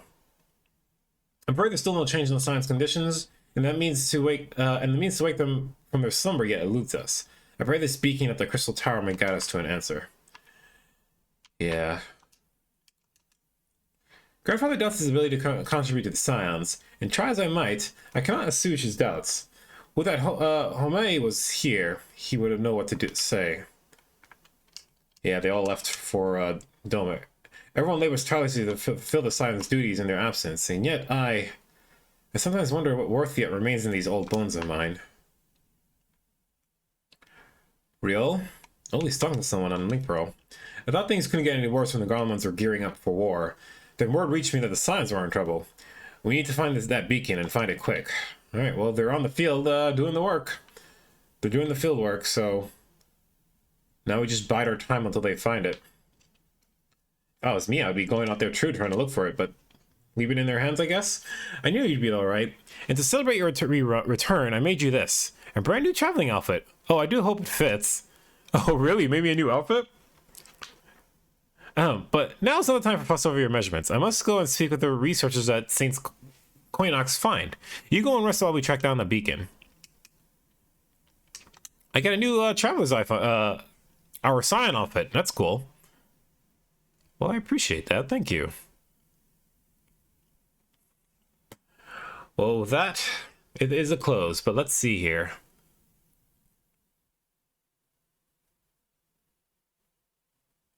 You again? Okay, I was wondering if that was just... Oh, you have the fake Echo, or Echo. Who is this?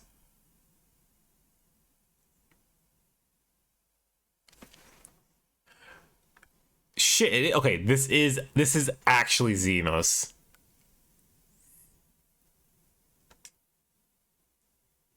This is actually Xenos here.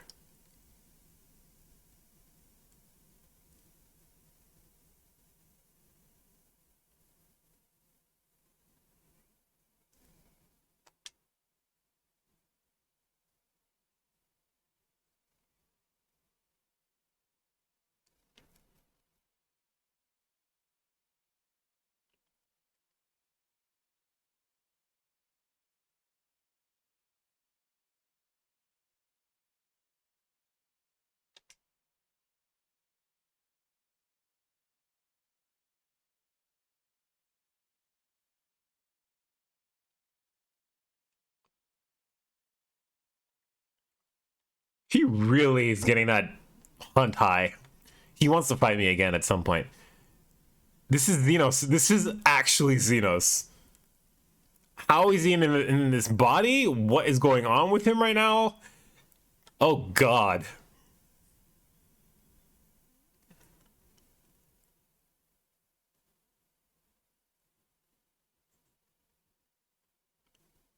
Oh, shit. He's gonna go and, like, fuck shit up in Garlemald mode himself, isn't he?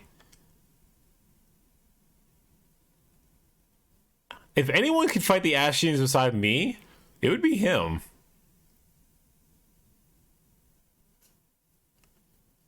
Oh, he's gonna take his armor and get inside.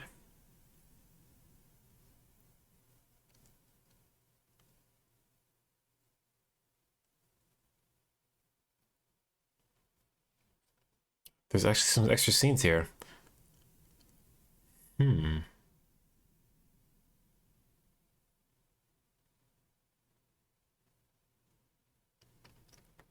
Probably looking at the tower, huh? Yeah.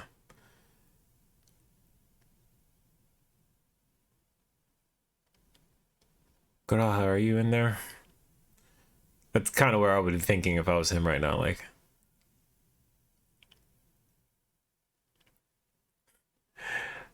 In the midst of a Requiem for heroes, a voice rings out across time and space.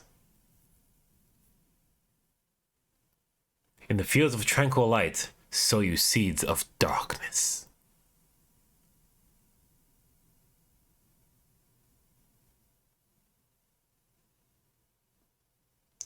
And that is the end of Stormblood. This is the beginning of a new expansion right here. This quest right here. I dare not touch it right now. That will be on my own time in the future. Let's take a look at this new outfit. I wasn't expecting this. I'm curious to see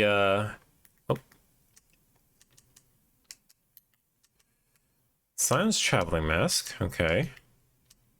Traveling jacket. Traveling gloves. Traveling trousers. Traveler's boots. Hey. I'm hiding my head here. Really? Huh. Interesting.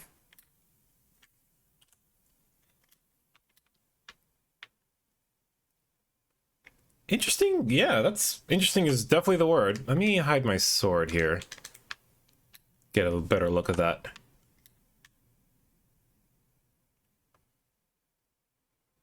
I mean, I like it, but the hood itself is kind of weird just because it's like... Oh my god, I can't even see my face or my eyes. That's... It's like a full mask. Yeah. That's so weird. It's almost very ninja-y. But definitely hide the helm. Okay. Well, I'll have another set of armor I can throw in the thing. Okay, well, so I got two things I want to do before we end off today. So first things first. I'm gonna go and I can do this over here, and I'll make it a little bit expeditious. So I'm gonna return to my favorite bedroom. One is so I can put this stuff in the gear, but we can do everything we want over there. So, all right, the Adventurers Guild.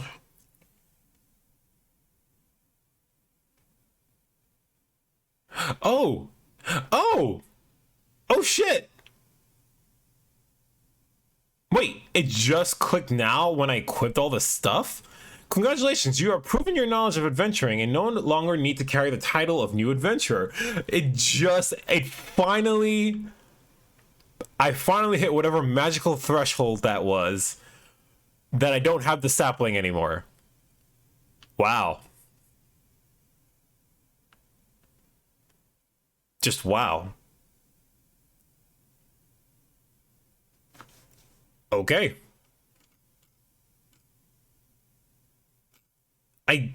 I swear I've been looking that up. Like, how do I when do I like get out of that?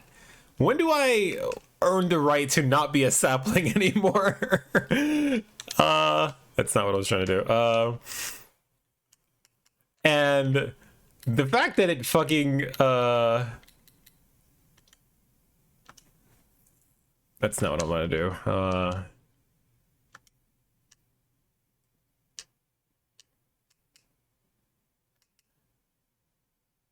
Yeah, I do have my new things now. I think all those stuff is usually there. Nothing is new there.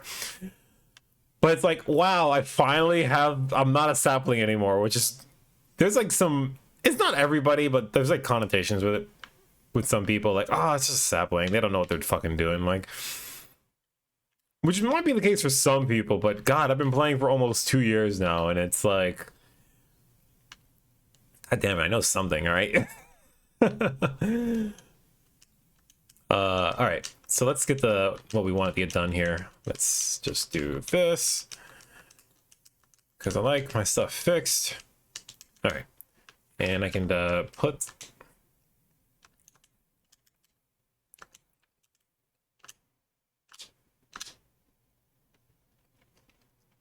all right. So we got two things I wanted to do, right? First thing first, though. Before even that, though, I guess we'll just do this. And throw my Scion adventuring gear in there. More than likely it is... Yeah. Oh, I don't have prisms on me. Bear with me for a sec, my friends. Alright, put that in there. Traveling jacket. How we doing on space? Whew. Okay, I am desperately needing to clean up after myself in here.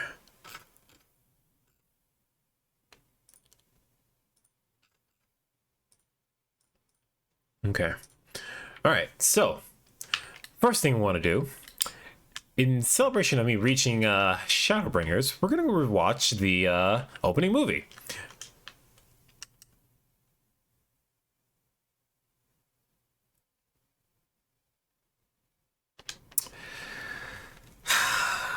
Give me a second while I tell off a fucking asshole for randoming invite people.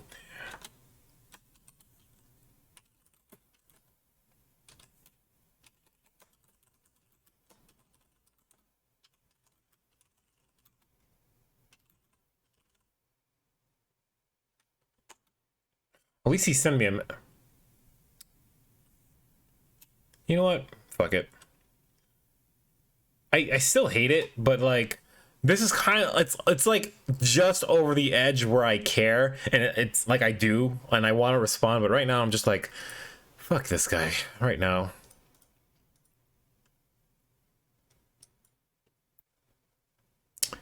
I would prefer people sending messages like, hey, would you be interested in joining an FC? Don't send the invite though. And I can say, I'm good, thanks. Anyway, I don't want to start raging at the end of the night here. So, all right, let's do this here.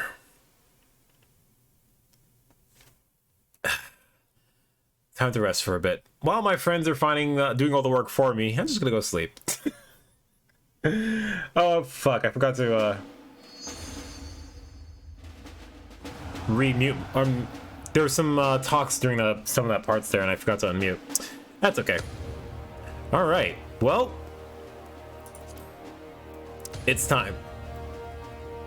Let's watch the Stormblood demo, an opening movie, and see what we have in store for us.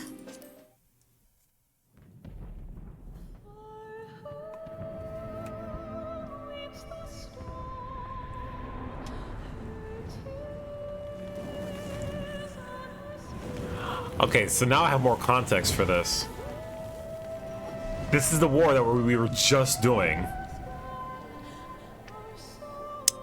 And I've already seen this. I've seen this already. Before I even started this Let's Play list. How many years have come and gone since that day? And I was like, oh god, this is kind of spoilery, because it played immediately upon me downloading the game. Yes, he has the cracked face mask. I thought this was Xenos, but it's not.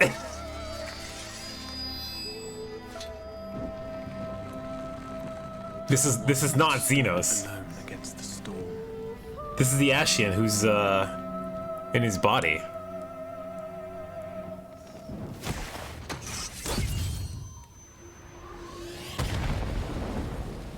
For the one they called.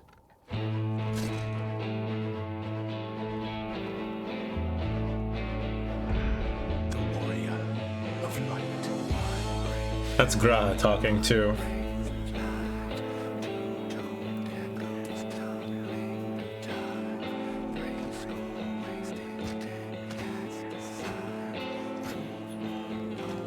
So this probably is like a scene that will play out somewhat in the beginning of the next expansion here.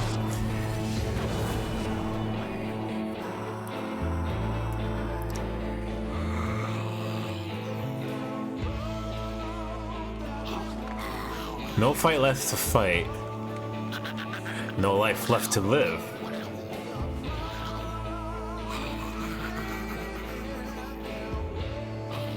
Oh, it comes. The end. Your end.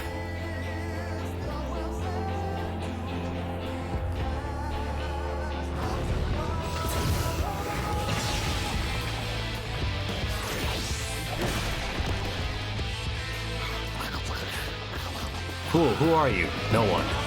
Nothing. Okay. Yeah, so what I've learned from watching the Stormblood one, it's a lot of the scenes they show up is reminiscent of what actually happens in the story overall, so this gives us a hint of what to expect. What sayest thou, Master Matoya? Master Matoya? We may accept this fate or defy it. That's Urianger, but this is obviously Y'shtola. Why is she called Matoya here? That's my question. The Warrior of Life throwing everything he got at this enemy here. Start off as Warrior of Life, Rome Reborn, then Dragoon for Heaven's Word, then Monk for Stormblood. They're showing his journey here, in a way. Until our friend returns, I will hold the line. Our friend returns. That must be me. Where is this?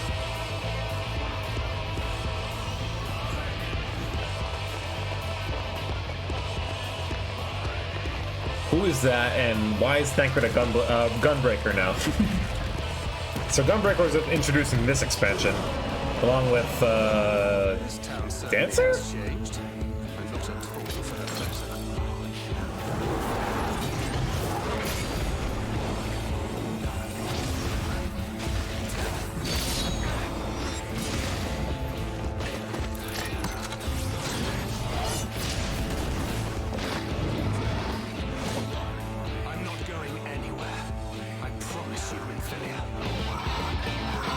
Calls her Minfilia, which doesn't make much sense, but we'll find out in the story, I suppose.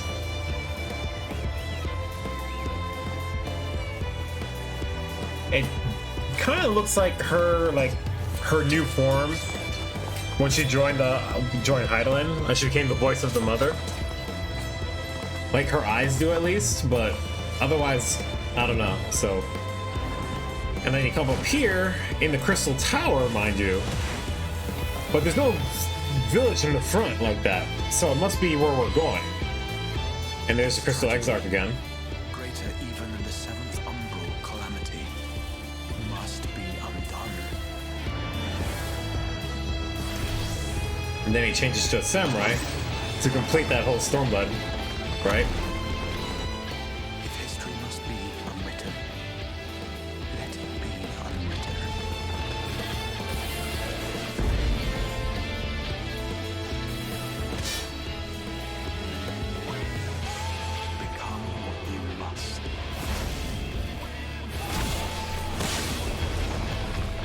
In hindsight, I probably should have done all that stuff as a paladin.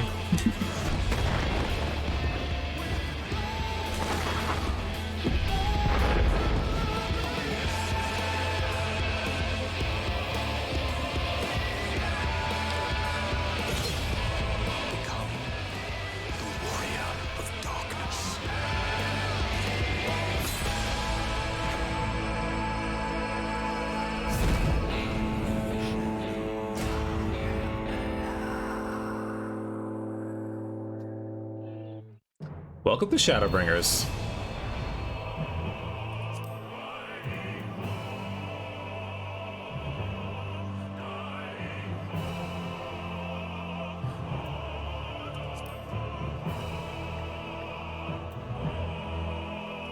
Just wanted that to play for a sec.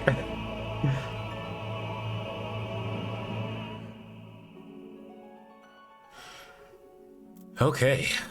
Well, yeah. Welcome to Shadowbringers now.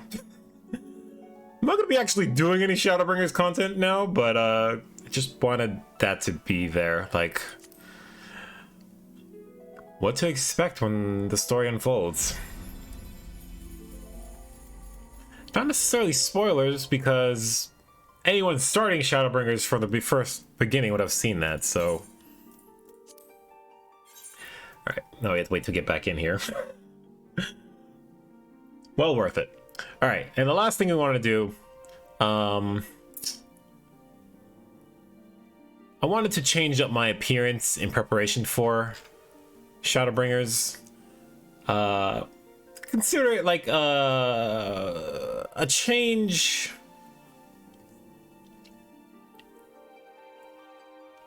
A change in my character's way of thinking, and like, you know, how recent events have affected him. He decided, all right, you know what? I need a change. So I was scoping out some of this before, but and hey, this is actually kind of a good opportunity to actually see how the esthetician works as well. If anyone's curious.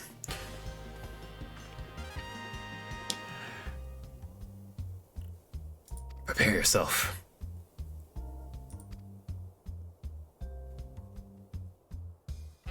All right, so Really, I just wanted to change the hairstyle, and I had an idea of which one it was. I think it was this one.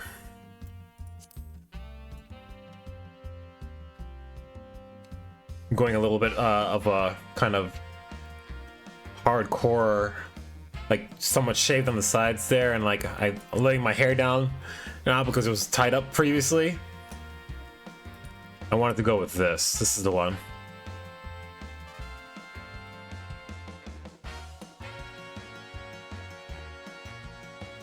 But I recently unlocked some new ones.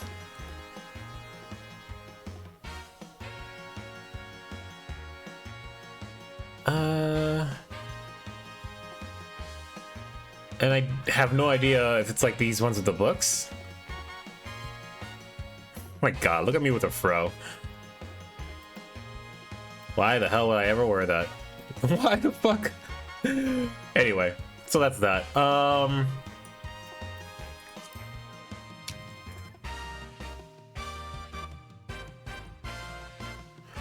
so there's that. So still keeping the purple hair that I have, but I want to change the highlights again. I think a little red will do wonders. Or a little red purple.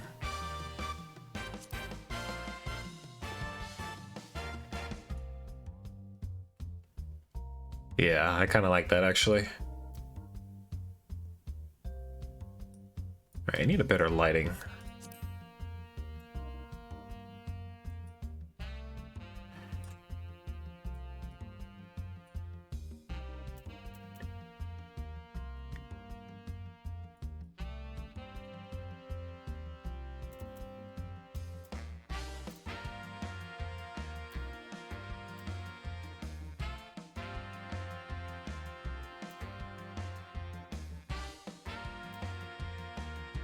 I want it to be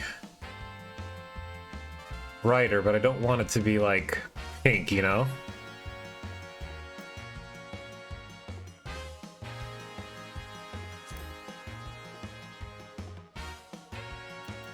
I wanted it to be more red than purple.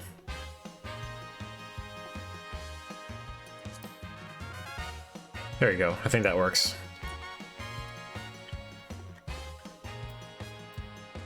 Okay, I think that'll do.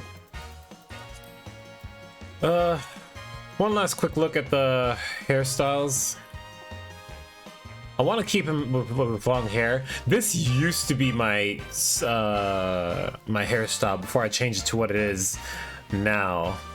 I just had like long hair, kind of just whatever.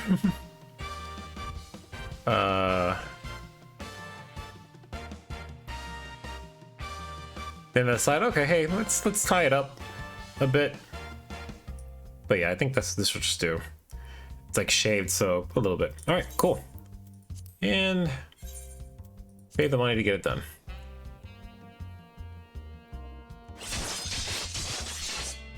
Yeah, you can adjust almost anything like superficial, really, but you can't do any of the major stuff like, you know, height and things like that, because obviously you can't do that. Once where stood a disheveled shell of a man, now there lies a beauty reborn. Good.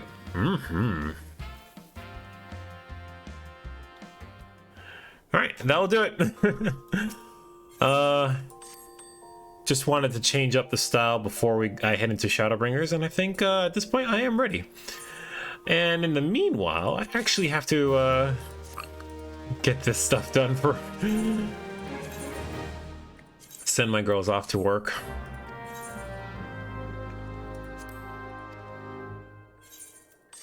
But that will do it for today. This is the finale. I'm not going to be streaming again for a while, but I will be back to stream Final Fantasy VII Remake Integrate when that comes out. In just about 2 weeks, right? The 16th? Or no, it was the 8th. Was it the 18th? I don't remember when, but it's like 2 to 3 weeks from now when it's coming out. So I'll be back then to stream that, because I definitely want to cover that on my channel. And yeah, looking forward to playing some Final Fantasy VII. But until then, this is farewell for the time being. Thank you for all that watched this, whether this is on Twitch or on YouTube. And yeah, I'll see you when I start playing Final Fantasy VII Remake. As always, thank you for your support, and I'll catch you next time.